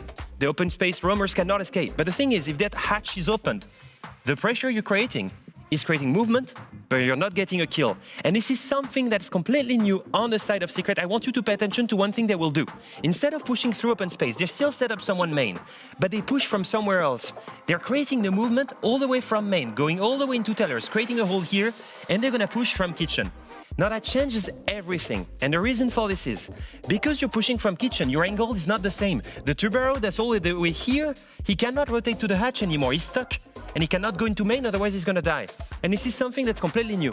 So instead of clearing from here, you're gonna be clearing all the way from main. And as you can see here, Savage and Joom, they're pushing from main, and you're gonna see what it looks like. First, they drone out the roamer here, Noodle, who was in open space. Then they make a rotate here, and they're gonna make the rotate back to the kitchen. And the angle that it allows them to have is this. As you can see, the Tubarao here, he's stuck on the hatch. He's stuck all the way here under the hatch, so he cannot rotate back here and try and drop. And this is completely new, because in this case, he cannot escape. He has to play gunfight. He dies here to Savage. But even if he didn't die, Maverick was here to cut him off all the way from main. And so this is the new way of clearing open space. And this is something we learned from Savage and from Team Secret, once again innovating. Finding a new way to clear open space 10 years down the road. So many ways to do all these cutoffs, and of course you can play vertically, you can just bash your head against the wall, but when you play together as a team, it ends up saving you a lot of time in rounds like this. Yeah, or you can just push through. I mean, what we were asking for Secret was to have more energy, right? It sounded like they weren't really playing, more passion, more footwork, everything. It sounded like they weren't really playing an important best of 3 for them, and we have 2 clips to really show how Secret was bringing the energy on this map. Starting out with one round on the attack where they have this execute around server, throwing the Ying and making sure they already have the opening engagement going on for themselves, and then they just push through, even through the fire. They make sure they get the plant down, and by this they basically flood the player playing in vault.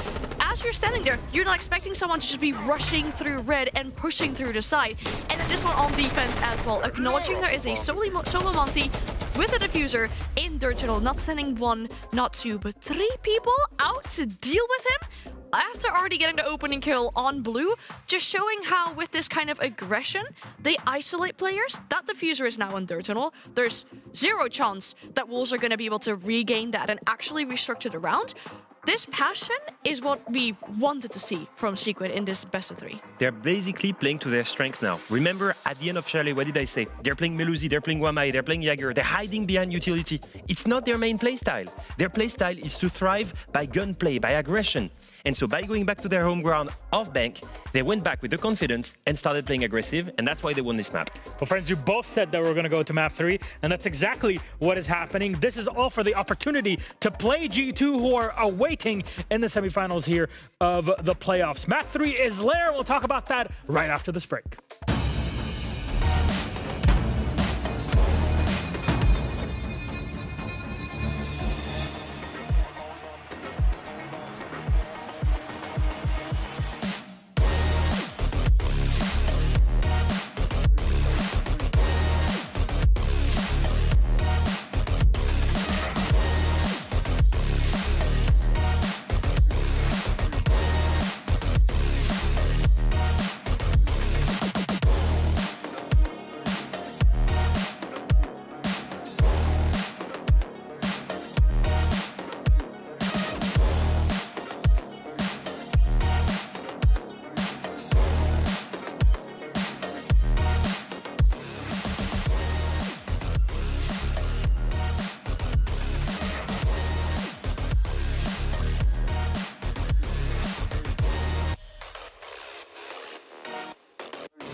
Welcome back, everybody, to EML. Team Secret and Wolves are tied up 1-1, and we head into map number 3. As predicted, Lair will be our battleground. We're going to cut to the chase and get to it right here, right now. Team Secret have warmed up into things, and Wolves have nothing to lose. And how does the on look for Lair?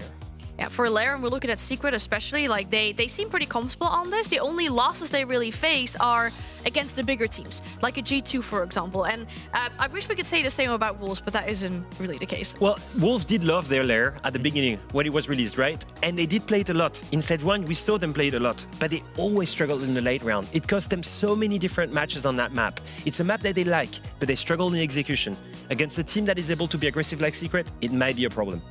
It absolutely might be, and if I were to kind of reduce things down to this game so far between Secret and Wolves looks like the start of Team Secret's stage. Map number 1 in their entire start of the stage, in Stage 2, very slow. But once they got that machine running, we saw, Bank, how effective the strategies that you highlighted, both of you, in the post-map desk. And still, Wolves on the other side have nothing to lose. There's a lot on line in this, and they're smiling. Yeah, that's a big storyline as well, because that was not what they were doing in the first game. The energy wasn't there. Second map, it was so much better as well. But for Secret, they don't want to disappoint. They don't want to drop out here into the lower bracket and then have a more difficult path of making it to the major. They want to make sure they get that back-to-back international appearance, whereas on the side of Wolves, what is there really to play for? Like we said at the beginning of this matchup, they are going to get relegated. They can only save their season by qualifying to a major when there's so many other contestants and only 4 spots available. They're 1 map away from going out with a big bang. Yeah. I mean, sending Secret in the lower bracket, in the playoffs, when everybody rolled you out, when you're in relegation, you're relegated already. Like, there is nothing else to play for but to basically prove to everyone here that you have Tier 1 talent, and maybe for some of these players, if they perform well, to get picked up once again into Tier 1. Some would say it's already an upset that Secret drop 1 map in the series against Wolves, but who knows? It's all up to the third one on Lair to decide things. Thank you very much, my friends. Our casters are standing by. Please, Fluke Demo, take it away. Thank you very much, and we will do as we hurdle into what is a guaranteed to be our last map of the night. But which of these 2 teams will progress along the upper bracket, and which will fall to the lower? Wolves. Remember what they're playing for and what they're fighting for and what they have ahead of them. This, getting the 1 jump to put themselves 1 jump from an international performance after what year they've had, well, this could be their best opportunity. Well, it is Lair, and this is the map that they have played the most across the 2 stages combined. This is their 7th time going into this map. And look, I think it's a map which has had probably a mixed bag result for Wolves.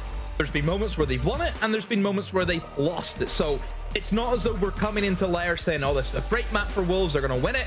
No, they have looked beatable. So that's one thing to keep in mind. It is a preferred map for them, but it's not as though it's like an absolute stronghold for them. Secret, on the other hand, I think they're going to have a lot of confidence coming into here. I think Secret, whenever you kind of look at their map pool, again, it's a pretty deep map pool. I think kind of during the first stage, I think it was the map that both of these 2 teams played against each other, and that did result in a win for Secret. So we do have, you know, that match to kind of reference. Only 1 change. I think that was whenever they had still cracks, obviously, inside of Stage 1. Now we've seen Creed. So look, I think Creed's has obviously been their best kind of standout performer, I think, throughout the course of the stage, probably the most consistent one there. And he's the player I think needs to step up. Time to redecorate. I think it's always this sort of, you know, it's fair to look at a player and be like, I want to see you step up, or look at a player and be like, you can have your A game. But it's almost the weird sort of balance of it, where we've had players that haven't stepped up throughout the season step up. We've had, you know, Azza have a great opening game and sort of sets himself up for the split. But if you look at the stats of the whole series in a whole, he's still +9. Him and Noodle are the only 2 that are positive. Lead is the one that's a little bit behind attack. But Creed is just about level. On the other side, Mowgli -7, Adrian and Noah both -5. If it wasn't for June right now, there's a good chance this series would be over already, who is currently the best rated player. But Azza has only 1 kill off the pace set by somebody we heralded so much in the previous map as being how good he is. Drone active. Now, we've obviously been on the boards of Leia not that long ago, and it sent a surprise result and the fateful team down to the lower bracket. Here, slightly more set on the pace, and as Noah has the first fight taken out of him, Tyrant gets the follow through. Talked about him not quite being up to the pace, and he's moved with a swing up green, and Dazza now is going to root his way underneath and start doing Deimos things Death like mark this. on the way. Putting their name onto Chanka and saying, hello, all this floor is soft. Where are you going? Yeah, classic thing that we see Azure do quite a lot. He even does this sometimes to the butt. Usually he's going to be the player who'll rotate downstairs and utilize that verticality, which was certainly an area of the map which just wasn't really utilized in our previous matchup between BDS and Gen.G. We see nobody in this top floor really, go downstairs, use the kind of vertical options that you can have from below. But Wolves are now piling on the pressure. They've just strolled on in. I mean, a minute left, and Wolves just thought, you know what, let's go for it. Well, I said at the start of the round, June might have been the reason they're still in, and he could be the reason they win out this round. Ooh, there was a moment. There was a moment. Everybody, I'm looking at you. Everybody, there was a moment. You can see that Az is chuckling about it. But Wolves, strong start, strong opening first round. Good pacing. I thought right from the get-go, how quickly they were able to take in towards storage and get that pick. Just sets them up nicely.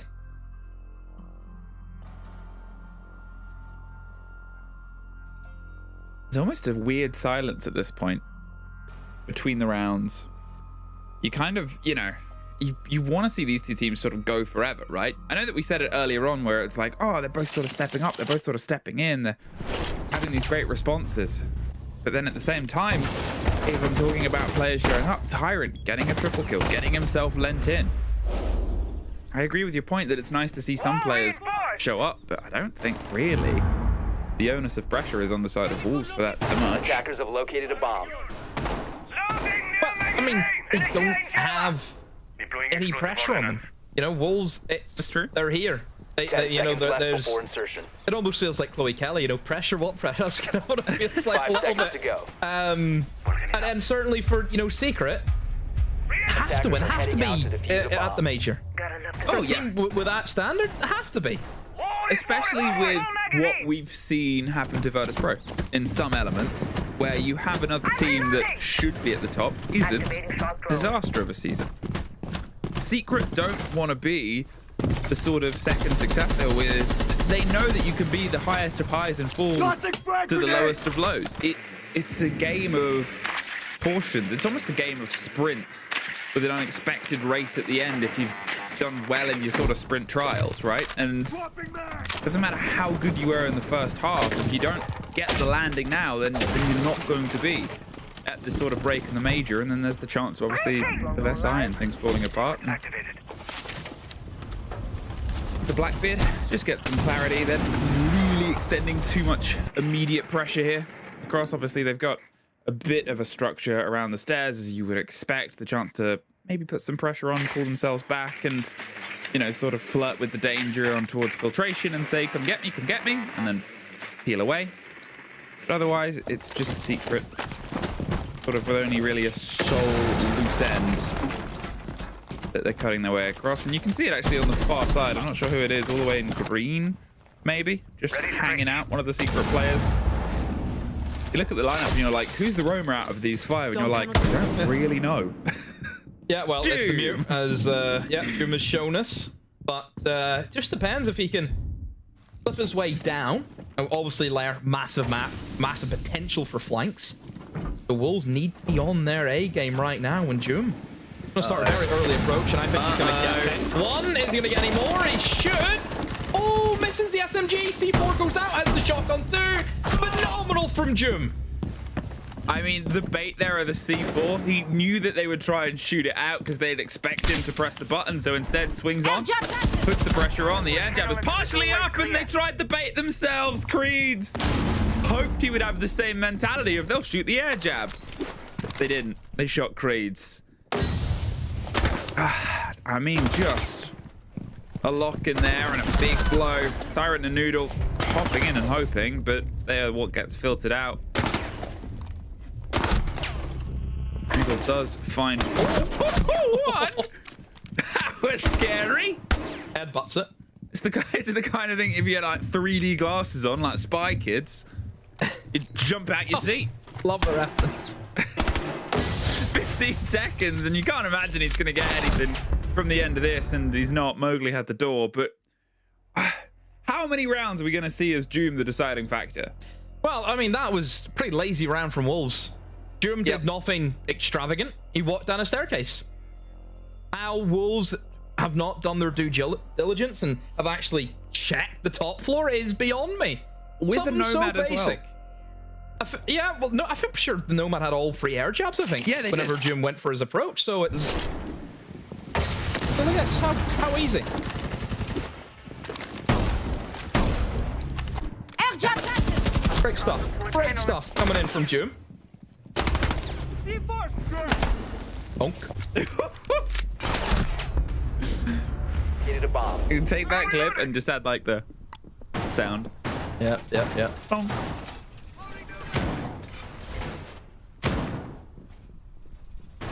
I do like the idea if you got a screen grab of the C4 right next to them and you'd be like, did they live or die? People would be surprised. 10 seconds to insertion. Anyway, one apiece. Secret. 5 seconds to insertion. They were shaking a bit on the top floor. Now they come here. I'm not gonna do a rant demo. Why not? Because it's not worth it.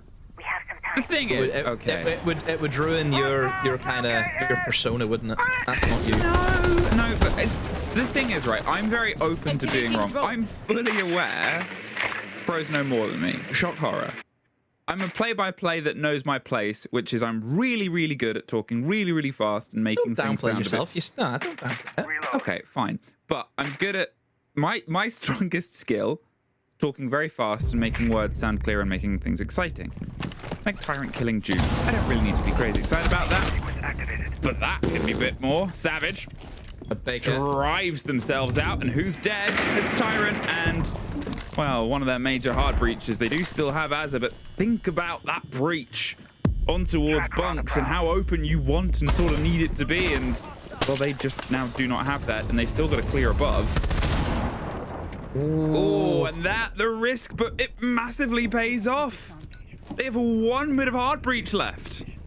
Yeah, this is going to be a pretty off-the-cuff kind of round coming in from Wolves, and I mean, Wolves are not afraid right now of taking the challenge to Secret. They want to open up this top floor. They want the challenge onto the roamers, but as easier said than done. And Savage gets caught between two, is really worried about somebody walking up the staircase, and because of that, he loses out in that engagement as he gets swung from Mez. Now Secret are at a man disadvantage, and Creed is read into that flank from Adrian. The battle of the SMG-12s comes to a halt. And yeah, Secret under so much stress right now. I mean, Mowgli is being phone called. Damon's trying to know exactly where he is. Him and Noah have doubled up upstairs, and it's a ring around the rosy, and it's Wolves who come away with the kills. I mean, Wolves, we've seen the intention. They were not afraid to go for the engagement. And well, they ended up winning that, but that information, the Dokkaebi called the Demos, that helped them out a boatload. I don't want to be like I'm right, because there's a lot of other factors that go in, but that's 2 for 2 on vertical takes being successful on that site. And every other take, when they ignored the vertical, has failed. Yeah, today. I like, if you look at the way that G2 plays their layer, I think G2 are very good at it though, and G2 necessarily don't go above. So hopefully tomorrow, if you know, we see layer happen. Almost, wait, not to interrupt you, but this is almost the bullet point of the point, because let me just finish before. I am not sitting here saying I know more than these pro players. I am sitting here begging to understand why. It's possible if you are a top team, which I suppose that is a limiting factor. You know, because obviously we know best teams in the world can stretch what is possible in this game. Oh, 100%. And I think that's probably where we are. Okay. If that's the reasoning, fine. And I get it, you know, there's approaches on towards what can be offered. You have to be responsive to what's ahead of you. And in that situation as well, losing the hard breach and so much of it so quickly, they had to come up with a plan B. And if the plan B was, let's just rush above and put the pressure on there and go for this, great. Creed's position as well, the expectation, fantastic. 5 seconds to insertion. But I just wish to know these things, because I only... Yeah. Attackers are heading out to defuse It depends how teams see it. You know, some teams see it as a black and blue dress. Some teams see it as white and gold dress. That's how it works. See, now you're putting it into context I understand. There you go. Dressed is an internet memes. Right up your alley. There's my two loves. Yeah, good. Again, chat, let us know. Is it black or blue, or is it white and gold? Let us know. The important issues from like 6 years ago. You. Yeah, well, I honestly couldn't remember. I'm trying to picture in my head. I see it as white and gold. I was going to say white and gold as well. Yeah, good. But good. Which is the right answer. Okay, black and blue, just let it go. It was funny 6 years ago. It's not funny trying to say it's a different colour. It's not. Yeah. Not buying it. Was that a pre-COVID thing? Yeah. That's so long ago. 10 years ago, no? Wow. And yet here I am, still in my 20s. Not fooling anyone with that one. I'm not buying it. Nobody check my Wikipedia. Yeah. 2-1, and they're gonna cut their way immediately in here. Noodle. Yeah, Mystic. Just slipped in. I mentioned the reference before. If there's open space, you'll often try and take it, and look how much they've taken without so much as a peep. They have to pressure in, but now as the obstacle does get opened up, they're sort of hoping that somebody goes for the rotate. That's the position of Noodle, where if they've gone, they're opening it up, and they're in a position to fight back. Here as well, Azza. They've rotated their way up, ready for the pressure on the opposite end. It's often a split push. You try and lean your way in here towards top green. The grenade will force a little bit of movement, but he can just peel himself back in towards the side. That one might force a little bit more. There's fire and gunfire on the stairs. Creeds drives his way up, gets a break, and suddenly sees a mirror window. So probably can't go much further until the rest of the team shows up. Balls are coming out, and that grenade will bounce its way over the top, and Tyrant tears the head off of Adrian, and now with Creeds getting a double, Wolves circling and striking, beat for beat, bar for bar, and blow for blow. They seem to have Secret's number on the hold here on the top floor. Noah, all that's left with the shotgun, but he can't see anything, so he doesn't see Noodle killing him. Yeah, top tier. Leo, I would highly advise get that in the telestrator because that is a top round. What Wolves did there is a beautiful bit of split fury, okay? You think about the last time that we were here on that top floor. We had a really quick, aggressive push coming in through storage. All of it stemmed through storage, yeah? That's the way Wolves wanted to play it. They had a glass at their disposal. They wanted to just smoke everything and walk in and use the glass. Now, as we've seen in the banning phase, Secret took that glass off the board. Not available for Wolves, so they have to go for something different. With the Azami ban that Wolves have also went for, it means that going in through ops is so easy. We've seen Noodle take really good early control, sets himself up over towards Mez. Now, if you look at that execute happened, you had a couple of players coming in through ops. You had the Cat Patal pushing in through the main stairs of Mez, again, using the fire arrows as what he does best, clearing away that stairs position. And then you still had the two players over towards storage. So in Secret's head, they're probably thinking, oh, they're probably still going to try and run it back again because they're still over towards storage side. They're probably going to try something again. All those players that storage did was almost pull the defenders away from helping anyone towards Mez. Yeah? I've mentioned before how large this top floor is, and there isn't really any good opportunities where defenders can actually trade each other. Certainly, if you know attack is coming in just from the one side, if it's all coming from Mez, you can leave storage and you can support one another.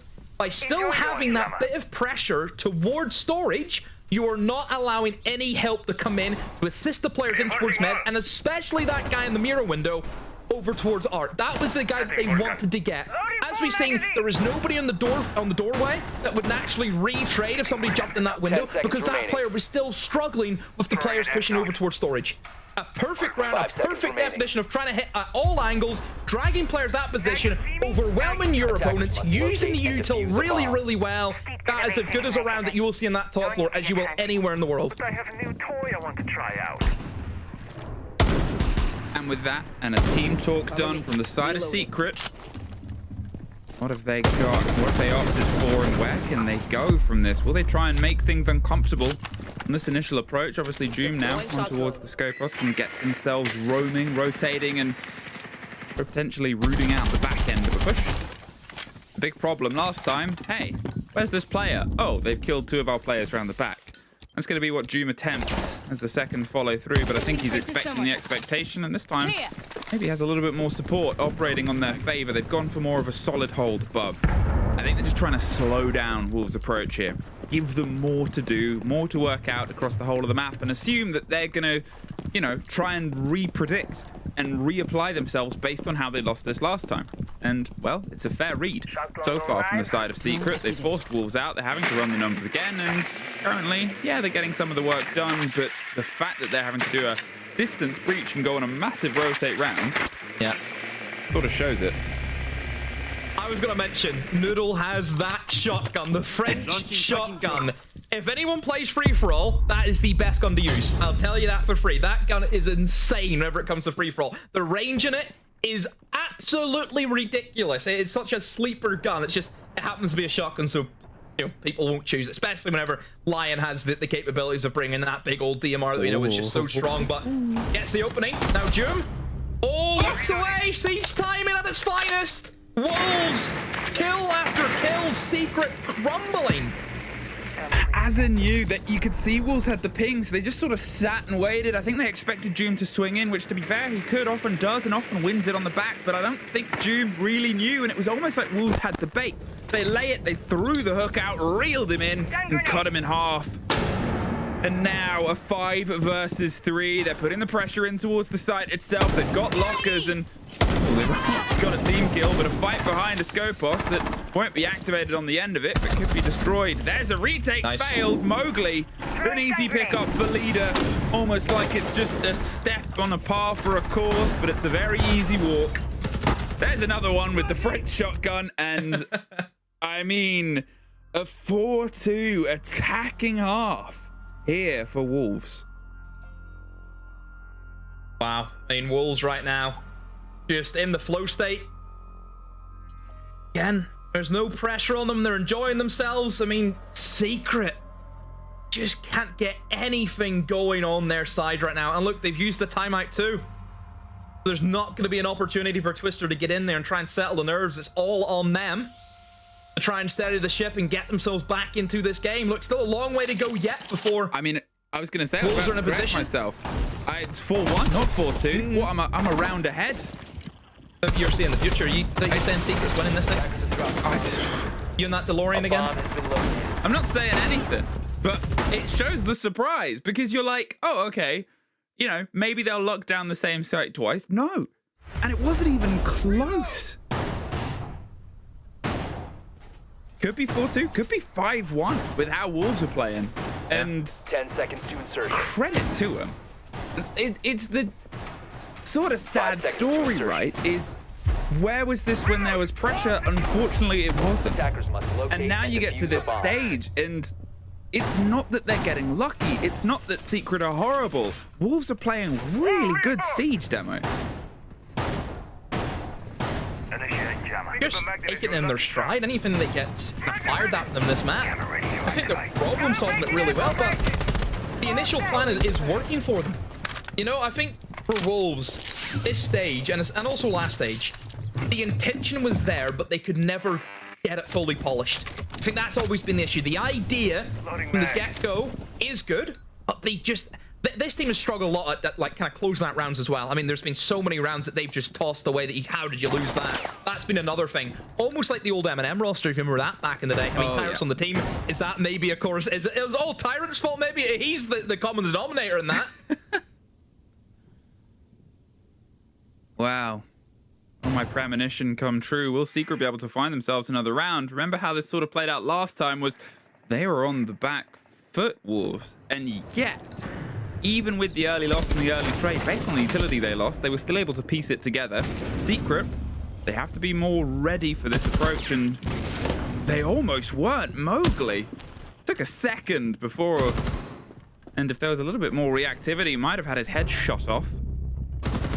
Creeds does. There goes the Blackbeard. Savage gets the first. Leader gets Mowgli back. But in the trade-off there, in terms of position players, Creed's going as the shield is always going to be a big limiting factor. Here's the motion. They try and just cement some of the control here across. Savage takes a little bit more damage, but they haven't been shook out of position. Ooh, there goes one. There goes two for Azza. Noah bites back. Finally gets the end of him. But a 3 versus 2 demo. Oh, it might be a 2v2 though. That shotgun at close range. Instead, Tyrant thinks otherwise and now rotates out. I mean, are they maybe thinking about just trying to walk into the bomb site? Like, theoretically they could. They've still got plenty of util coming in from the Capitao. He can smoke off the vertical holes. Noah, though, makes it a 2 versus 2. He takes down said Capitao, but look, Noodle has slipped in towards the top floor. He knows where both of them are, but they know that he's there. And C4 tried to get the pick, but Noodle has been able to drift out of that and get the pick. And look what Tyrant's doing, going straight in for the plant. Adrian doesn't know where to look. He doesn't know what to do. Oh, he's scrappy, but he makes it land. He's dropped himself down the shotgun. Yeah, they've stopped the eyes, but now he's a fish in a bowl, but he's an armed one. Deimos. With a great gun for this kind of confrontation. The health as the Deimos puts the track in. Noodle sets it up to a 5-1. Wolves tearing round after round, moment after moment, piece after piece.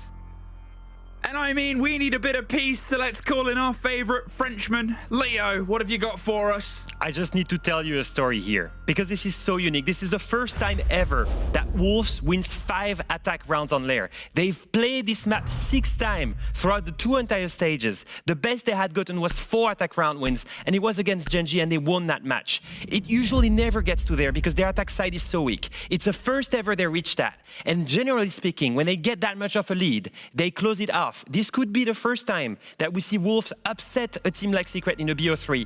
And because they have no pressure right now, it's exactly the way they play. They go aggressive, they win almost every single opening engagement, and they should be able to do it in the defense again.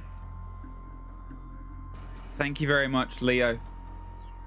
Set the tone, set the pace, set the impossibility to possible to probable. The potential for Wolves to push this one over the end.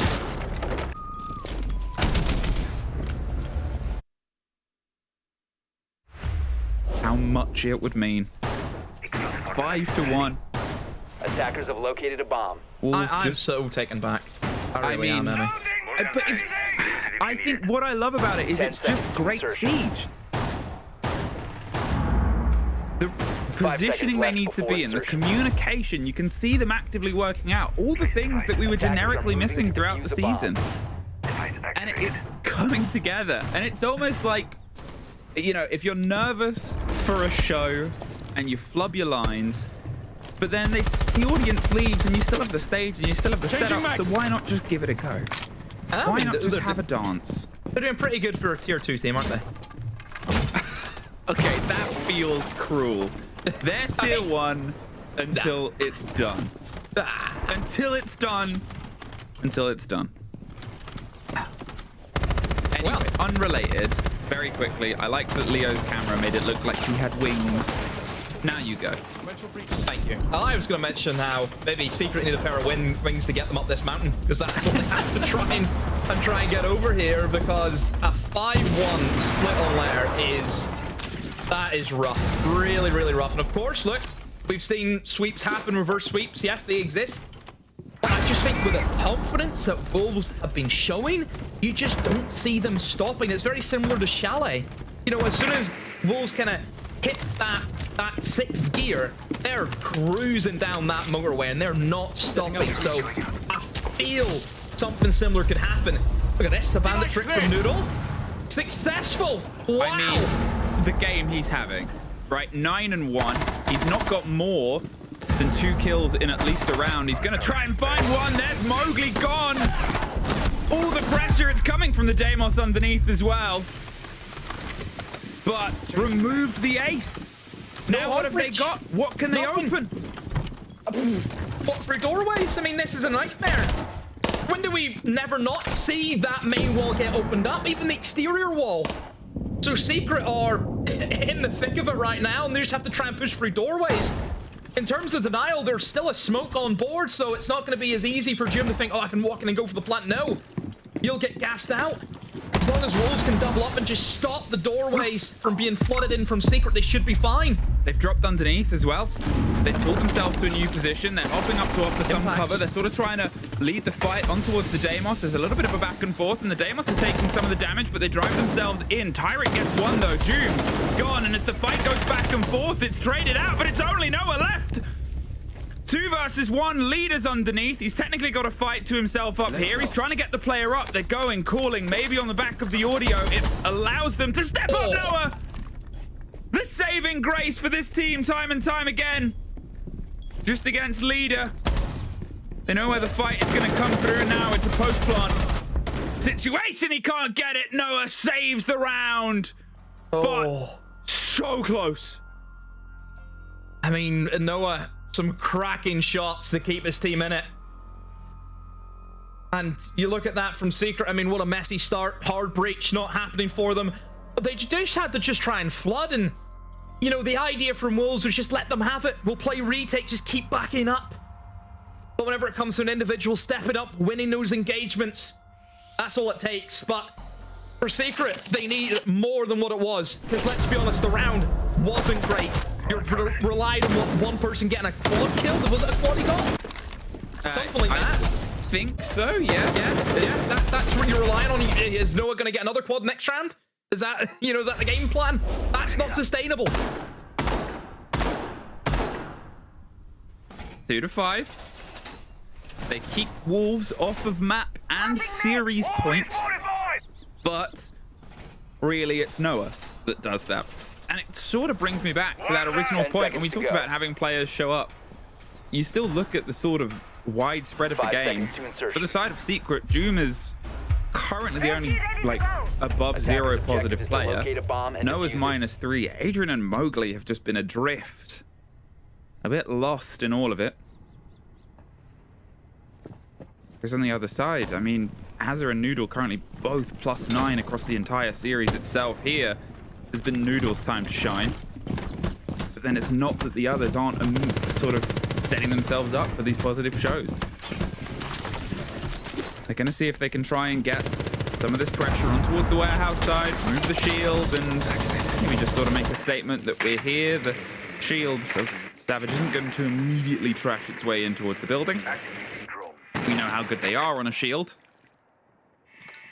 But how worried Secret have been right now. Caught on a drone, you know the position. Can they get it clean as a pinch, as we saw happen the other way around? Slowly working their way in, and the shield will spawn them out. But Hazard able to get out of there. Never mind, Noah has cut him off from the doorway. Make that 2. Maybe this is the game plan. Noah just kills them all. I mean, Noodle gets one on the back. They've peeled themselves away. They know the pressure's inside the site, so they might try and go for the retake on the verticality. They haven't left as of yet, other than being sort of close to the touch of it. The worry is, with the round busying away, it's just going to make that play space a lot thinner for them. The 2 smokes in pocket could cause some damage. Might get 1, maybe 2 goo mines, if math is correct, before the end of it. Then whatever Creed is going to do with that pocket. Yeah, Creed's upstairs. But that's it. Retake. If they can go for the retake, if Creeds can win out the position, doesn't seem like there's anyone immediately trying to fight. Instead, they're just driving into the site behind the shield itself. Creeds is above. Now, and he's waiting to try and put the pressure in. Savage is down. Just outside the smoke itself, but I don't think they really know yet. No, there was a catch. That was bait, and it was a team kill technically in the smoke, but the bullets put them into it. The plant being played and being secured just on the other side. They have to drop back down. Again, it's narrow margins, fine. Right ideas. Secret, I'm not going to say they got lucky because they pulled it back together. They had the positions to watch for the catch. But it shows how close it is. This is tense. Very, very tense. Secret just getting by. I mean, it's not the greatest of siege from Secret. It's scrappy, relying on big kills and Wolves. A couple of moments there, they've overextended. Unlucky to not get Savage. I think Creed's probably should have had a bigger impact. You know, he was able to retake above. Nobody was upstairs to challenge him.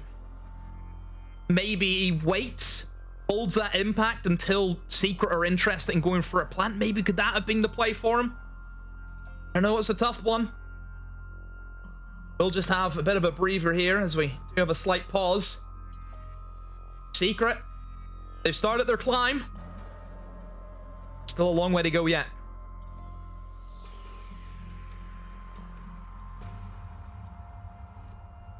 I think that's the main thing, right? Is the margins are so fine. Think about, obviously, the retaking the verticality. Great idea. If they'd been able to have the sort of awareness for the angle, maybe if there had been one more step taken forward by the Blackbeard, they probably would have got caught by the smoke canister. It could have been that catch, then they wouldn't have pushed themselves out of position. If it's the difference of a foot, a single hold on that W key, then it, you know, what else do you have? What wiggle room exists? But at the same time, that's 2 rounds in a row now for the side of Secret. Into, unfortunately, a tech pause. It's going to just put a pin in everything. Noah, 4K. Noah, 3K. You said it. Maybe they are going to rely on that. Target He's going to use the power of the world. He's the new sustainable energy. Target ban a Capital just to stop Noah. Where do Wolves go now? Top floor? Didn't work. Basement didn't work. Did they just keep up the cycle, go into our mid-floor defense next? The thing is, statistically, mid-floor is, I think, the best defensive site. But as you put it, good teams can make that take work, and I guess we'll see what take they want to go for. Like, it's not a horrible site to go to. It's not that you're looking at, you know, say, third site club where you're onto CC and you know it's weaker than the other two generally. You've got a hold, fine, but they'll know it, they'll run it. There's not a huge amount that we've seen shaken up about that site yet, I think.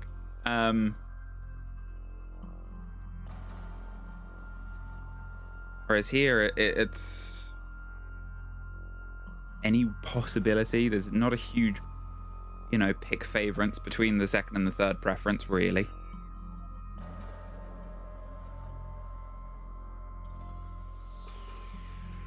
It's tense because although it sort of breaks up the momentum here, it's also for Secret.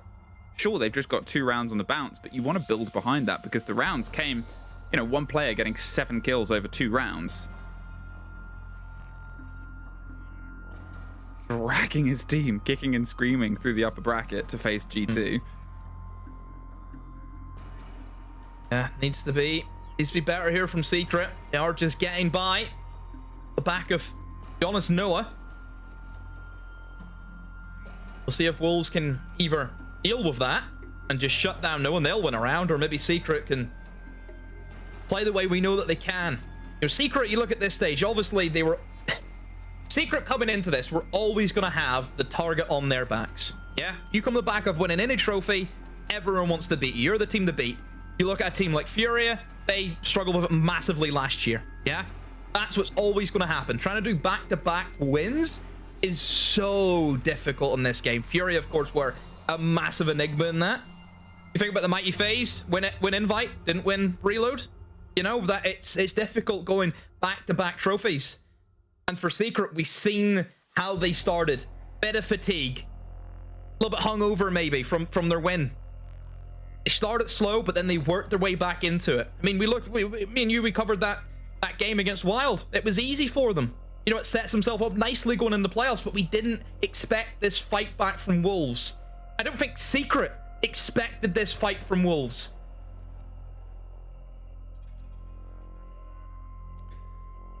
Oh, it's so tense. And obviously, you know, you can't help these sort of moments, but you just want to go on, right? And this is... Neither team's getting eliminated on the back of this. One team will drop to the lower bracket, one team will have a lot more extra work to do, and at least another series, and all of it will be do or die from that point onwards. Apparently, there's a tack timeout, but apparently we've also got some content, so I'm not entirely sure what's going up. But as we wait for the tech... Oh, we shouldn't do it. I think so. We're in the tack timeout. Content can wait. I want to get into this. I want to talk about this. I want to stay in this moment for a bit before we get back in the game, because these moments, these bits of tension, the underdog story, what do you call it, an underwolf story? I live for it. It's the big breath before the plunge, isn't it? Yep. And it, you know, with how 2 rounds have gone, it could go either way. It totally could. A 5-1 to a 5-3, an attack-sided lair this attack sided is not always the case. I think is fair. Yeah. We're back in. Reinforcing the wall! Activating jammer. Okay. Okay. Back to the top. Was their option? They're not going to keep rotating. You know, they've got the clash Initiating jammer. that they're hiding. That little hiding position that we see. They're also hiding the bandit as well. Or Noodle just doesn't want to do any work. 10 seconds remaining. But Adrian's picked that Maverick and hasn't moved off of it, so I don't think the 5 seconds to bandit go. hide is the biggest cost. Because to be fair, think about how the last round went. Attacker's objective is to locate a bomb and defuse it. I expect you to perform like a well-tuned engine. Had a lot of issues getting the walls opened up. Now, as long as Maverick just doesn't get C4'd, which again is always the warning that comes along with playing Maverick. If you are going to try and go for it, just a C4 can land right in front of you and ruin your day. I think the big thing that Seeker need to be careful of here is going to be that clash. Look at the lineup. Nothing really. Yes, you've got nades. I've already talked about how Clash can just move away from the nades. See, a lot of people just kind of panic throw a nade in hopes that it might get it. No, not going to work. So how they get through that shield is going to be the make or break, I think, in this round. Oh, June. Oh, June. Almost caught just from a peek onto Skybridge. You've got Noah not a million miles away, and he's been the tour de force of the team so far, and he's going to make sure that nothing else comes, but they can pick at least some of the health back up. The C4 doesn't quite connect or collect with the player on the other side, and unfortunately a step too early. Could have been a take on towards Adrian. A Maverick has a tough job, and it's usually met by a high-impact explosive. There, the breach is open. They are one step better than they did before, and look at the Blackbeard screaming around the side of the other. They're going for this pinch, this split pressure, maybe try and bait out the smoke canisters as we've seen before. Yeah, again, they want to try and drag pressure away, similar to what I highlighted Wolves did so well at. Always keep in mind who has the diffuser, and that's going to be Mowgli. Look where he is, over towards Op, so naturally we know that that's going to be the plant position. That's where they want to go. But you look at what's over on the Op side. It's the clash. How does Mowgli deal with that? He doesn't. So at some point, I think they may need to rotate over and assist. The shield's obviously going to be kind of stopped here by the smoke, but a great little pick using the skeleton key from downstairs is able to take down Noodle. But still, the trade is there, and as they're even going for the reinforced wall. And how they're going to have to get the Maverick in, because we know, again, Mowgli is so segregated away from his team over towards Ops by himself. Yeah, this is the problem, right? Mowgli can't go too far out. There needs to be something else, and that something else is drawing focus over towards here, hoping that maybe the clash will pick up, go for the rotate, or leave them in the 1 versus 1. There's the burn. There's the pressure on. Savage takes a bit more of a damage in a smoke with 40 seconds. And with no more of that game to play, it's going to turn into a bit of a brawl inside the site itself. They have crossed lines and crossed angles. They're just trying to get one more pinch, one more bit of pressure before the push with Noah. As I said before, he's really been that big drive. And Creed gets the kick called. Noah gets Azza. Adrian gets Tyrant. They're able to make at least a little bit of that happen, but with the long range and no kit, they're just hoping. Leader sprays on, but there's one right back. Creed, the clash, all that's left. A million miles away from the engagement. The flash has come out, so instead rotates round. This is where we were before. This is where we are again. But unfortunately, this time they got the breach open. They can watch this from far outside. They're just going to sort of be prepared for the approach on the window. They can lie down and keep this as cautious as ever. There's the rotate. Good premonition, but Secret now within just 1 round. I'm puzzled why he's not stayed at Mez, though. I think that's what surprised me. He's done what I expected was going to happen, because Mowgli, he's the one with the kit. We know he's going to try and plant coming in through Ops. That clash is in front of him. He can't do anything against that shield. He get that kill. The kit is cold. Why doesn't he just stay there? Maybe is a case where he's been asked to come back and assist with the other push coming in through storage. Just wonder if he just sat there and held that kit, could it have been different? That's probably going to be my biggest what if of the game. I mean, if this goes away from Wolves, it might be their biggest what if of the season. 3 rounds in a row. We're in that uncomfortable territory. The last time we had a defensive round win was round 2. Since then, every single round outside of that has been the attackers. Varying degrees of close, but I think the difference is, right, if you look at Wolves' opening half, there was only one round where a player got a 3K or more. Every single secret round so far that they've won has been a player popping off. Noah, and now Adrian getting a 3K. Yeah, one of them is this kill on the end of it, but it still, you know, plays towards it. It still sort of shows that that is that divining factor. That's that driving rod. We're back down towards the basement. We have our third limitations, and it's a Blackbeard gone. So no more of the shield play from that element, but we know Savage, and he likes any shield, so stops immediately on towards the blitz. Jammer ready. Now, this gets interesting. This is a massive round. The secret can get this attack, then we're all square. And Wolves have lost all semblance of control that they had in this game. Wolves win it, they go to that match point, and then the pressure is just piled right back on the secret again.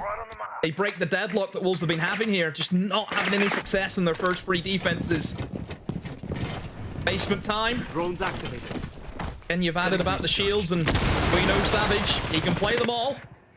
And you can only ban 3 of them, he'll always have 1 to play. And the Blitz is going to give him that more aggressive play style. Move in, go for the flashes, get the freebies, bit of speed behind it. Under a Secret are going to try and go for their same take where they want to try and go from the horizontal take, but then also apply just a little bit of vertical, bringing in the ram. It looks to be the exact same setup as what it was previously. So now you look towards Wolves and say, right, how are they going to adapt? Yeah. They might be basing them to try and go for the retake here. It seems like there's only really Noah below, but only really Noah doesn't really feel fair with how they've played this map. Oh no, there's the Savage as well, and they're just gonna clear the rest of the distance, but Kreese does get Doom. The Ace gone, but also Doom gone, and now, well, there's no more hard breach, so you gotta hope whatever's open is gonna remain open. There's that aggression. On that second story, they tried to play that retake game last time, but were a little bit too late to the party. So instead, now they have the opener, but this means it's far from over. Oh, great coverage up towards the vertical hold there, and that allows them a little bit of movement. But is it just buying them time? Shoemaker sort of says, we're watching you from other angles. Don't worry about it, darling. We're here. So instead, what do they do? Where do they go? Just apparently right across the fire. Savage is chasing a man down, push the Tachanka into a firefight. 2 quick kills coming to Secret's favor. And now they're going to drive their way up. Pre-finds the angle, but bay it into the cross. Secret then knitting a network of destruction. And now with Adrian getting 1 more. The same way their lead has crumbled, that round crumbled as well. From where we were to what was at the time a fun, optimistic Leo fact to where we are now.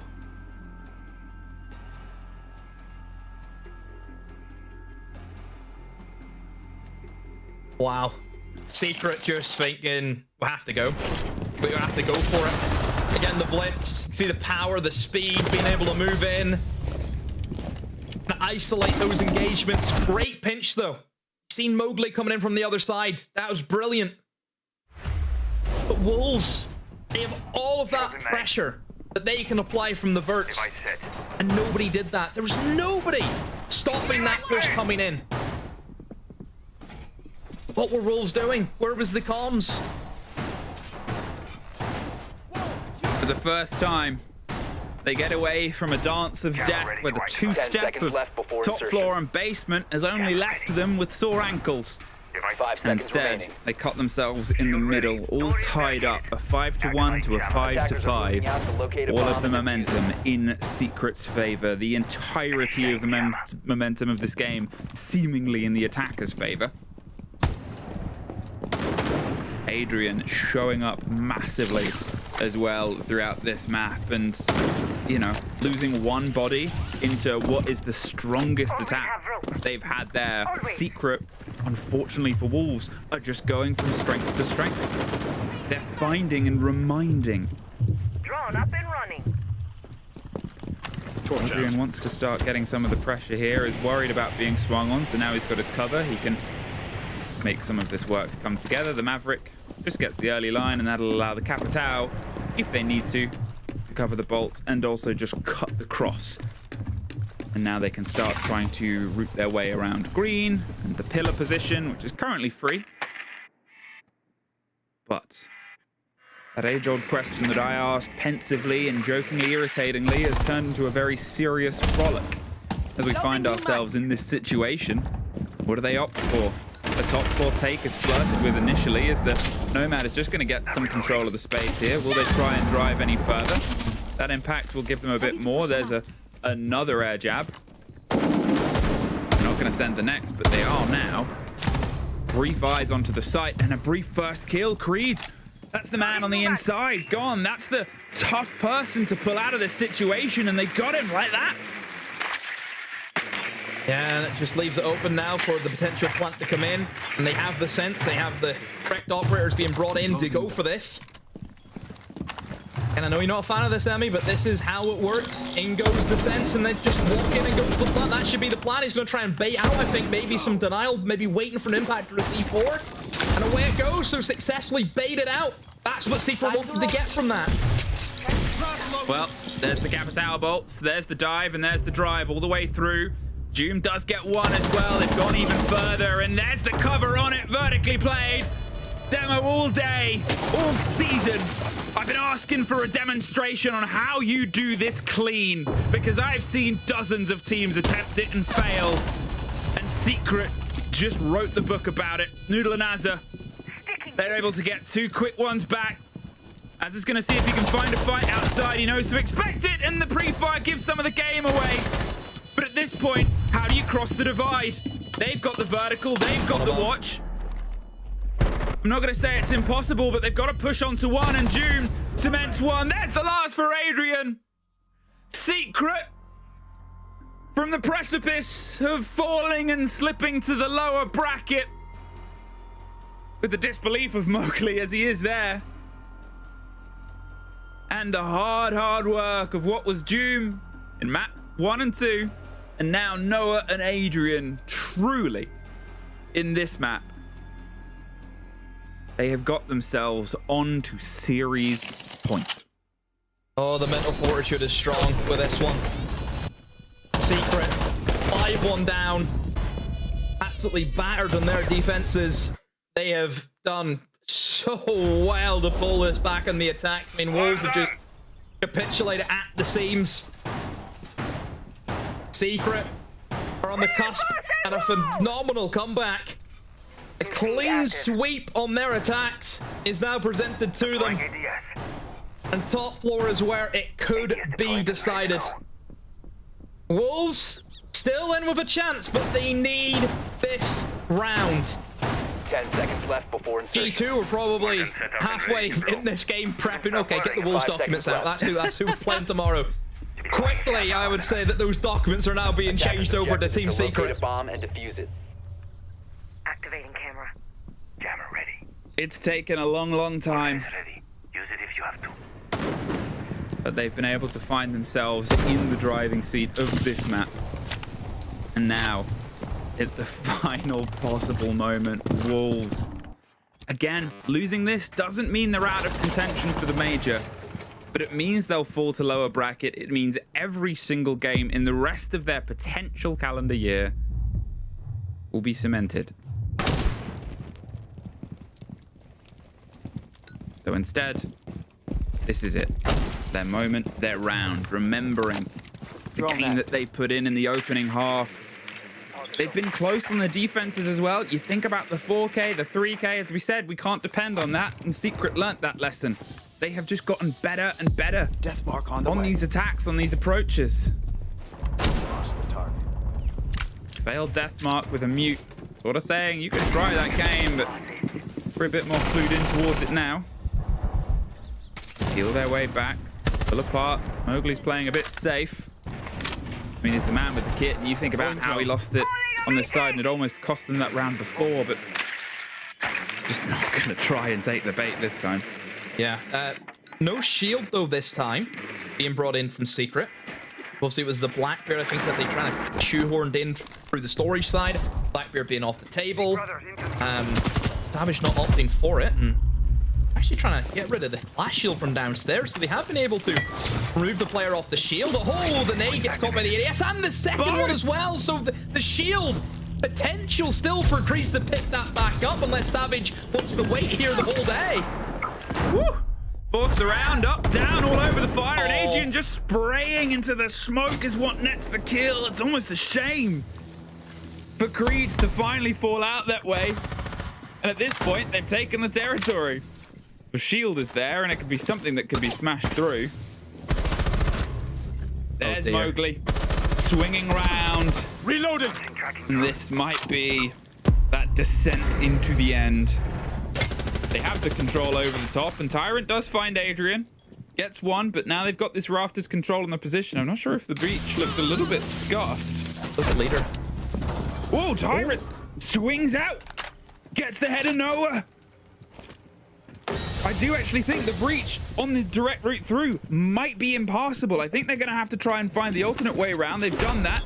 The C4 over the top. Oh, gets shot out. They do get the drop on the other side. A 2 versus 2. They're worried about baiting more utility. Mowgli on 3, but it's a 1 versus 1. They're popping up. No, it's Doom. Who else but Doom? To end the series, Wolves. They were so good for so long and went so bloody far. But not far enough. Secret. That's why they are the team with the reputation they are, Demo. That is the measure of a top team. Can fight back against the odds. What a showing. They've just won up Wolves. You know, Wolves, we've praised them and their attacks. Leo came on. Leo, mate, I think you've cursed them. Well, that's Leo's to take as we go to a break before we're back with the desk.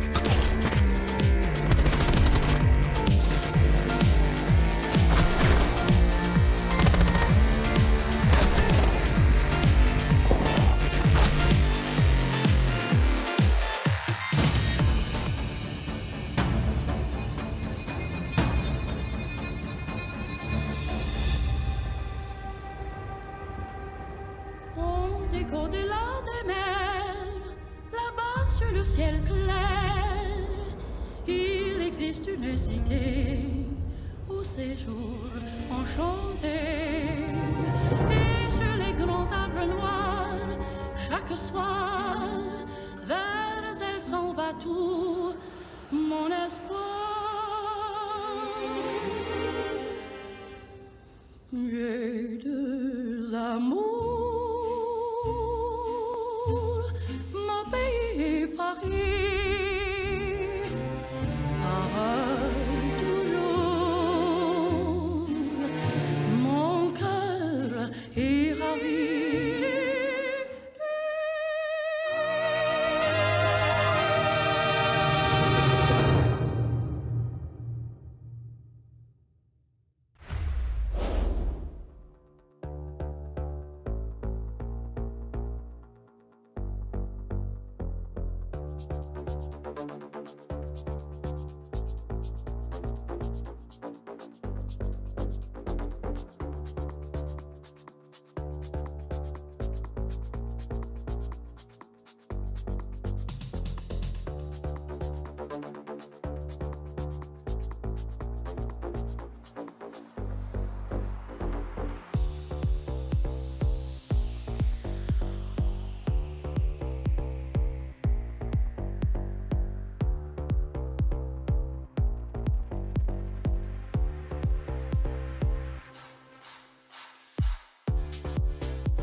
Ladies and gentlemen, Team Secret are through and deeper in our playoffs bracket. Moral of the story is, don't let Leo talk about you I am baffled that I literally came to say that it was the first time ever that Wolves had won 5 attack rounds, and that anytime they went above 4, they won the map. And they went down and lost every single round after that. I am baffled by how cursy I am. Like, how is that even possible? Was this your first call in this whole stage or the second one? I think it's one of the rare ones, but it's the first time I make a prediction in one. And then everything goes sideways for the team that I praise. Any teams call Leo, he'll get you sorted for tomorrow and next week. Well, speaking of call, I think Savage wants to have a word. Let's bring him up. He's ready for us. Monsieur Sauvage, congratulations on the win. What an incredible matchup. I have to say, there's no two ways around it. What the hell happened to get to, we have to come back from a 5-1 on the final map, a best of 3, where for all intents and purposes, you think 2-0 for Secret, no problem? Good question. Maybe something that we're going to figure out in the next few days when we review the game, but... What do you think it is because of? I mean, our defenses were very poor. Like, we're just getting punished by them basically doing nothing, you know? Like, they do a lot of ghost pressure on the map and then wait for you to move, and we were just moving and giving them the picks, you know? But Chalet is a very good map for that kind of ghost pressure to bait around the players to move, and we were just doing it, and we were picking them outside and they were punishing us. And for Bank, it's a lot better map because you can play the step by step, and you also, like, if you just stand still on the position and the other team doesn't do anything, you can win the round. I think Chalet is a bit different than that. You have to say be more active. But for this last map, Blair, like, I don't even know, like, to be honest. Like, because we were, like, basically splitted every round on our defenses, and we didn't pick a side to play, and we just kept getting, like, crushed down by them. Like, kept giving them picks one by one. We didn't decide on to play on 1-on-1, and we were, like, a bit hesitant. We felt a little bit the pressure, maybe. I don't know. Like, we were a bit shy to play. Fair enough. Okay, well, that makes sense. Congratulations on the victory here. I think we talked about a lot in this game on the desk was the energy in you guys' game and the slower start and then the energy really picking up pace afterwards. How do you feel about that yourself, about the energy in the team in these last 3 maps? I think Chalet was poor. Like, but we had a talk, like, kind of after the map, saying like we can't, like, be that let down, you know, after, like, a round loss. Like, it sounded like we were basically sad after a few of these round losses, and especially going into this last map, we knew that, like the coach said, like, guys, even if we, like, start bad, we start slow, like, just stress our attacks. Like, our tracks are very strong, and that's basically what we did. Even though we were, like, 5-1 down, we were still confident, and we just tried to play it round by round, you know, like, just focus on the next round, no worry about the scoreboards. And I'm glad, like, everyone put the energy into to be able to bring it back, you know. Savage, I think speaking of this mental game of the energy, I am a big believer that when one of my team had such a huge comeback like this, it would usually really help the team create a bridge and a good synergy, actually help the team perform better in future matches than if we had won 2-0, for example. Do you feel the same?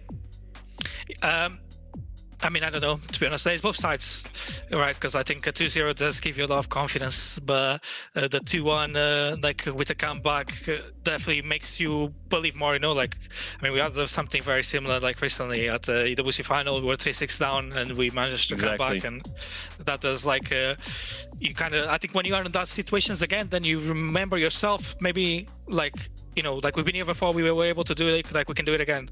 Like, it's going to be fine. Just focus on round by round. Yeah, that's the bit, because you're playing G2 tomorrow, and potentially should you win that, you have another best of 3 to come up after it. How are you playing around with your energy through what could potentially be a super long day? Honestly, like the last stage, like we weren't prepared mentally or like physically, like we didn't realize that's an option. That's not something we're prepared for.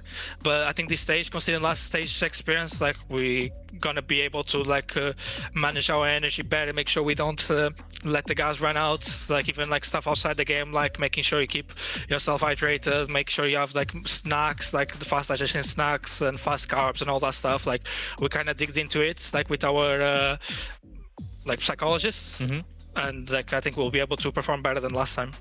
The last piece, is there anything you'd like to say to G2? I think it's going to be a fun game.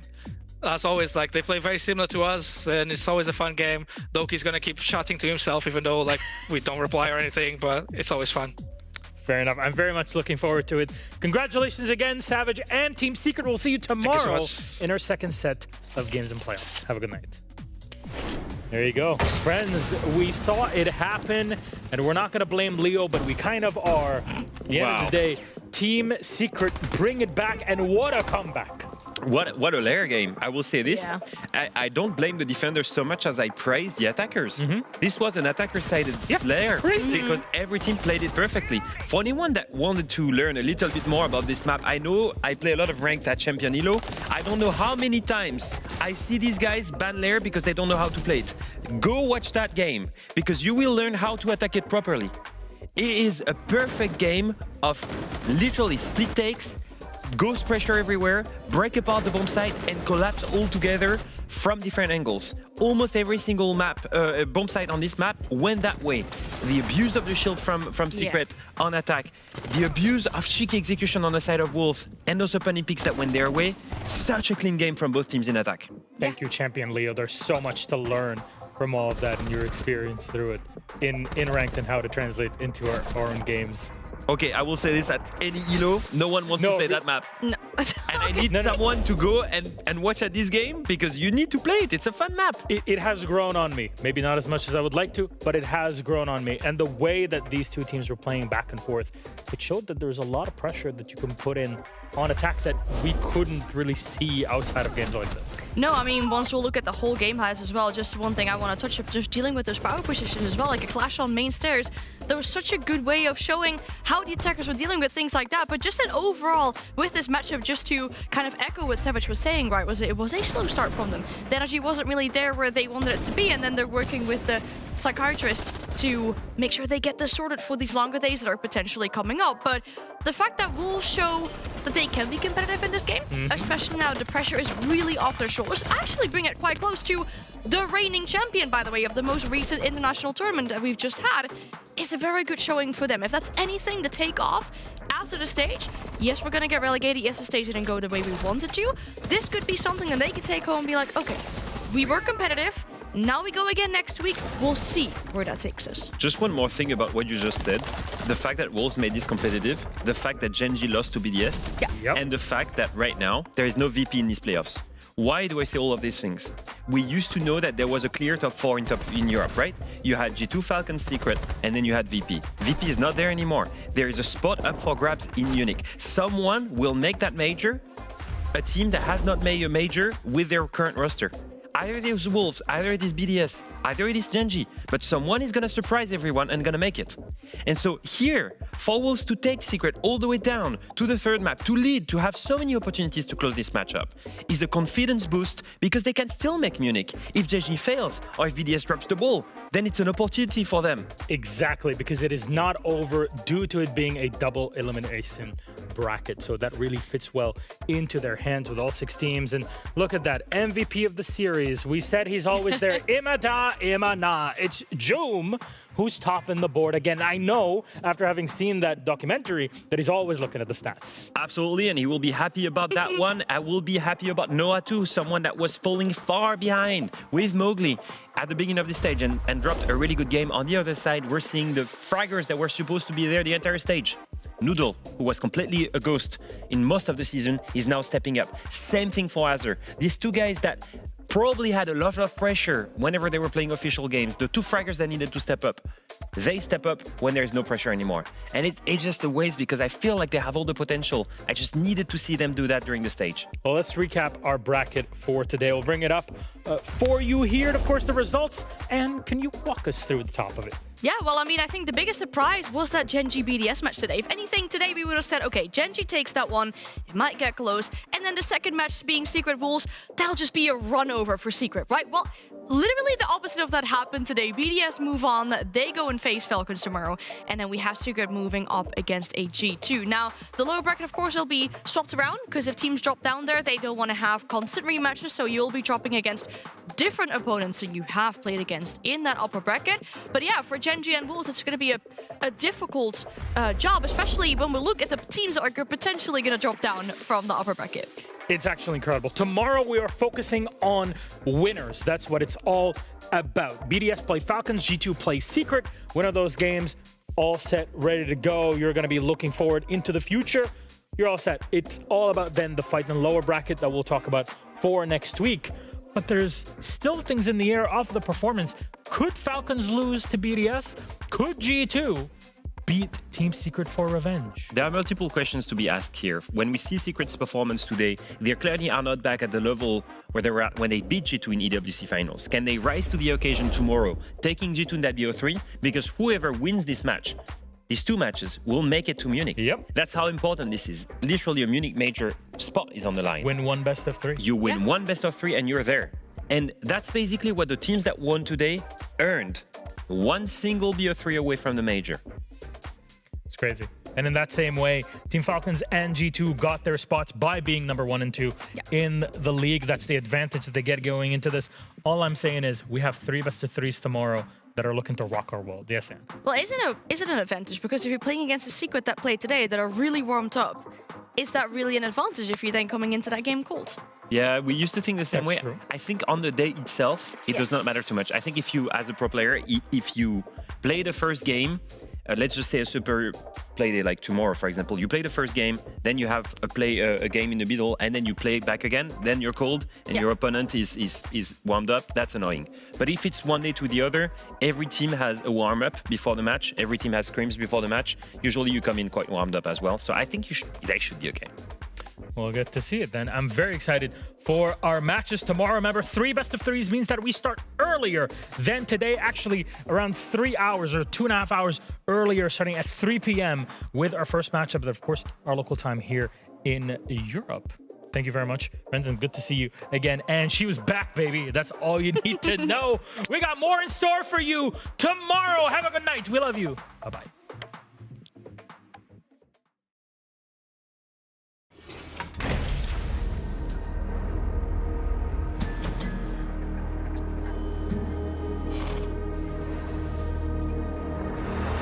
It's a level